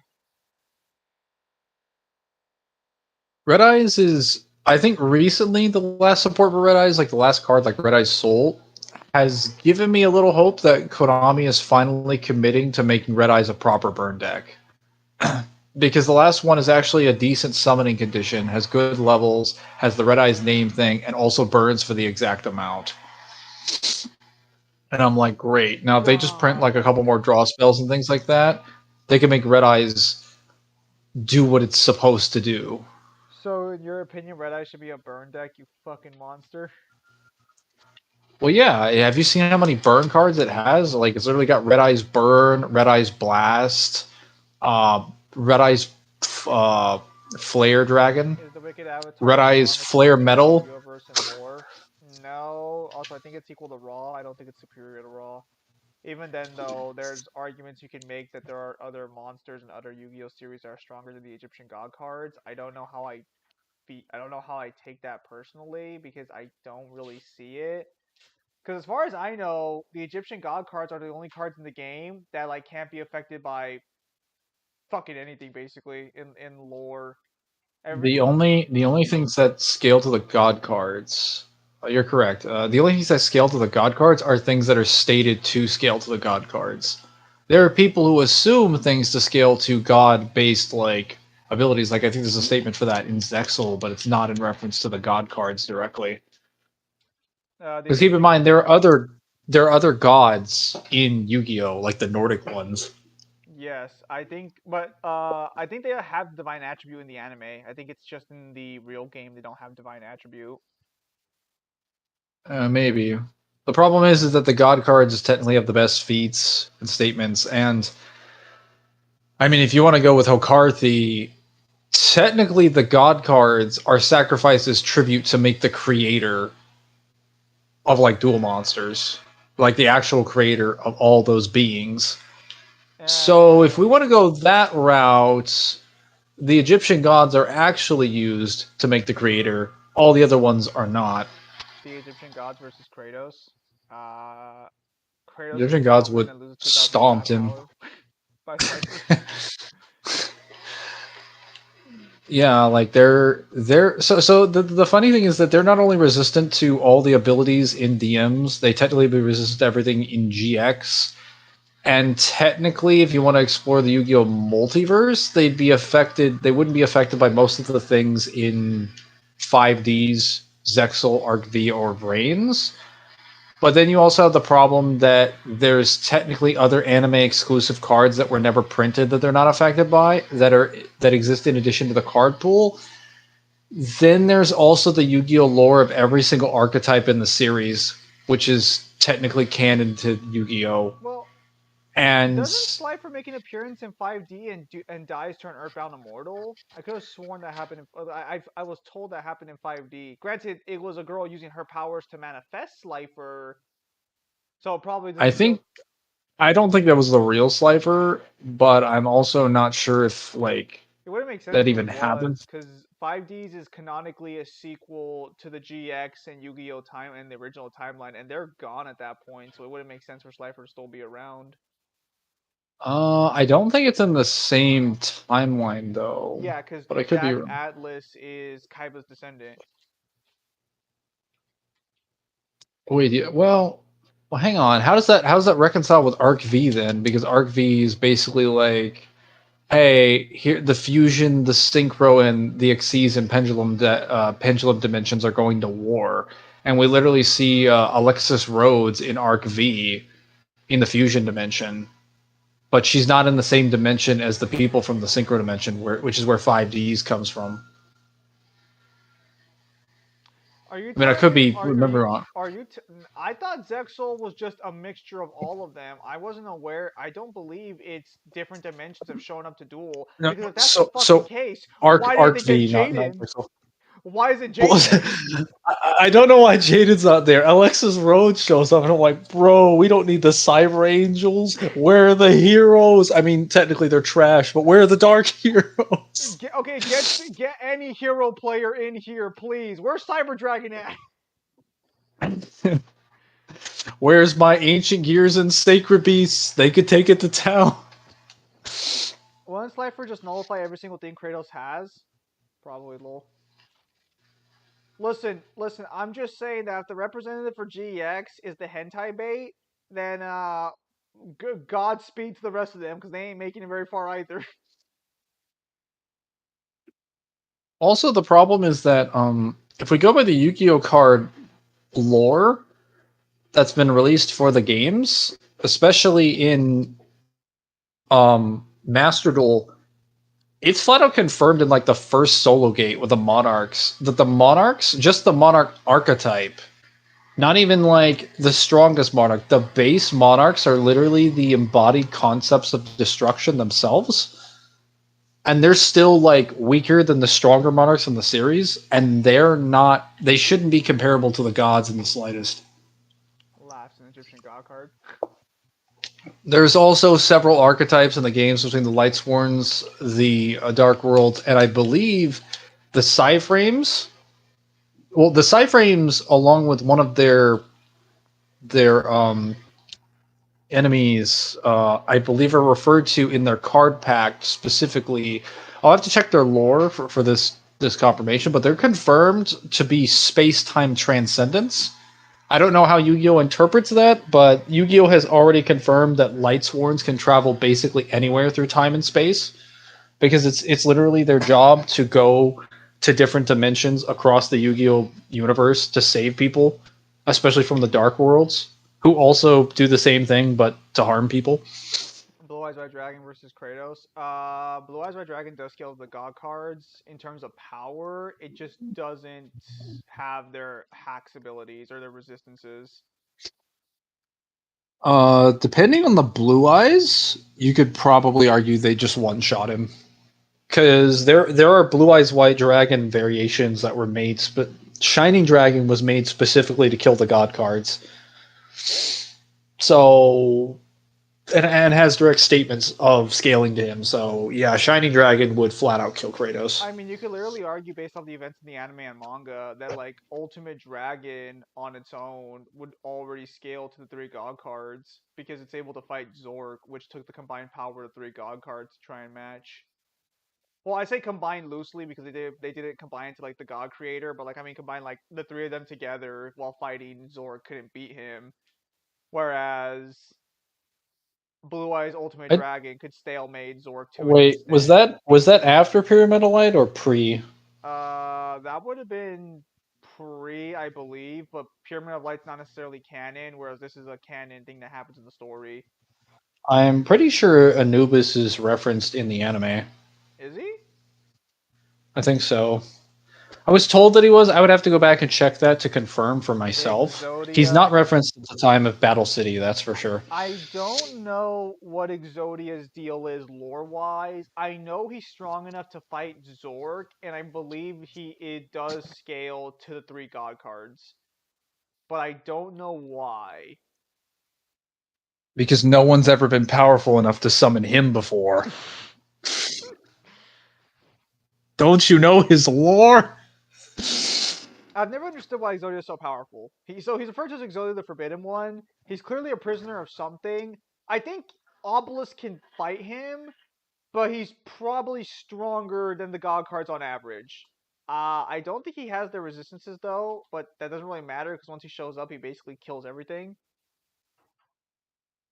I mean, that's kind of his shtick. Like, a lot of people think like Exodia just wins the game, but like that's only how he works from a gameplay standpoint. In the lore, he just shows up and just blasts you with an enormous amount of power. He could fight, he could throw hands with Zork. They could all throw hands with Zork by themselves. It's just that they don't last very long, with the exception of like maybe Blue Eyes a little bit.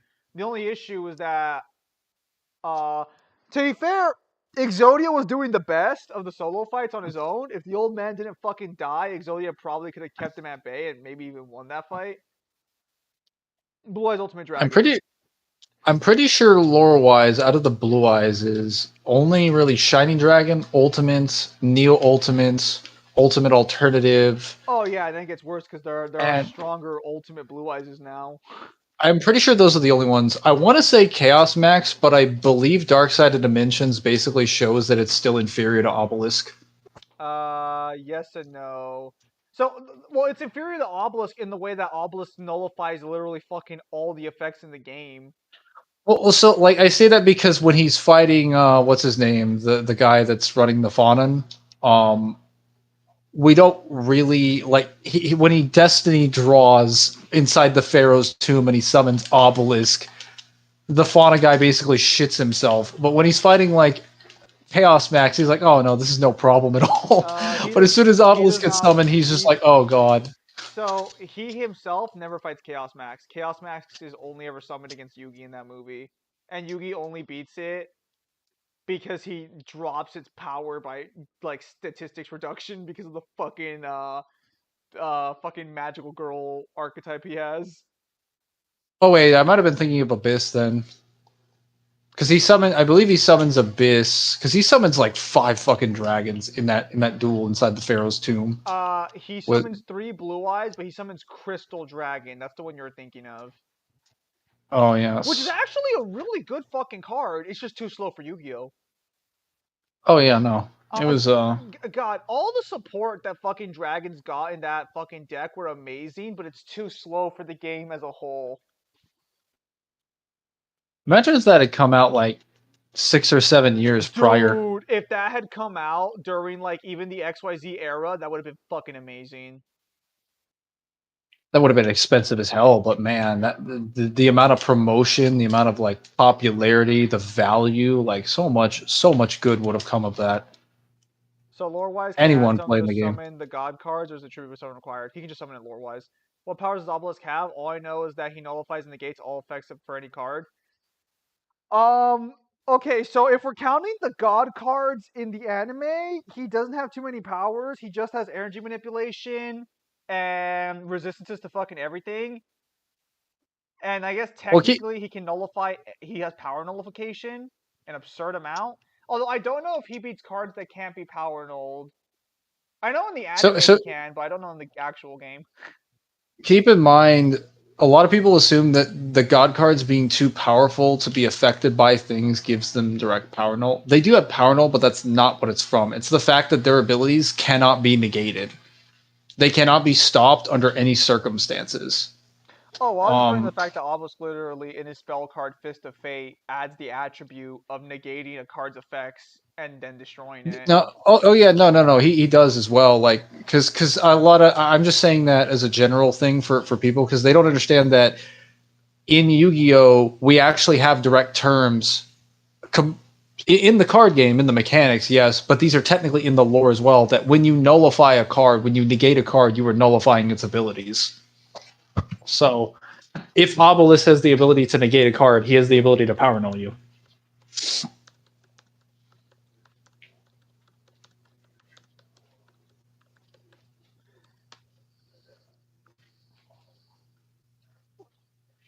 Oh, we're gonna go back to the Ashland. my issue with Fist of Fate is, does Fist of Fate work on cards that say they are unaffected by other card effects?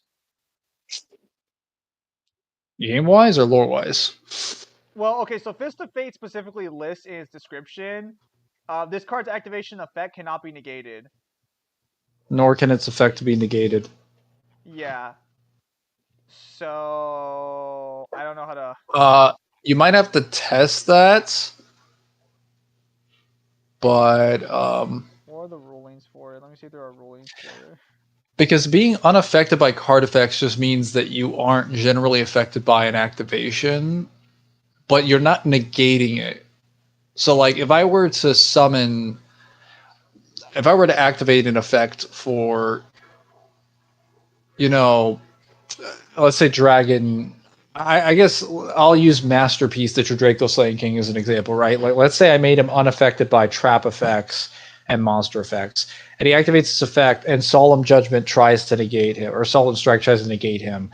It will activate and it will trigger. It just won't. It'll pay the cost. Nothing will happen though, and the effect will still go through, even if it can be chained to. Five-headed dragon. I don't know if five-headed dragon scales, but if we take attack power as a value to scale characters, five-headed dragon's technically stronger than Blue Eyes and Obelisk. I just don't know how that works. I don't think attack power can technically be used, because if we go by their official, well, not even just that, but we go by their lore and their descriptions, most of the god cards are basically unaffected bit by bit for every card in the game. Five-headed dragon wouldn't even be able to kill them, because technically the god cards are also immortal, in the sense that you cannot be destroyed in battle unless you're a divine beast monster. You can't physically kill the god cards. Mangler, in lore, does war need those pillars to stop them? What pillars are you talking about? Can Yugi, Atem, and Kaiba just play anything in their deck when they won in a fight? Yugi and Atem can. I don't know about Kaiba, but if Kaiba were to activate the powers of his ancestor and use shadow magic, it is entirely possible that he could just destiny draw whatever card he wants. Because that's just what Yugi does. The fact that no one calls Destiny Draw out is fucking ridiculous. The Chrono Pillars. He does need those pillars to stop time, yeah. So how do you guys do if I have a Yugi character against another versus character? As fucked as this is, I think Jump Force probably did this concept the best.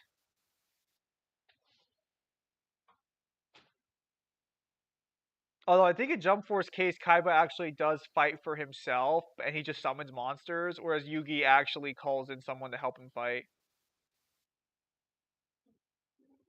God, Jump Force could be You're just explaining to me why he's really the king of games.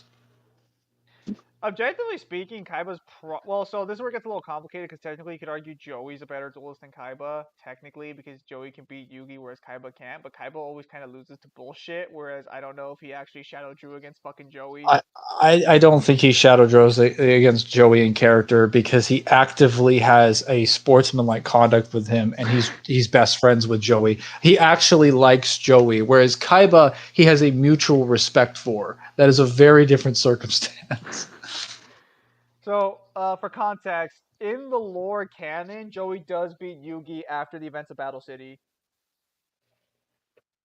Yeah, so if you want to take that, then it's but every single time you actually watch all the duels that Yugi has with Kaiba, Kaiba almost beats him every single time, canonically, until Yugi decides, I'm gonna Destiny Draw. It's literally, statistically speaking, he almost has him on the ropes. And keep in mind, he's also researched after the first arc Like, he's researched every theoretical, mathematical, and scientific explanation for how Yugi could statistically summon and draw all the 5 pieces of Exodia, because in the tournament history of Yu-Gi-Oh, it had never been done before and never as consistently as Yugi did it. So he was like, I literally put mathematical projections, the value of quantum mechanics, and every single time-based like calculation, and I still can't figure out how the fuck this man managed to draw Exodia. I love how Kaiba is the IRL duelist because he will spend an absurd amount of time and an absurd amount of resources to try and win a children's card game. You know, he's literally like what you would expect of like an actual duelist who deck builds and grinds. Yeah, he's The only difference is that and you see he gets rewarded by it because he beats literally everybody he plays. The only people he loses to are people that like, yeah, let me just kidnap your family and take over your company and then force you to do this, or you die, or steal your soul. And then the other times, yeah, the guy's literally cheating with magic. The only guy who technically beat Kaiba legitimately was technically fucking Yugi in the new movie Dark Side Dimensions, although that duel does end technically in a draw because the fight is interrupted. Yeah, I was gonna say that's probably the only time that I can think of it being legitimate. But I would also argue that Kaiba's mindset is a little bit messed up because at the time he desperately wants the Pharaoh to come back, and Yuki's like, yeah, he's not coming back. And he's like, you're lying to me. Until he's very butthurt. He's only luck to win the duel. That's true. The only time I think the rival character has ever lost to the third string has, I think, just been in Brains. In Yu-Gi-Oh! Brains, the rival character loses to the Joey of the group. Joey's the best character. Joey's actually a pretty good character. Like he does get a lot of flack for some reason, but when you watch Duelist Kingdom and Battle City, he kind of points this out. He's just like, why is everyone like racket on me when I was like third place in Duelist Kingdom? I beat Weevil Underwood and Rex Raptor, who were like the regional champions at the time. I beat like the best duelists in the world. And the only person he lost to was fucking Kaiba, who's like the former world championship. And he had barely learned how to play the game at that point. It's like, bro, by this logic, like, he's a pro. Joey's the most relatable? Nah, Kaiba is. Clearly you don't spend your time deck building. Kaiba being smarter than Kratos? Kaiba's smarter than a lot of like, real talk for a minute? Kaiba's fucking actual genius. Intelligence feats are fucking absurd. And I love how realistic he is, because everybody would use that to make their card game play better. I believe the manga directly states that he's an insane super genius. So he's not a genius, he's referred to as a super genius. And as an example of what he's able to do, he's literally able to create a card game projector that can make card games into reality.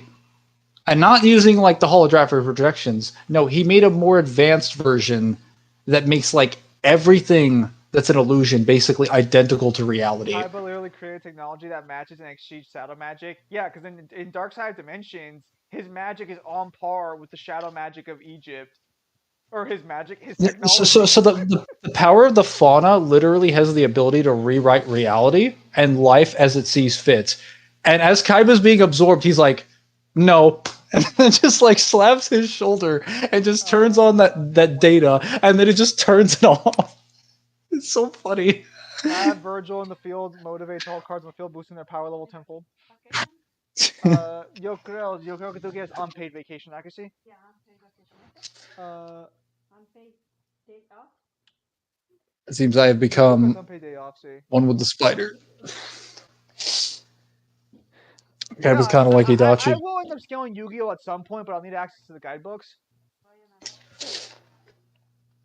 Scaling Yu-Gi-Oh! Would be a bit of a hassle because of how much lore you'd have to read in Master Duel and like every card, because you'd have to figure out what every card in the lore does just to explain why it doesn't affect the god cards. Okay, well, I'll be doing manga scaling, I think, only, though. I don't think I'll do anime. I know If you're doing anime... manga, then it's easier. Okay. ¿Abril 17 es cuando vas a regresar? Yo salgo el domingo en la noche, pero si voy a ir a trabajar 2 horas para no cerrar week, porque si no voy a pagar a cheque. Trabajo este día, a las 11 tengo que estar en el aeropuerto. Okay. Yo trabajo ese día que voy a que me salga una hora antes. Ahora le pongo que... ¿Le pongo nomás en serio? Sí. Infinite Career wants to piss him off. Oh yeah, entonces vota semi-driver's license antes de eso. Abril 25. Para empezar a trabajar aquí y no digo aquí. Ya. No, pero como yo regreso este día, yo no trabajo este día, entonces yo lo voy a poner el 24, ¿ok? Okay. Ya, porque yo trabajo hasta el miércoles, yo lo voy a poner el 24 para que se la diga. Okay. Pegasus says in GX that the #1 duelists are Yugi, Kaiba, and Joey. Pegasus thinks Joey is the third best duelist in the whole world. Yeah, because he literally fucking... Listen. Let's see. Del 17 al 24. Sí, eso es lunes. See, this is the problem, is that in actual concept, Joey's competition, the guy he keeps up with, like, let's use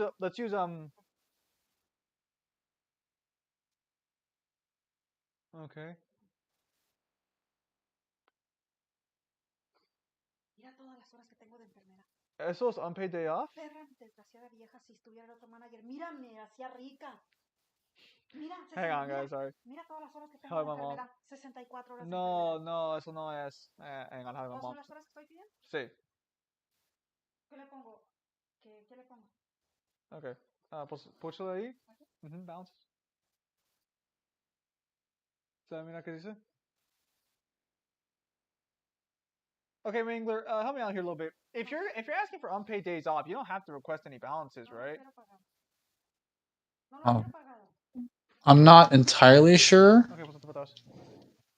But if you're asking for an unpaid day, you would have to specify that though, because it'd be a... No, pon save. Y es porque estás poniendo unpaid day off. Debería estar bien. Wait, hang on. Do you get paid leave? I don't think she does, no. Sí, pon save. Yeah, that's... If you got paid leave, I think you might have to specify that. Well, no, if it was like mandatory. Pon pending. Yeah, because she asked for unpaid days off. Ya está listo. Fíjate pending, mira, más está seguro. Sí, debería estar listo. Sí. I'm not entirely sure how that would work, because I don't get paid leave. So... Why does no one ever mention that the Millennium Puzzle has luck manipulation as one of its main powers? Because no one wants to fucking admit that Yugi only wins because he's fucking cheating. No one but Kaiba. Sí, ya está listo. Yeah, and everyone treats Kaiba like he's like psychotic, which to an extent is technically true, but it's only true for the first arc. Anyways. And it's only true for the stupidest of reasons. Where was I? So, Joey's competition in Battle City alone was 2 people using otherworldly powers, and he would have won against Merrick. He was going to win that duel. Merrick literally orbital like bombarded him with like a lightning bolt in the middle of the duel. Damn. What is it, Alan? It's very good. Is Keanu Reeves acting good? I like it, but it's probably not. Okay. Alright. Joey did tank the Wii Dragon of Raw Phoenix mode attack. A verified and Yamayugi tank a Norwing Dragon of Raw attack. There's some context to that, but yeah. Mangler, if you only use Darksiders 1 for scaling War, where would you scale him? That looked very different then. If I only use Darksiders 1, then probably somewhere where VSB does, City Block. But VSB apparently read that worlds were universes in the novel, and then ignored the second page where it literally confirms that angels and demons have destroyed millions of these worlds. I don't... Like, I'm not even exaggerating. Open the first page of the Abomination Vault. In the first sentence, it says worlds or universes. Like, and they even put it on their profile. Like, it's not even like there's no level of interpretation. You you don't have to worry about any sort of assumption. It's flat out stated, and then the next page is just like, I guess I could say angels and demons have done like wonderful things for creation, but I'd be lying. They have done. They have and will continue to destroy millions and millions of worlds. I'm like, bro, bro, that's so blatant. How do you fuck up that easily? One does not simply make a mistake this easily.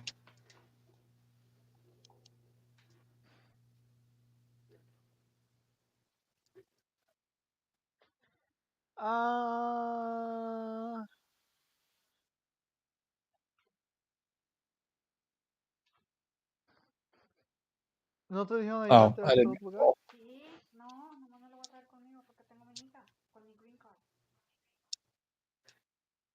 Okay, sí. Why don't I get rid of those? Voy a traer mi green card y Sí. Que no aprietes. ya, por eso voy a guardarlo mi nombre. Sí. Sorry, my mom's getting ready to go to make a trip to Mexico soon, so she's wanting to get her papers in order because her green card expired. Oh no, I gotcha. Happens to everybody. Anyways, Well, yeah. everybody that has a green card. So Joey's competition is literally 2 psychopathic magic users and the richest guy on the planet. Which That has like technology that defies reality. And not only that, he's rich. I don't know if you ever played a card game, especially in the locals tournament, but rich people are stronger than any magic you can ever imagine. So if anyone ever tells you Yu-Gi-Oh isn't pay to win, they're technically correct, but it is pay to do well. So if you guys have played Yu-Gi-Oh, especially during 2017 and 2018, you'll remember that was before Ash Blossom had actually had any reprints as a card. So if you were a wealthy player, you could have a playset of Infinite Impermanences, a playset of Ash Blossoms, playset of Call by the Graves, and your average Yu-Gi-Oh player would be like, yeah, I have like breakthrough skills. And you're like, oh, that's cute. All of my cards are literally better and locked behind a paywall that costs more than the next 5 decks you have combined. Like, and keep in mind, in the Yu-Gi-Oh world, we can unironically make that argument for Joey because Gen 1 Yu-Gi-Oh was expensive as fuck. It was so expensive. We're literally talking about the guy that handles like the major production of and distribution of the game, so he can make any cards he wants whenever he wants, has basically an endless supply of money and technology that literally defies reality and can be used to his advantage whenever he wants to. And Joey has defied him, all while having only played the game for like a month. Look.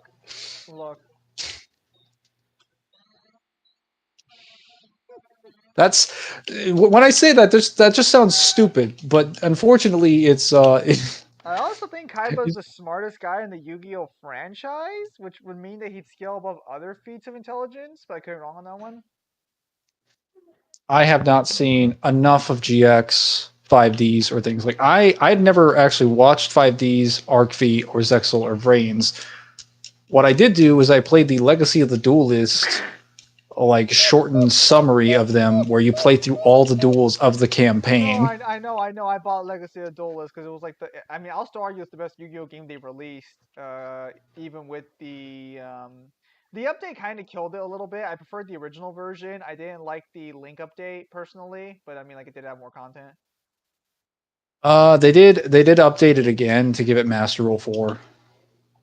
Or no, Master Rule 5. Did they? But yes, they did. That's pretty good. When like 2020 came around. But I just really liked it because I got to actually experience the original like show of Yu-Gi-Oh! When I had forgotten about it, and I got to experience GX. I actually really liked 5Ds because I had never seen 5Ds. I just heard good things about it. I actually got to see the story. I was like, this is like the best Yu-Gi-Oh! Story outside of GX, or not GX, outside of DMs.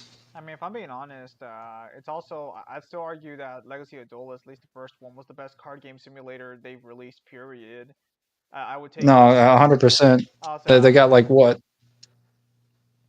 Go on. Go ahead. No, by all means.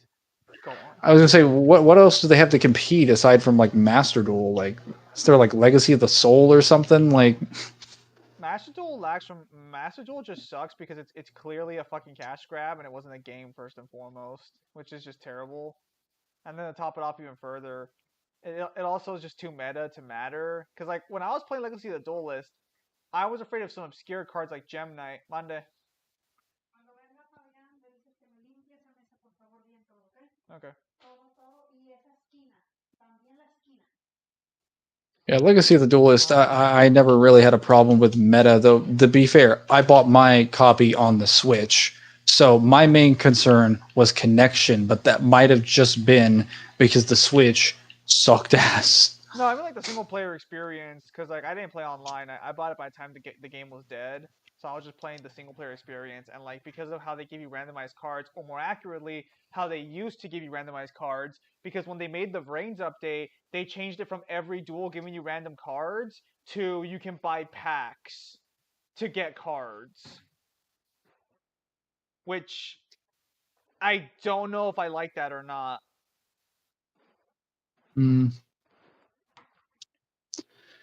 Mangler, please tell me that the VSB has instant reaction for the Horsemen. It does. They gave them for each of the Horsemen. Where are we going? Oh yeah, we're going over here. Yeah, no. I think I might do another IRL Yu-Gi-Oh stream pretty soon. I need to test out my God card deck with all the new support in real life. I haven't properly built that deck yet, but I'm too busy deck building in One Piece right now to worry about it. Well, now you got some support coming. I don't know what the Some fuck I draw played. power. Because I didn't have 2 copies of Obelisk and Slifer in my deck. I had to go grab my other copies because I only have, shamefully, I only have 1 copy of Obelisk and Slifer of the normal art, so I have alternate arts for them instead for my second copy, and it's kind of gross. I don't know why they don't just print like a bunch of retrains of like the cards that Merrick had. I mean, they technically already did that with like Egyptian Slime, but like if they just retrain like Raw's Disciple and a couple of the cards, they can honestly give some pretty sick normal summons and special summons and make their deck like far more consistent. All Raw's Disciple really needed to be spicy was summoned from the graveyard along with the deck, and I think that would have made it like a lot better. Well, you want to know what cards like would have been a great thing? For Also, removal of the special summoning condition thing, because people actually use Raw's Disciple for a really degenerate thing, where they would summon Raw's Disciple and give it to their opponent. Yeah. And then their opponent was basically under Vanity's Emptiness, and it's like, bro, this is not how the card was intended to be used. Crush Card Virus is Like, solid, but it's not that game breaking. The virus cards are I fucking hate virus cards. They're fucking silly. Because there's an archetype specifically designed to use the virus cards now, and they're fucking annoying. The Lair of Darkness. Yes. I wanted to build Lair of Darkness back in the day, but I didn't buy the structure deck because I thought it wasn't going to be all that good. It's a little inconsistent, but now they've released support for the Lament cards, which are basically like the little girls that search like trap cards.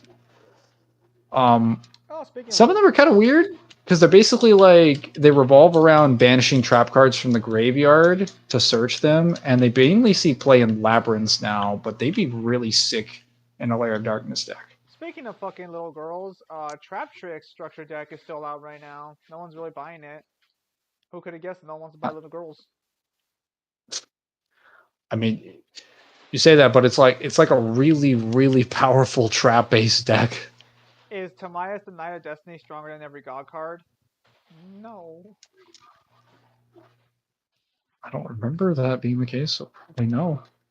Tamias would probably be comparable, but he only fights Leviathan in its first form. He doesn't match Leviathan in its final form, and technically the God cards need to combine to fight Leviathan's final form, so we have no scaling reference to work with for Tamias is the Destiny Knight. You wanna know what's an archetype that needs fucking support fucking badly? Fucking Destiny Knights. Destiny Knights? That's what I call the fucking, or I think they're called the Knights of Legend or something. The Tamias. The Legendary Knights. They're called the Legendary Knights. They Knights. need fucking support desperately. Holy shit.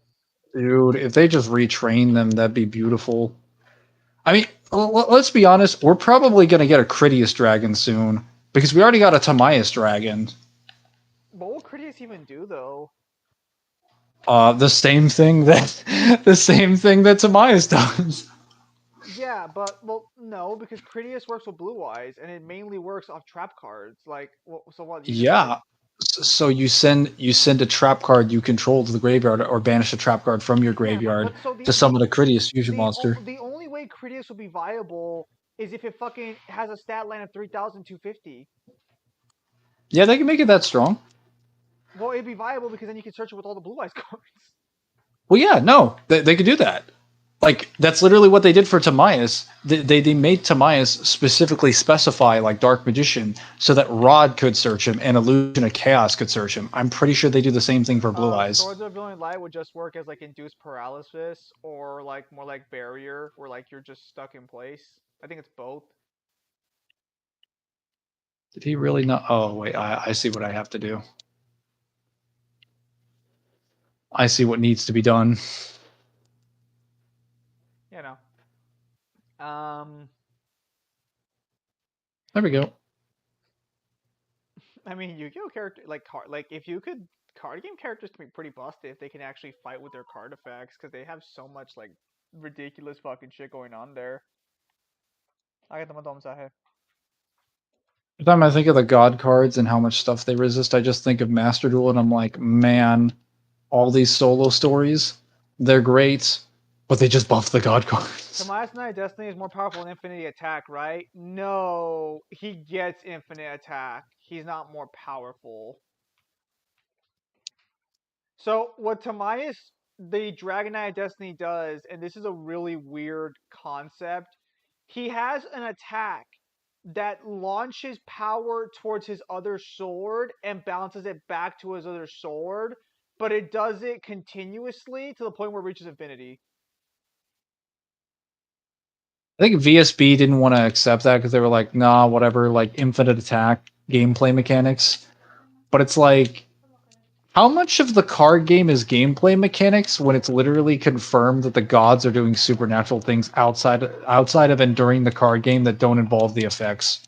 Oh no! For Tamias, it's literally fighting a magical creature. He stabs the creature. It's fighting Leviathan, and then just gains the infinite attack. It literally makes the infinity symbol to say represent infinite attack. Do they state it's infinite? It stated to be it has infinite attack. I think Yami does state it's infinite like attack. He might.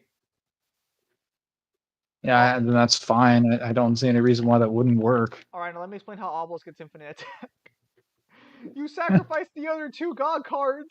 God, why can't that be a fucking card in the game already? Give me infinite attack Obelisk. I want my pink obelisk. I want I want god card based fusions. Why does fucking Sacred Beast get them? I want them too. They ever have those in the show, or was that not a thing? No, they only fuse into Horcrux, God Creator of Light, or Hecate's, whatever. And obviously in the movie, fucking Pyramid of Light, Yugi's just like, I sacrificed my other two god cards to give Obelisk infinite attack power. And I'm like, what the fuck? Did you just upgrade Obelisk to a raw tier card? What the fuck? Where's the Slifer upgrade? You said upgrade to raw tier card. I think you meant downgrade to raw tier card.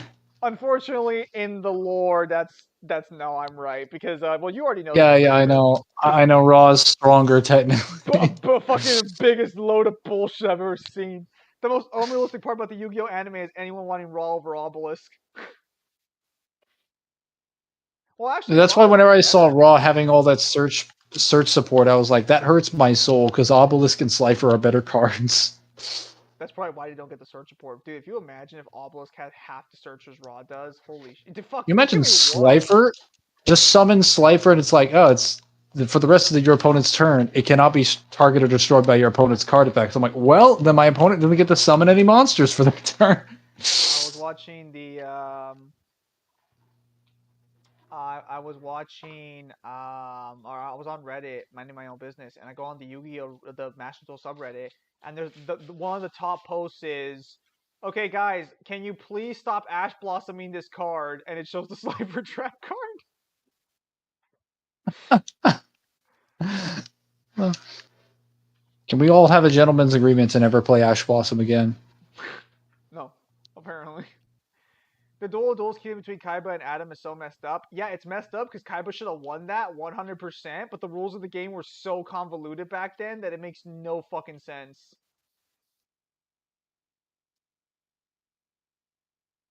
Just to be clear, in an actual game of Yu-Gi-Oh!, Kaiba would have beaten Yugi like 10 times over. What's the fake Raw's card name again? It's just called the Winged Dragon of Raw. Like the fake Raw had the correct name. It just killed Odi, or it didn't kill Odeon. It just. What was the point of using the fake card at all to begin with? So that the point of Odeon using the God card was to make them believe Odeon was Merrick. But like when Joey started getting suspicious throughout the duel, he's just like, "Yeah, I don't think you are who you say you are," and he basically started calling Odeon's bluff. And then Merrick telepathically is talking to him the entire time. He's like, "Odeon, I put a card in your deck for you, aside from the mystical beast that should help you." And then he draws and he's like, "Master Merrick, I cannot use this." He's like, "Odeon, you will use that card." And then and he basically forces him to summon the Winged Dragon of Ra No, using the mystical temple. He uses a fake one. Yeah, no. He uses a fake one. He specifically did that because he always wanted to make sure that, like, well, two reasons. One, he wanted to convince them that Odeon was Merrick, not him. And two, he wanted to make sure that the real God card was not lost to anyone under any circumstances. So if Odeon, for some reason, lost, he had a backup plan. The funniest thing about that situation is he would have won the duel if he didn't summon wrong. I know. I actually stopped. I think I stopped watching the Yu-Gi-Oh DMs like right in the middle of their duel after Joey has basically been spamming a bunch of after he's been spamming the boss monsters of every person he beat at the beginning of the battle city, and it's like right before. I think it's like right after the temple has had the is basically cooking up the raw to summon. It's like right before he does it is where I stopped. Can Joey tank two other gods? Like, is that fight with Raw? Well, so the problem is that, like, at that point, while the god card still hurts you, I don't think it's confirmable if they're at their full power. So it's a little weird how to scale that scene in particular. Because the holograms aren't real at that point. They're not like they are in, fucking, Pyramidal Mangler, what the fuck was that? said Pyramidal Light. Yes. Raw's like, how dare you use made in China version of me? Raw's weird. Die. Because Raw doesn't fucking like the god cards didn't want to become cards, technically. They literally like killed everyone. So Pegasus was like, I'm gonna make a bunch of cards out of these. They'll be famous for my card game. And then every single person he hired from the project basically died and had their soul sent to the Shadow Realm. And then the gods were like, all right, you need to stop this card game, and then just sent nightmares to Pegasus of them destroying the world. And yeah, Pegasus was like, okay. Yeah, he was like, no, never mind, I'll do it anyway. Okay, so can I just say that I actually really enjoyed the fact that lore-wise Pegasus drew their artwork specifically. Like, everyone else has different artwork, but because they couldn't do the god cards, Pegasus is the one who drew them. And Pegasus was like, fine, I'll do it myself. is Joey the second or third smartest no filler art character only canon? Joey's not even like in the top 10 smartest characters in Yu-Gi-Oh! Joey's a fucking idiot. He's just not. He's a really good duelist.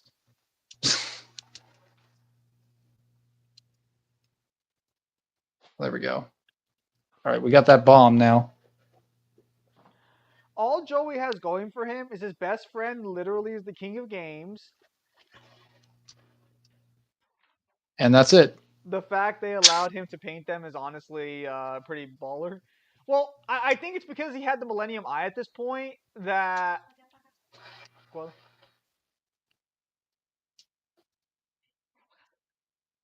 Sí, sí lo pagué. Ya lo voy a tirar, pues es el del mes pasado, no es el de este. Ok. Si es el mes pasado, entonces no vale. Este mes fue. Pues sí, lo pagué. Lo pagué. Eso que si no me iban a. Papá me iba a decir algo, porque papá no está ahí. Yeah, I think the god cards don't. The god cards allow people who are worthy or have Millennium items to fuck with them to some extent. Because I think Ishizu could have summoned Obelisk. And He could have. Merrick can only summon Raw because he has the Millennium Rod. That's the only reason that Raw doesn't like kill him outright. Well, it's also, I think part of it has to do with certain people who have been like destined to guard the god cards are allowed to use them if it means they don't fall into the wrong hands. It's like a very specific condition which is only applicable to like the Ishtar family. Well, the problem But even then, they all have Merrick Millennium. only got there because of the rods. They all have Millennium items. That's where it's like I think it's having Millennium items is the difference, not so much like your bloodline, unless you're one of the chosen users. Well, so I'm not referring to the bloodline. I'm more so referring to the fact that it's their station to protect the god cards, and the gods recognize that. Now, granted, I don't think that would be applicable to Merrick because he's literally taking the god cards and attempting to use them to rule the world. And the gods might take exception to that. And keep in mind, Ishizu was like, hey, I'm just going to like beat you, Kaiba, take your obelisk, and then use it to defeat Merrick. Which, let's be fair, if she had gotten that, she would have beaten Merrick. Well, let's be clear here. Why didn't she just enter the tournament herself and do it herself? She literally wins. I'm trying to remember how the duel with her and Kaiba went. Well, she was dominating him the entire time because she fucking. Well, you've seen what her cards do in Master Duel. You know, graveyard manipulation and deck manipulation is. Well, a couple of her cards are actually pretty decent. She has a couple cards that can bounce you back to the hand, which like monster cards that can do that. Which in Gen 1 Yu-Gi-Oh, monsters that can bounce you back to hand, regardless of stats or protection, were really good. Okay, so regarding obelisks of regarding obelisk beating Raw, here's the thing. For some reason, Blast Held by a Tribute was going to work. Does it just inflict damage? No. So Blast Held by the Tribute was gonna blow up Obelisk and kill Kaiba. That was Ishizu's plan. But it's never explained how or why that would have worked. Because it shouldn't based on what the God cards resist. But I guess you can poison, quote unquote, poison a God card if their tribute gets affected first. Because so the way Blast Held by a Tribute worked in the anime was she basically put a bomb that destroys anything inside of one of the monsters that Kaiba used to turn into Obelisk. And because of that, when Kaiba was going to declare an attack, Obelisk was going to be destroyed and Kaiba was going to lose the duel because of the life point damage. I mean, it could be that might be why. It might be a bypass. I was going to say, which is a little weird that can even happen. Because it doesn't translate to the next tribute. Because for those of you who don't know, what happens is that Kaiba's about to lose the duel. She's seen the future and everything. But then Merrick's rod activates. And what happens is Kaiba, he doesn't get a glimpse of the future. He gets a glimpse into the past. And in the past, he realizes that Blue Eyes has always been there for him. And Blue Eyes is in his hand. So instead of beating the game with Kaiba, he's just like, I'm gonna tribute God to summon my Blue Eyes White Dragon.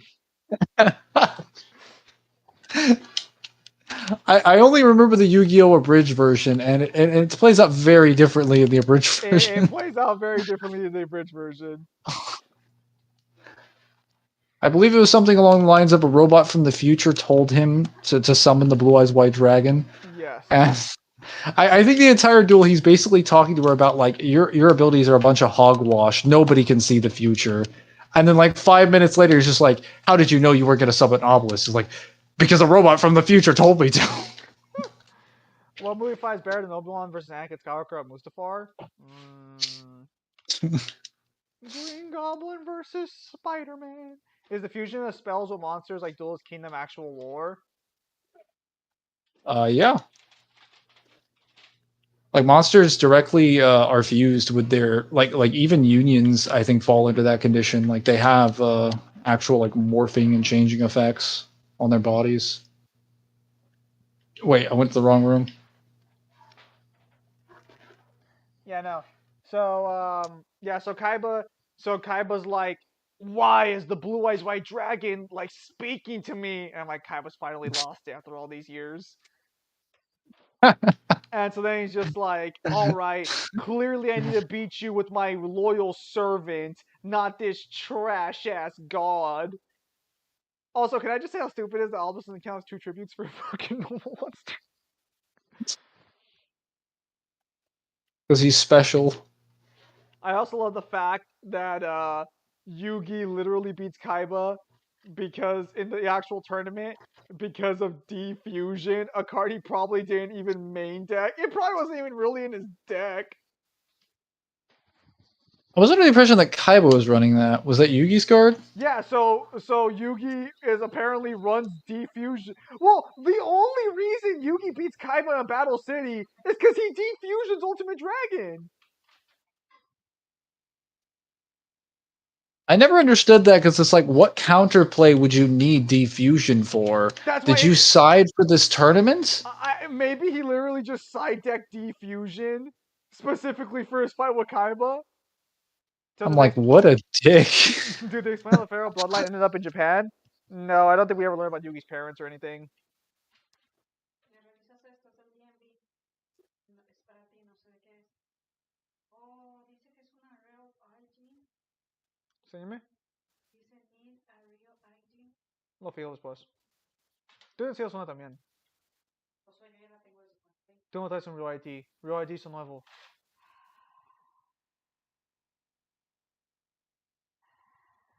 Si tenías un Real ID, no ibas a estar tu green card. You immigrant.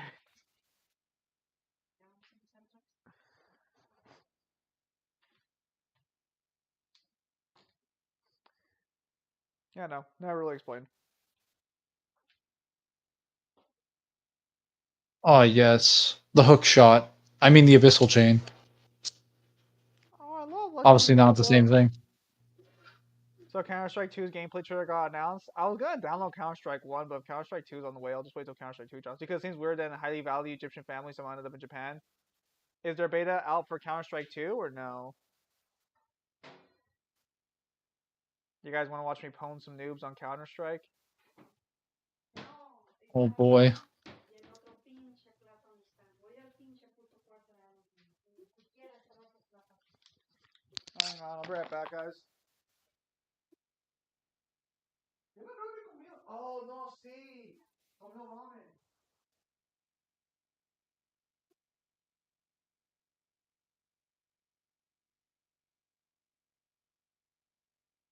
Eso se quedaba aquí, lo acabamos de hacer.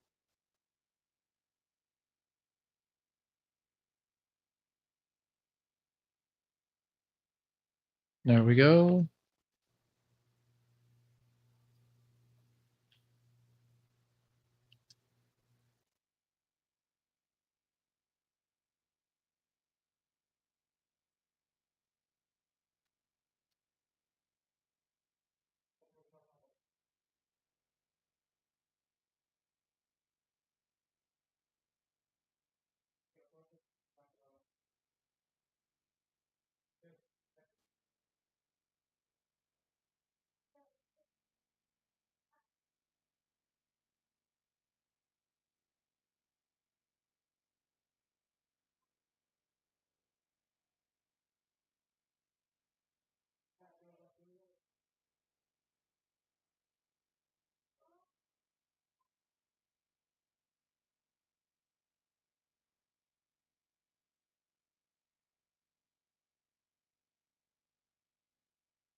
Pues vámonos más século con las fuera.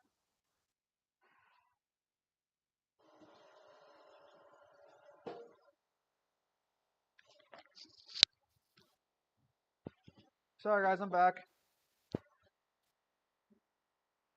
What lies has Mangler been spouting? Stabbing this person's eye. Nothing to see here. Le dices también que limpies el cuarto, ¿ok? Si no me voy a meter yo. Ya avísame, dímela en serio, ¿ok? Si no lo limpia él y lo trata de acomodar como gente que es, de que saltar mi mano y que se pare otra vez, porque yo no voy a ir así. Va a entrar mi mano. La problema es que no hay tanto tirado, pero tú vas a tirar todo lo que está allí. No hay tanto tirado para ti, dile que lo acomode. Y que sepa lo que tiene y que se vea que está acomodado porque le gusta tenerlo, ¿ok? Así le dices. Pero ¿cómo va a ser eso si él lo hace? Lo que tú no te va a gustar cómo lo hace. Así le dices. Ya estuvo bueno, se la pasa echado que los días que no trabaja. Y no hace nada, y vive a gusto así. Yo no vivo a gusto nomás una vez que abro la puerta del cuarto. Tú vive así, ¿ok? Oh my goodness, fine, fuck.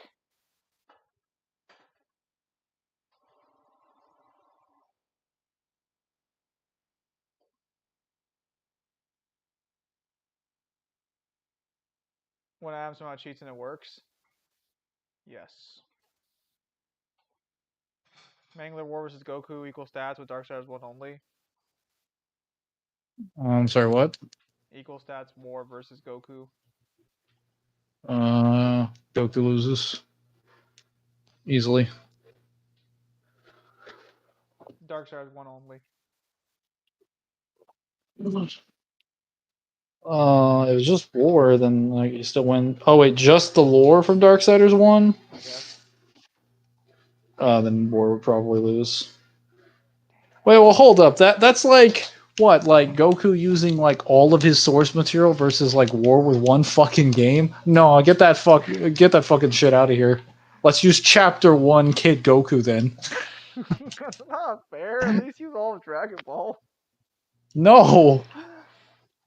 That's like saying I don't get to use half the games. War's not in half the game. He's mentioned in half the games, and he scales to half the shit in the games. I am not looking forward to that conversation later.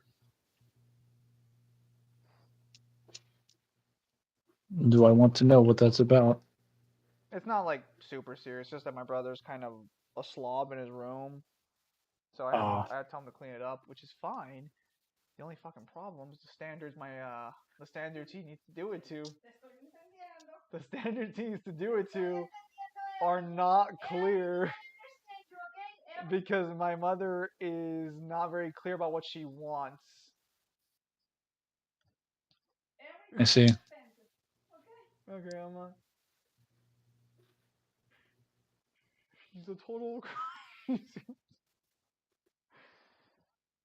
No, he does need to keep his room fucking clean. Like, even by my standard, well, actually, my rooms are actually really fucking clean. If I were to show you guys a picture of my room, the only thing that'd be dirty is my bed because I don't really fix up my sheets all that often. That's about it.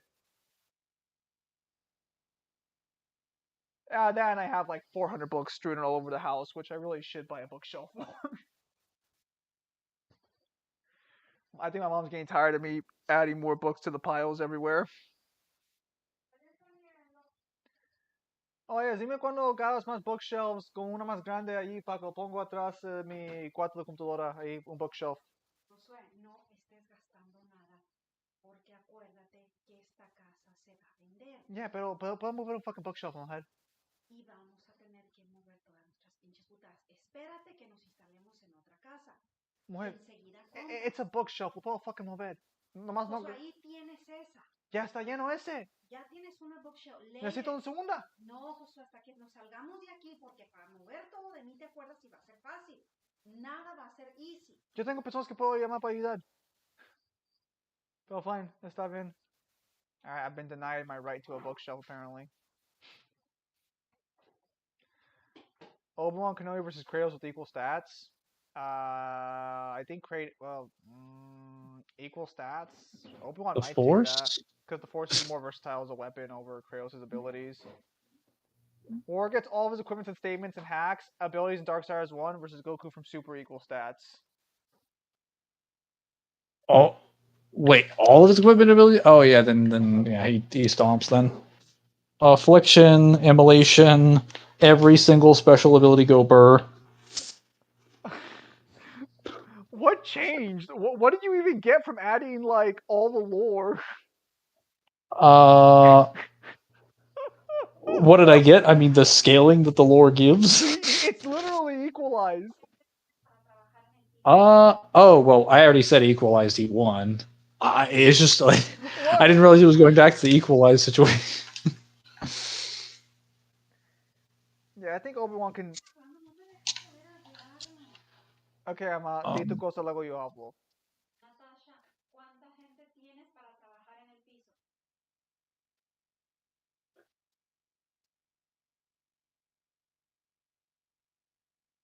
Okay. Yeah, unfortunately, that's the reason I had my stream early yesterday too, because my brother was having some issues, and I had to help him out with that.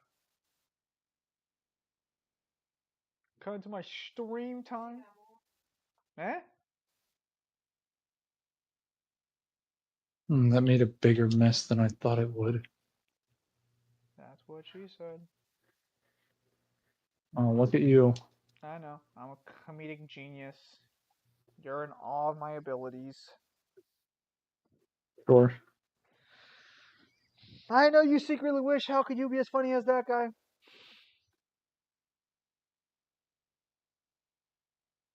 Even Kyle looks at me in envy for how good my humor is. Or.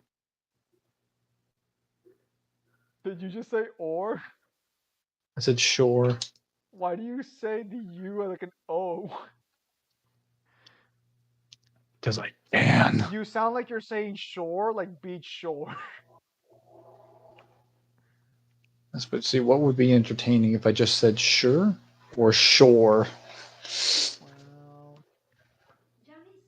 War with spam Goku with status conditions of death. Also, War has a better instinctive reaction than Goku. He does, because his doesn't have to be trained. He just gets instinctive reaction by being stronger. Fuck off! Come la pozole! God, it's not even that bad!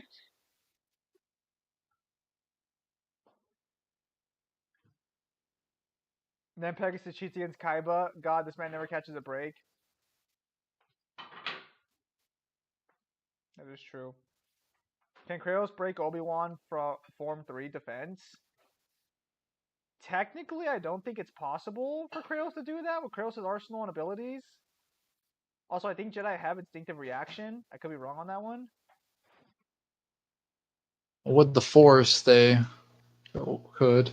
Listen. Probably. I'm gonna tell you guys right now, I will not scale Star Wars except for Dark Nihilus. Just.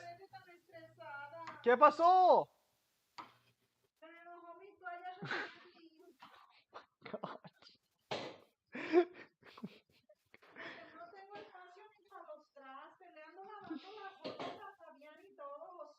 Damage is unbelievable. Okay, platico con él.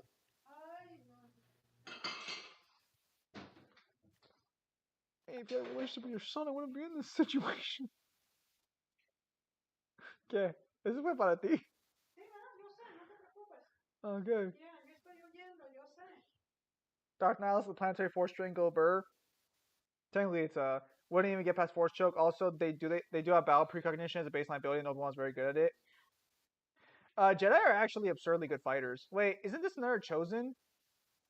No, this is a random fuck off crab. Then why are you dying to it? Because it's very big. It's covering most of the arena. That's what she said. Man, let me kill it really quickly. Gotta open the brains.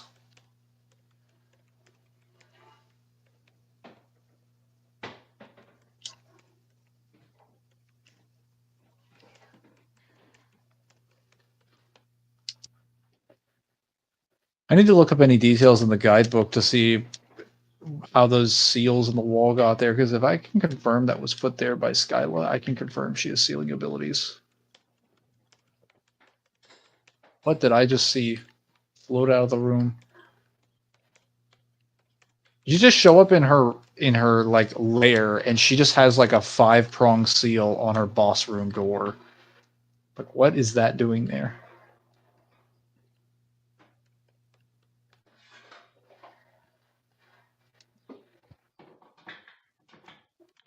What in the hell is this enemy?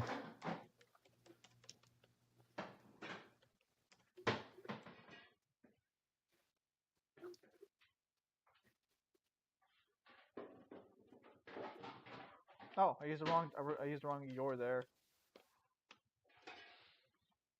Your You know, well, so the problem is that like I'm so used to correcting people that it's Youre.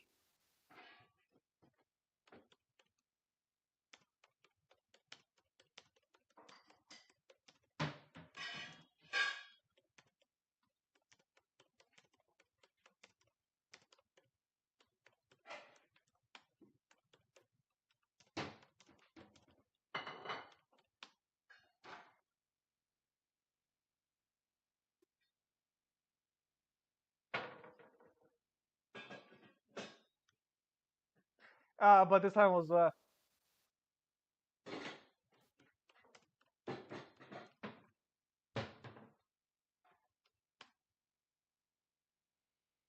is Obi-Wan Kenobi 3-0 with Anakin and Vader. Okay, let me think. He won the battle on Mustafar, but he lost. No. The actual fight matchup between Obi-Wan and Vader is technically 2-1-1. Oh, he loses once in Kenobi, but then he wins at the end of Kenobi. Yeah. But then he loses in 4. No, But he lets won on Vader, Mustafar. he lets Vader kill him. That's why I think that's not fair to count as a win for Vader. Because Obi-Wan literally just gives up and turns off his lightsaber. So then it would be 2-1 then. Yeah, I'm just saying 1-1 because We actually don't even see the fight before then. We just see them kind of like strike for a little bit. They're not even like really fighting each other at all. well, I mean they are. It's just that they're kind of old at this point, and even then they probably don't want to get super close to each other. No one counts Kenobi. The Kenobi fights are fine. Dude, Kenobi fights are canon. Gotta count those. Okay, so I'm gonna say this: Kenobi's not good, but the final fight between Kenobi and Darth Vader is like fine. It's actually pretty cool. And I don't get it because like my brother hates the Kenobi fight too. Like he doesn't like it. I like the final Kenobi fight. What was the problem with the only? That was like one of the best fights in that fucking. That was the best fight in that show. I think I mean it was better than like everything Disney's fucking produced. Better than the Mandalorian. Well, I mean Disney. I mean like the sequel trilogy, not like the TV shows. Oh, I was gonna say because Rogue One and well, actually Rogue One and Solo didn't have any lightsaber battles. Solo was a good movie. I don't understand why it got the hate it did. I never understood that either. I think it was just considered a failure because it didn't hit like the box office amount for what budget went into the movie. But I saw it and I was like, this is a solid movie. I don't have any problems with it. He literally I never kills understood the Jesus problem with it. out of nowhere, and this is a Kenobi who hasn't been training for years while Vader has. Yes, but the problem is that the way Star Wars works is that the light side always ends up being the dark side. The reason Kenobi beats Vader at the well, Kenobi's holding back for the fight. Like he hasn't been training, but that doesn't mean he's gotten weaker. It's just that his will was broken. He was a broken man throughout Kenobi, and it's not until the very end of Kenobi when he realizes he has to save Leia that he actually fully commits. You understand? I think Vader confirms that his strength is returned, but you're not the same man, or something like that. Yeah, he says during the fight that like your strength has your strength has returned, but you're still not the same man you were. It's not until Obi-Wan finally commits and like returns to being a Jedi that he's actually able to beat Vader. And I say beat Vader loosely because the only reason he beats Vader is because Vader is literally fucking an asthma patient running around fighting. I do like that nice touch that they had at the end where he's just like, "I failed you. I killed you," and again, like, "No, you didn't kill him. I did." I'm like, That bro. that will always be one of my favorite scenes because like it's true and it's you can kind of tell that the first part of it was not Vader talking, it was Anakin. Oh yeah. Well, it's also a nice reference because it references 4 and 6. Because I believe Luke, when he goes back to when he goes Yeah, back to you said you Dagobah, he's killed just like, "Wait, you told me you killed my father." I was like, "Yes." from a certain point He of view. it was true, a certain point of Have you view. seen the Robot Chicken sketch for that one? Oh, I have not for that scene. No, That's pretty fucking funny. I've seen the one where like Luke's standing there with Vader in Episode 5, and he's just like, "No, Luke, I am your father." He's like, "That's not true. That's impossible." And Princess Leia is your sister. It's like, that's not true. That's improbable. And the Empire will be defeated by Ewoks. Hey, anyone who's played Star Wars Battlefront 2 knows those Ewoks are nothing to fuck around with. Dude, the Ewoks in Star Wars Battlefront 2 are fucking dumb. They're just like, why don't we give an enemy that has like a tenth the size of the hitbox as everything else in the game? And we'll give it these spears. We'll make them really slow to balance them, but we'll give these spears that travel the entire distance of the fucking map and are insta kills at midsection.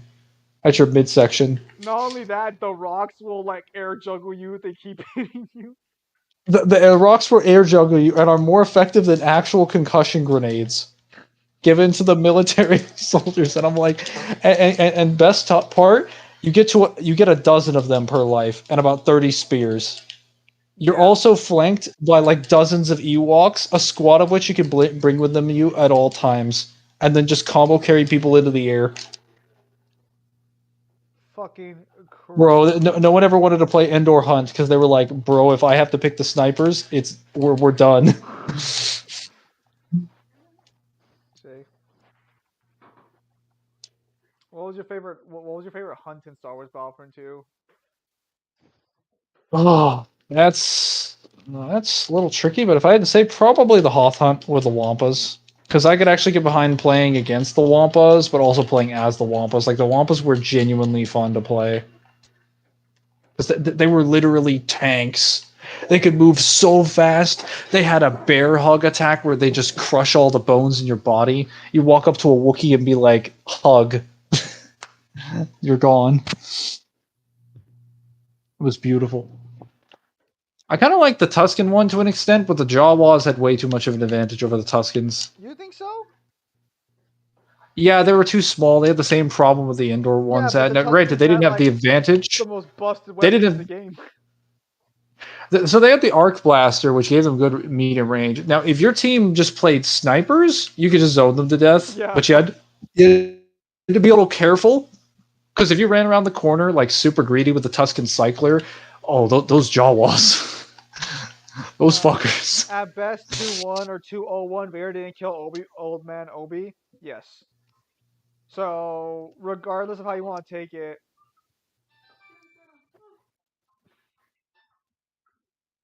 Get up there.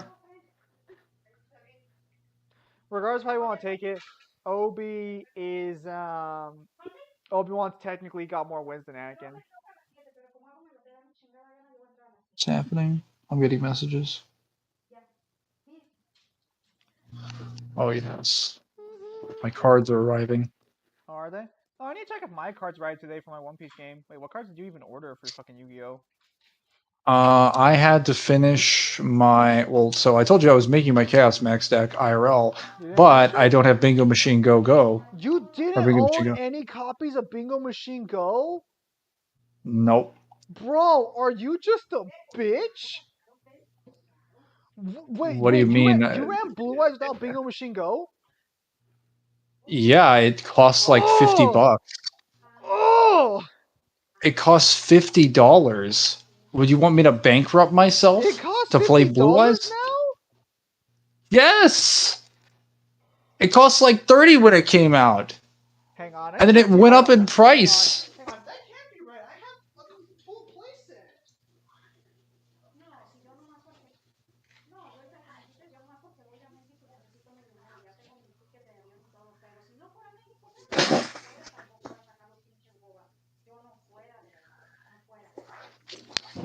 Hang on. I don't believe you because I have a full playset of Bingo Machine Goes, don't I? There's no way I would have How bought it if it much cost did you that much. spend?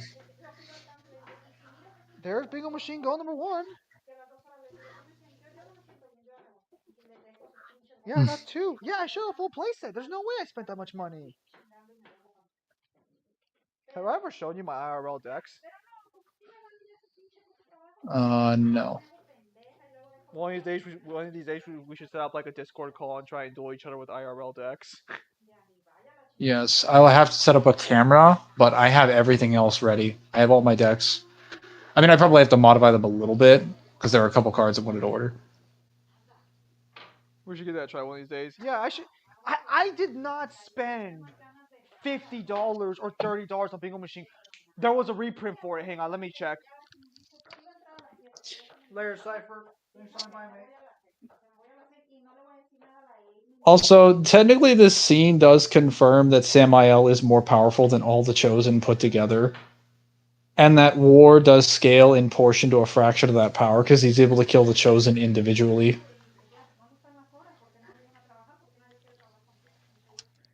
Mangler, do you know what black mold looks like on plastic?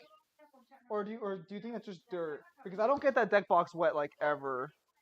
Black mold. Well, okay, so On plastic. I have a white deck box, but there's a lot of black on it, but it doesn't get wet.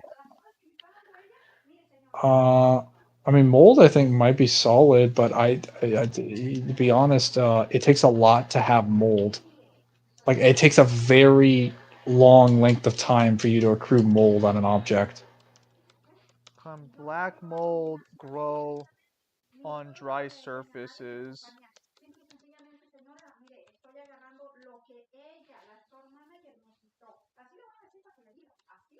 Because if that is mold, I gotta throw it out. What, your deck box? Yeah. Hopefully not with the cards inside. Fuck no. So did you get a Bingo Machine Go? Yeah, I got 3. Well, I have at least 2 for sure. You should try How the fuck did reading you here the pull afford score one? webtoon called Beginning After End. No, I'm pretty sure I have a full playset. How did you afford one? Because Bingo Machine Go wasn't that fucking expensive. Here, I'll toss it out today. Dude, check the price on Bingo Machine Go right now. I'm checking right now. You're fucking crazy, bro. Bingo Machine Go. What's the price? 15, 19. Yeah, it got reprinted. Okay, so I think during the reprint era, it was let me sign in real quickly and On see. TCG Player, it might have been cheaper. On Amazon, I don't even think they have the reprint. Bro, you have got to stop buying on Amazon, bro. It's not good for your wallet. Actually, not really true. I don't buy high value cards on Amazon. I only buy things within the $2 range. I actually have lost money by ordering on TCG because they never, half the time, they don't even get the cards to me. Okay, never mind. I guess I committed super hard then because I bought Bingo Machine Go at it looks like, hang on, my screen's really blurry. I bought Bingo Machine Go. Wow, yeah, I actually committed super hard. Never mind. I bought it at $16.99 a copy. Well, I mean, that's still better than what I would have gotten. Yeah, because no, I remember now. It got reprinted, and when it got reprinted, I was like, I'm going to get it because I love Blue Eyes. I just don't run Blue Eyes anymore right now. And I was like, yeah, wow, okay, I did. Hang on, I'm gonna take my cards out of the deck box real quickly.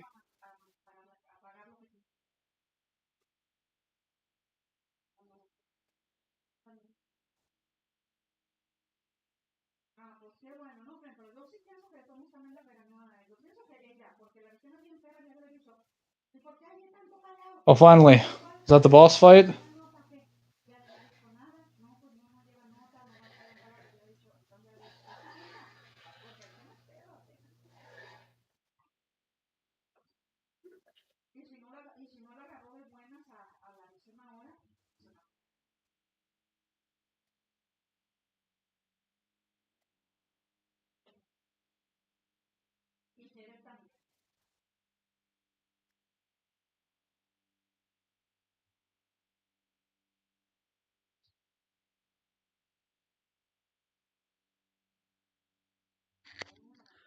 All right.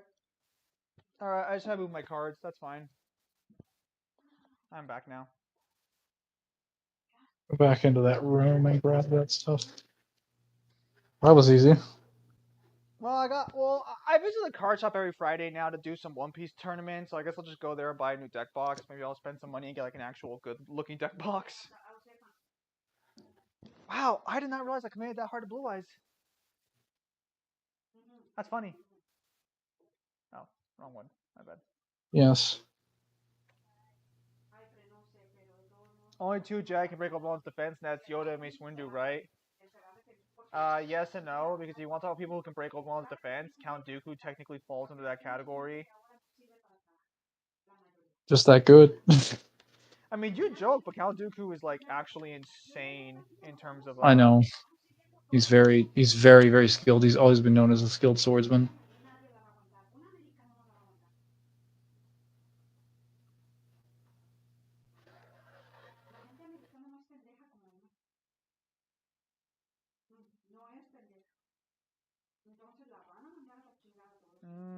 I might commit to that.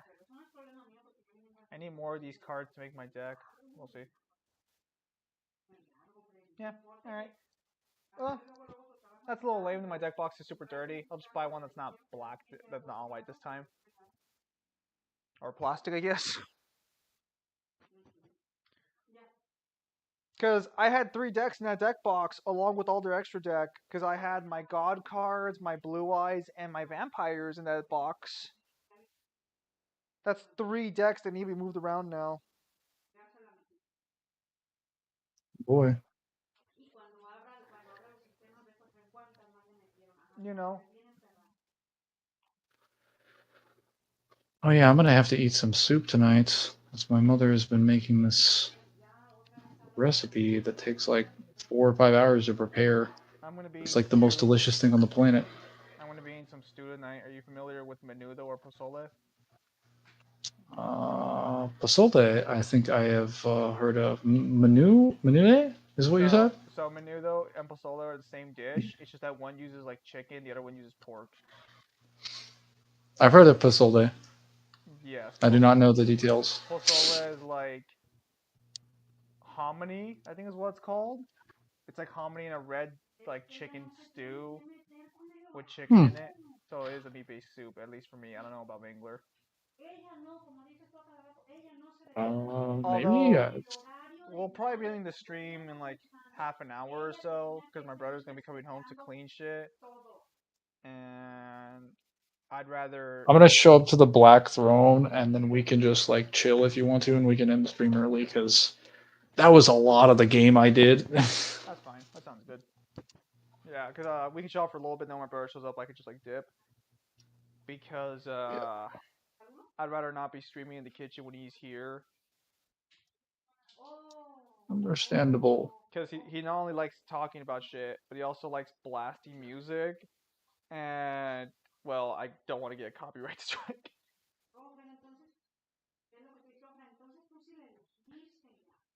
You know, I have Exo Sisters, Valkyries, God cards, Blue Eyes, Vampires, Cubics, technically Dark World that I haven't built yet.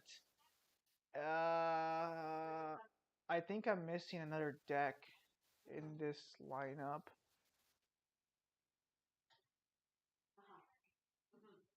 Oh, a Charmers. How could I forget my Charmers?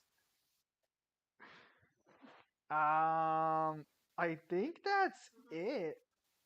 I think I only have 8 decks. What's Blackluster Soldier looking like these days? Not great because none of the Gaia monsters are level 8. Except for that new one. If they were, Blackluster Soldier would actually be a pretty decent deck.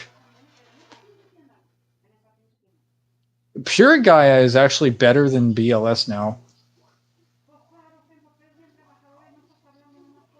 My audio level is fine, just doesn't work.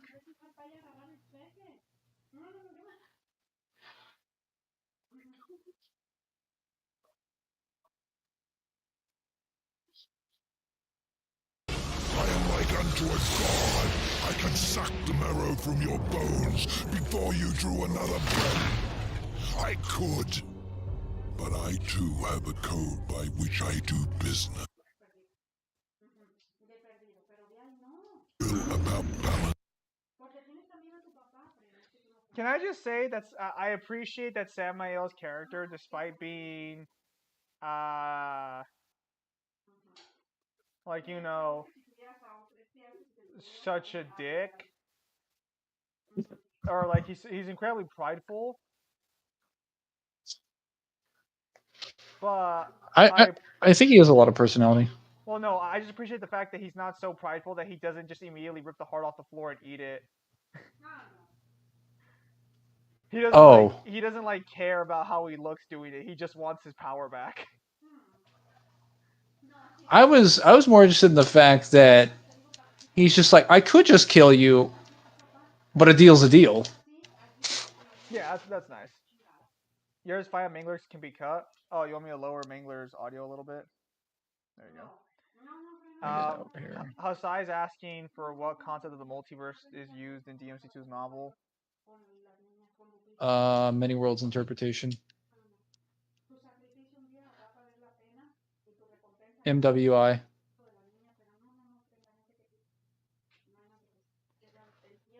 I see. If you look up multiverse theory, it is literally listed as like one of the things on Wikipedia, like one of the first descriptions on Wikipedia is many worlds interpretation.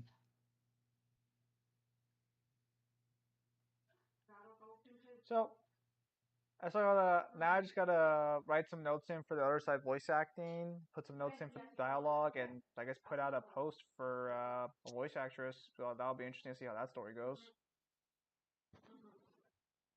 Ideally, we can get that done because I don't think it'll take me that. If I just hard commit to editing, I can probably get most of it done. Oh, I actually have to do something this Tuesday night because I agreed to help developers test their game. That's gonna be interesting. I'll have to ask if he needs me to download anything beforehand.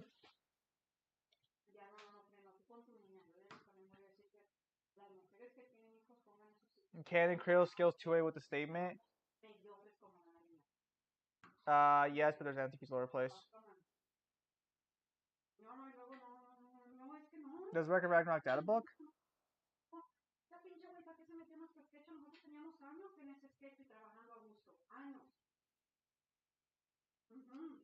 You say our Kratos memes, but you mean just like Kratos in general?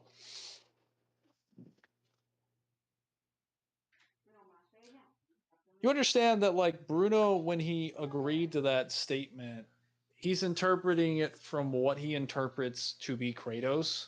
I'd normally be fine with using a statement like that if one, Santa Monica Studios actually owned all the properties in the game, but they don't. And two, if it was actually like canon to God of War, but it's not. And three, if there wasn't contradictions, but there are. So it's like there's three reasons why I wouldn't want to be using it, and all three of them are applicable.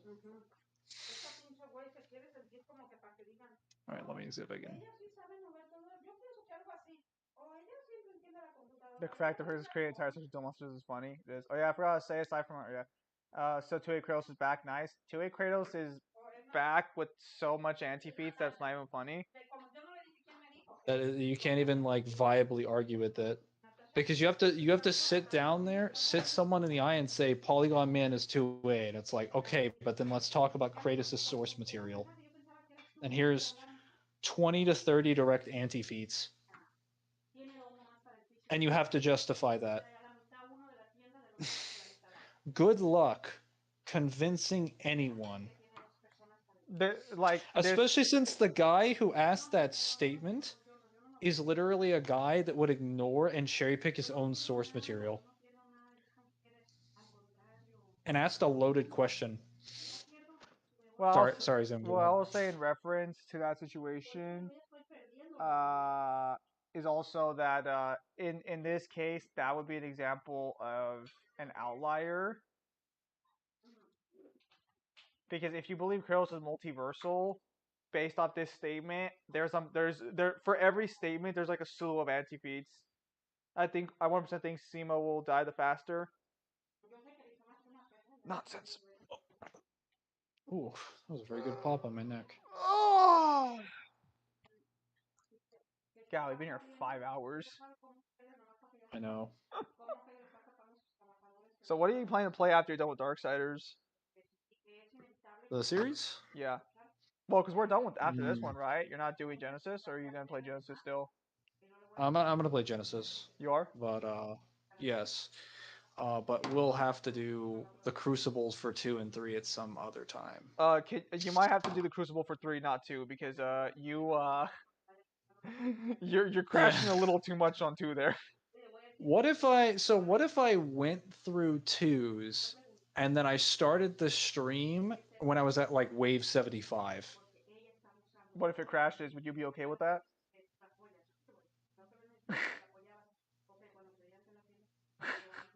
No comment. You and Zim play Genesis? We tried playing Genesis way back in the day. I don't think we ever finished it. We did Because not. then we ended up, we were just like, hey, we could play a bunch of other games. And we were like, oh, Halo Wars. Yes. Like, woohoo! And then we never finished that one either, even though we had a lot of fun with it. Well, I think we lost Arcadia because we were about to. Yeah, we died in Arcadia. Oh, that's fucking right! We lost in Arcadia for the most bullshit reason. Because we didn't know that you had to destroy the base at the very end, so the fucking base just immediately destroyed all our shit. I'm like, man, we're defending really well, and then they just like, oh, you failed to destroy the base, and they just blow up all the civilian passenger ships. I'm like, what? No, that was an hour's worth of work. I think the worst part, the game doesn't warn you about that, so the game doesn't tell you. No, it doesn't. Oh. Because the game You're doesn't just tell like you. sitting. Go ahead. No. So yeah, the game just doesn't tell you. We were all there, ready to go. We were all ready to go to the mission next one, and then just boom. Die now. I'm just sitting over here like, man, we got the Banshees, we got the Spartans, we have everything. We have like great a perfect defensive line. Yeah, we were literally. They would not have touched those ships. No, seriously, like I think every Spartan was inside of like a Wraith. And then we had like a fleet of Warthogs with just like fully upgraded Marines. We had like all of them were inside of cover. Pretty much we had like half the map under like vision. Civilians had like an armed escort train. It wouldn't have mattered if they were on legendary, bro. If they sent a full army their way, I would have been like square up. Well, we were playing on legendary. It's time to die. That's why we fucking were having trouble with the mission. Were we playing on legendary? We were. That's why we never barred attacking the base, because it was too much work. So we're like, we'll just defend the ships and just complete the mission that way. And then the game's like, fuck you. Well, now we know how to finish Arcadia. Arcadia Outskirts, from what I understand, is a lot easier. The one after Arcadia is actually quite fun, because you get like a dozen Spartans. Arcadia is a pain in the ass, because Arcadia literally fucking is asking you to do all this shit in a 20-minute time frame. Well, I say 20 minutes, but it's close to like a fucking hour. I like how War specifically has a section for his passive abilities. Yeah. And his range is shit, so Ozra would snipe and choke him. Zem can Kratos even survive the heat that Ozra puts off when he is wrathful? The man melts stone and metal when he is fully angry? I'm gonna say yes, personally, but I know there's a statement in, I think it was the God of War 4 guidebook, that the Pegasus, or not the Pegasus, what is it called? Is it the Phoenix? No, so there was statements in God of War 4's, or God of War 2's guidebook, God of War 2's novel, and I think there might have been statements in God of War 1's novel as well, that like intense heat can harm Kratos. Kratos does get burned by the fire of Ares, and you could say, well, that's Ares' fire, but like it's not like magma or lava or anything. And then later on in the series, like in God of War 2, yeah, I was gonna say, doesn't it say like the horse would have like killed him? So it can the author confirms, the artist confirms that like the final version of the what we would have interpreted the Phoenix to be as like a skeleton would have set Kratos ablaze. Would have seen him being set ablaze, which technically means that the phoenix's feathers actually conduct its internal body heat so that it doesn't burn anything. That's why Kratos is able to sit on it due to that statement. Because that phoenix comes out of the lava, and he confirms in 2's novel, if he were to enter the chamber unprotected, that would mean instant death. That is his exact words. he says, not, well, technically it's the narrator reading his thoughts, but it's him, not someone else, not me. He directly says, if you were to enter the chamber unprotected, it would mean instant death. There is no interpretation there other than I cannot survive magma. Adachi was Kratos. Firmes coaching, ¿ok? Por favor. Adachi. No firmes, eso de que porque no llegaste, no firmes coaching. No firmes. I mean, granted, I think you could say like he might have some slight resistances to like hot temperatures because Atreus is able to stick his hand in magma without being like completely incinerated. Dude, he was literally in pain moments later. I know. So it's like if I interpret it that way, that he got flame resistance heat when he was older, sure, that would only be applicable to an older Kratos. And 2, it was extremely, excruciatingly painful for Atreus to do it. And even Thor flat out says, I think he says something to the effect of, boy, just sticking your hand in lava is not a smart thing to do, or something to that effect. He mentions how it's not a good idea to stick your hand in lava, which means even he's under the impression you probably shouldn't be doing it, meaning it would probably hurt him too, and with enough prolonged exposure could badly damage him. So even the characters point out, yeah, touching lava, not a good idea. This is one of those examples where power scaling has made a series really untenable because you can't reconcile a lot of the shit in God of War 4 and 5 and assume these characters are like universe busters consistently. Like, objective power scaling has this problem, but it's usually only speed. It's usually not like you usually don't have a problem with AP because you can argue it away with some other shenanigans like with Goku and Dragon Ball. As stupid as this is, you can argue perfect key controls why the planet doesn't get destroyed. You also don't really have this problem with abilities, or at least in the sense that you can have problems with interpreting an ability, but it's generally because more information comes along and provides a better explanation that usually adds something that's good about it, or otherwise. You don't have information that comes along and detracts from an interpretation. God of War has so many statements that come along from the authors or in secondary source material or reference source material that detracts from the interpretations that are currently made that make. Oh, go ahead. Oh, no. Go ahead and finish. I thought you were done.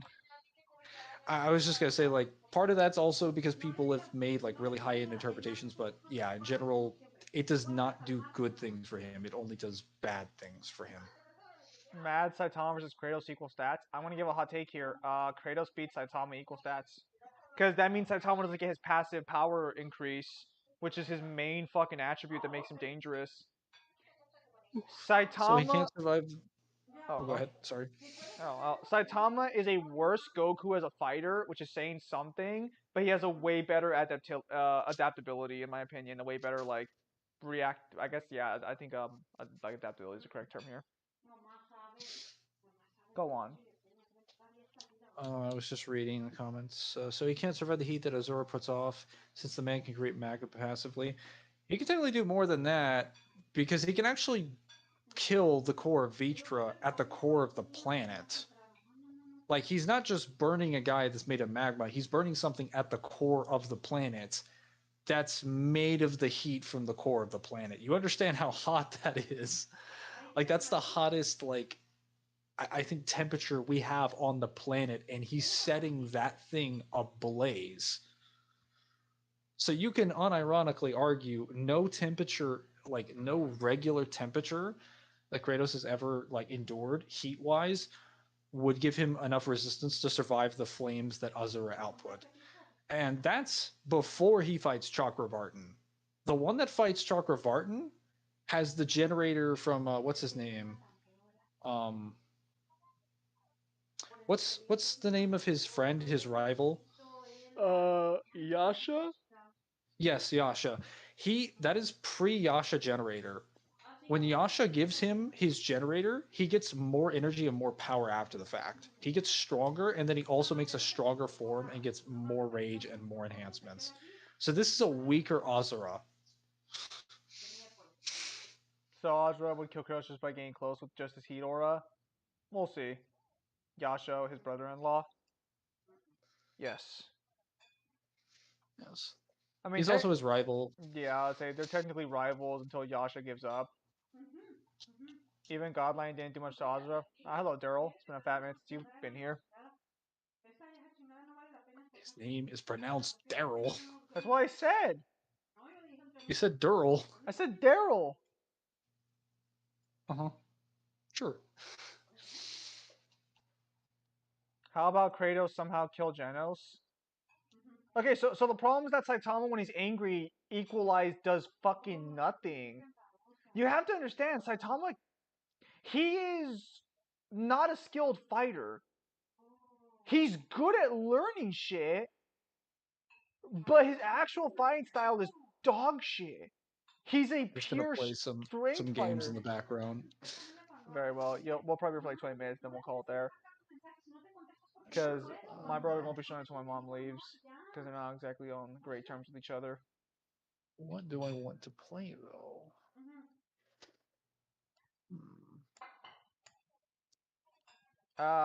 Again, if Kratos does an AP stomp or speed blitz Azura, Kratos loses. That's all I'm gonna say on that one.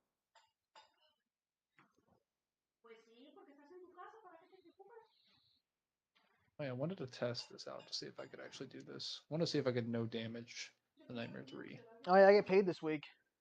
Yay. Oh, nice. Because my paycheck is now $15.50, I get $200 every 2 weeks, like 200 flat. That's actually kind of nice. Oh, that is pretty nice. Well, it's nice when you work 1 day a week. I suppose. Chat, give me $200 a week so I can quit my job.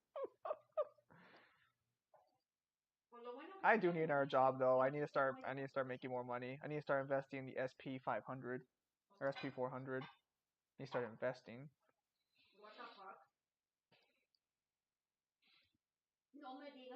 Full power Adam versus full power Garu.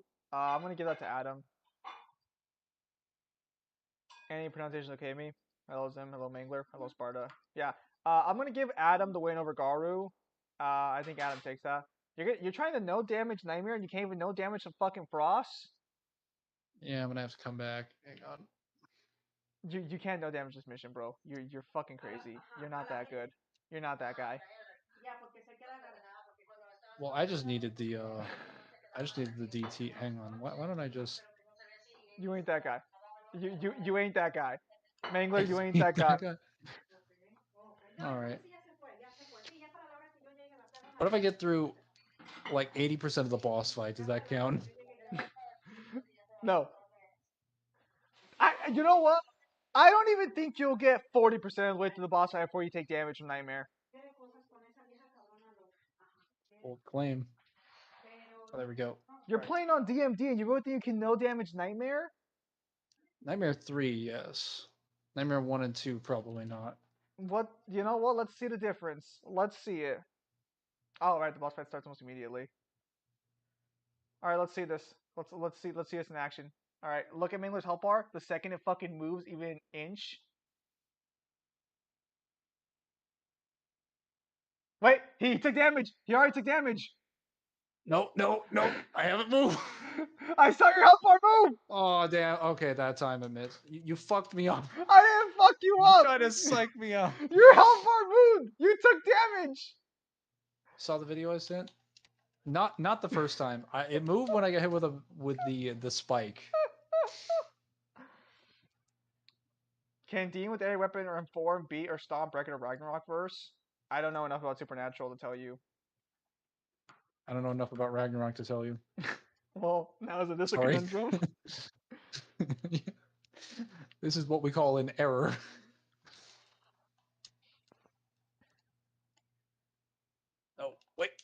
Did you already take damage? Give me that.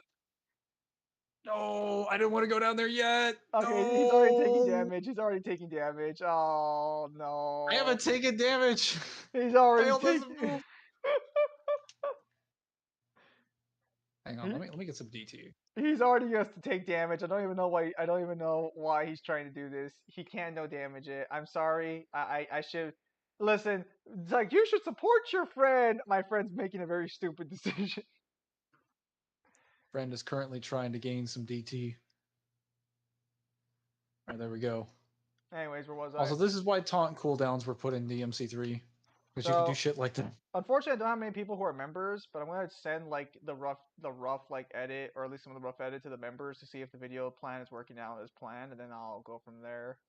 Either way, I'm still gonna commit to the same bit. Just want to make sure it sounds like decent. Gonna have to get things done. I doubt I'll be able to just get it done in one editing session. Oh fuck! Are you kidding me? The goddamn end lag that I wasn't even supposed to be in here anyway. Fuck that. Bullshit. That's so bullshit. Bro, listen, you're good at the game, but you're not that good. It's not that difficult. I wasn't supposed to go into the nightmare realm anyway. Alright, let me get that. Mangler, you're my friend, but you Dude, ain't that I didn't guy. get the fucking taunt. What? You didn't? What the fuck? What the fuck? Like, yeah, that's a little weird. I was within range. How close do I have to be? Inside his spine? And now that he's fucked up once, every like progressive attempt just gonna keep getting worse and worse because he's just gonna keep tilting himself. He's like a League of Legends player. He doesn't know it yet. Bro, who the fuck told you to interfere in someone else's fight? Did you get hit from the side? Oh no! Gonna have to murder some people. I would use DT. I would just go to the boss. You know what? I don't even need DT from you fucks. Fuck you. I'm getting out of here. Oh, that's funny. Listen, Mangler's good at the game. I will respect his skill, but I think Mangler's overestimating his abilities a little too much. Damn it. Fucking jump. Did you already get hit? Yeah. There's a jump that you have to do. Of course, it would help if I just had fucking DT. But they don't give me DT at the start of the game. Why don't you just pop a purple star then if you desperately need it? Because as long as you don't save, you'll keep the purple star. I don't want to use items. Hang on, wait. Maybe there's enemies up here. Oh god, he's trying to cheese it somewhere else. No, it's not. We'll just have to. I'll just reset. Skill issue? Yeah. Looks like a hard degree of skill issue going on. I'm so glad this loads so fast. I can do this consistently. We're only gonna be here for like another 20 minutes. Cypher, shouldn't you be fucking asleep? Go sleep. Rocket Alice, what? Shouldn't you be asleep?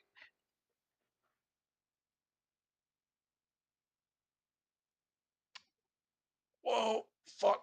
Leave me alone. How can you sleep when you got this top tier stream going on? Exactly. Best DMC gameplay around, am I right?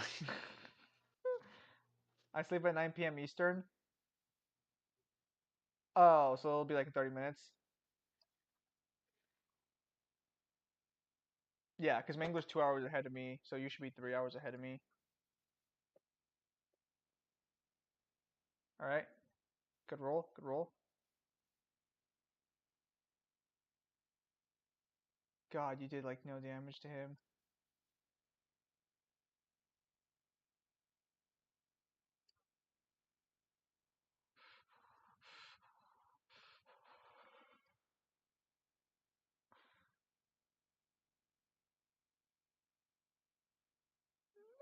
Yeah. Fuck hit me. Does something hit you? Fuck it. I'm just gonna kill him. Fuck this. Most of the boss fight, I will take very little damage. I'm getting hit by little black like fucks. I told It's you. so stupid. I told you, man. I literally get cheated from nothing. Dude, Fuck that. Dude, I told you I told you you wouldn't be able to do it. I wish you would respect my ability to gauge your ability.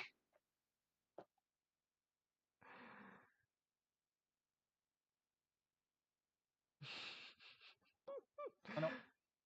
Did you get it Okay, again? that's just fucking bad positioning. Holy shit. What happened? Oh. Oh, wow. Fuck me. That jumped your... You can hit that back. I know, but it spawned on the wrong side of the room. Maybe if you don't fucking put his body in front of the fucking camera, you might be able to dodge some of this shit. Hang on, let me try this. Nonsense, I don't panic. I just get irritated. Did Neo put Space Marine above Flynn? What do you mean Space Marine above Flynn? I don't... what are you talking about? I don't keep track of too many things Neo does because Neo's his own human being. And I'm not his fucking keeper.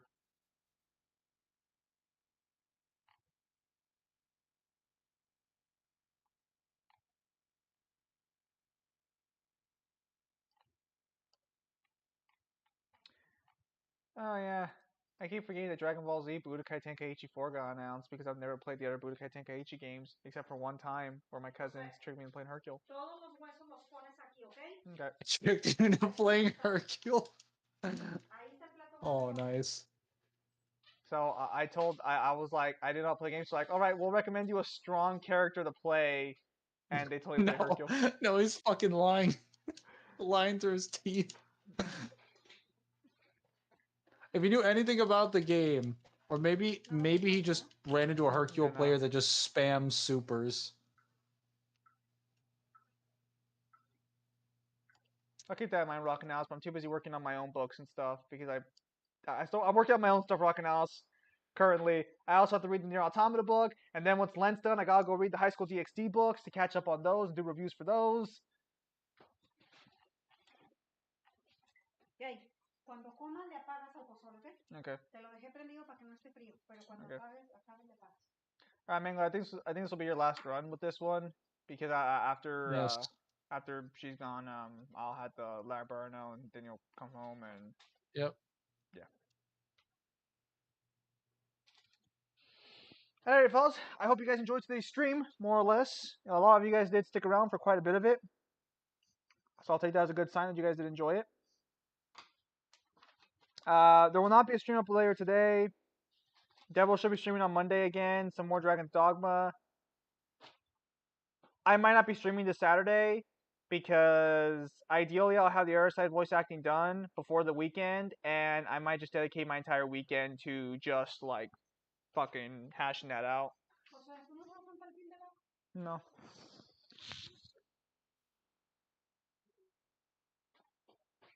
Tired of getting clipped by bullshit. What'd you get hit It's by? really pissing me off. Well, by bullshit, I mean like it's not even like a proper attack. It's like some black slime on the fucking ground. Literal nightmare doo-doo.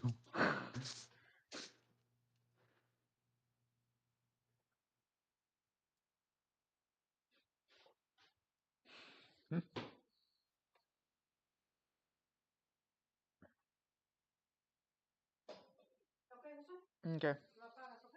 Sí. Cuando tú te vas ahorita, voy a ir al baño y luego fui a llegar por las... Apagas esos papeles. Ya. Los huesos allí. Sí. Ya, plato grande ahí para comer. El plato grande, cada uno allá y le tiro el suyo. Okay. Why was he taunting the fucking control switch? What? What kind of brains on this man? Aren't you supposed to have a sharp mind? Where was your mind in that one? Oh, are you gonna try and skip phase 3? Bro! Did you die? I'm so fucking sick of this camera. Fuck this game.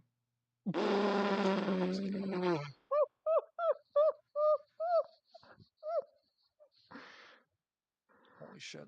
Alright. I Well, literally went through the entire boss fight the other day without even dropping a single health bar. And then I I believe got it all you. back by cheesing El Angelo. I believe you. You know, this incredible feat of gaming that you did when no one was there, no one could confirm. I believe you. Bro, I do this literally all the fucking time. Yeah, I'm sure you do. You know, I'm sure you do.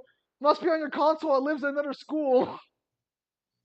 It's a little bit difficult after I've been streaming for, 6 hours. Oh, by all means, Mangler. The next time you're streaming, we can start with this. I thought you could abuse the camera. You can abuse the camera when you're not playing for 6 fucking hours. Huh? You want me to abuse the camera? I will start the next stream with DMC1. I will show you what happens when you abuse the camera. So, I'm still technically religious, although I'm like so close to technically not being religious anymore because I technically follow absurdism, which conflicts my religion apparently. Go figure. Anyways, so Lent is during the 40 days. Jesus went to the desert to prepare himself to get crucified, more or less. He didn't eat for 40 days, and he was like obviously I'll say suffering. So the idea is that for Catholics, we basically give up things for 40 days to help us get closer to God. But I've normally used it as just 40 days to give up things I love because that's basically just what the church asks you to do anyways. And Why yeah, the fuck does that even make sense? it's kind of like But being in solidarity with Jesus, I think. I don't know. Apparently, I'm not. isn't praying enough? Why do you need to starve yourself to prove your value? No. I'm supposed to starve myself. I don't do that part. I just give up things I do on a daily basis to be closer to God. So normally I I'm give pretty up. sure that's fine.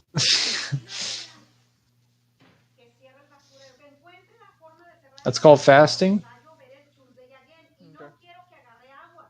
All right. So like Ramadan? Yeah, every religion has it. Yeah. We get it. Plagiarism's a thing.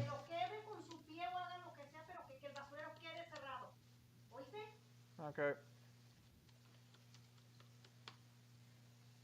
So, also like Ramadan, probably. I don't know. That's called fasting. Yeah. So basically, that's what happens. But I usually do it. What I usually do is I give up sugar, which is really fucking sucks because every time it ends at Easter and they bring out these awesome looking Easter fucking What? chocolates. But hang on a minute. Do you give up spice as well? No. And everything nice? So what I usually Tell me the truth. What I usually give up for Lent, although Sundays don't count apparently, so I do these Sundays, but I don't for the most part most of the time.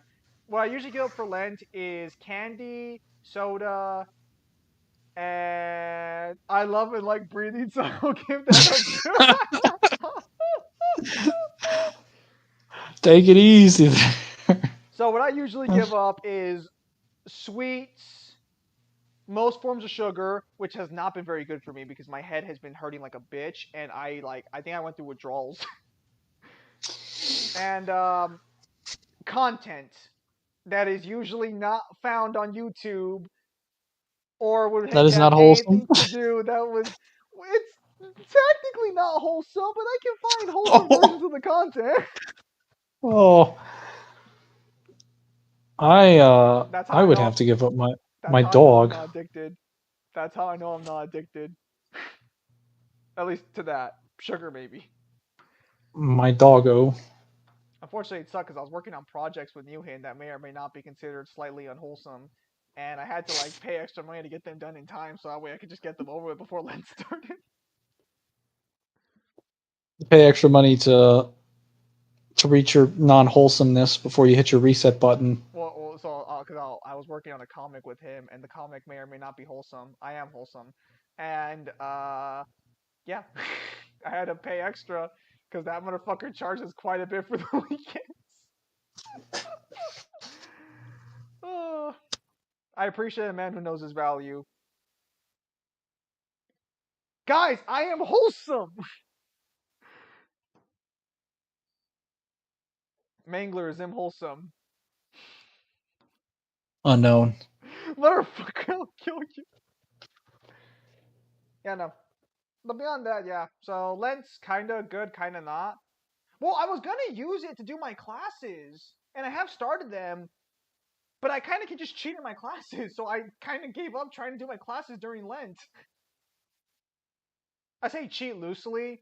It's that they don't really care what I do as long as I just get the assignments done. And there's only like 3 assignments for one of my classes, and the rest are multiple choice questions that I can just retake the test as many times as I need to get the right answer. I love existing. I will give it up.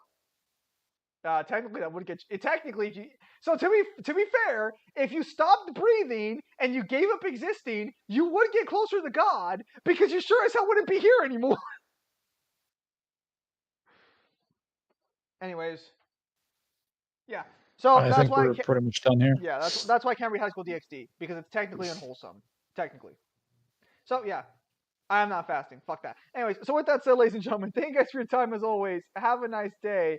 I'll see you guys on the next streamer video. And depending on when I get the other side things ready to go, I might call off some streams to get that taken care of as soon as possible. But I'll let you guys know when that happens. So yeah, thank you guys for your time as always. Have a nice day. I'll see you guys on the next streamer video.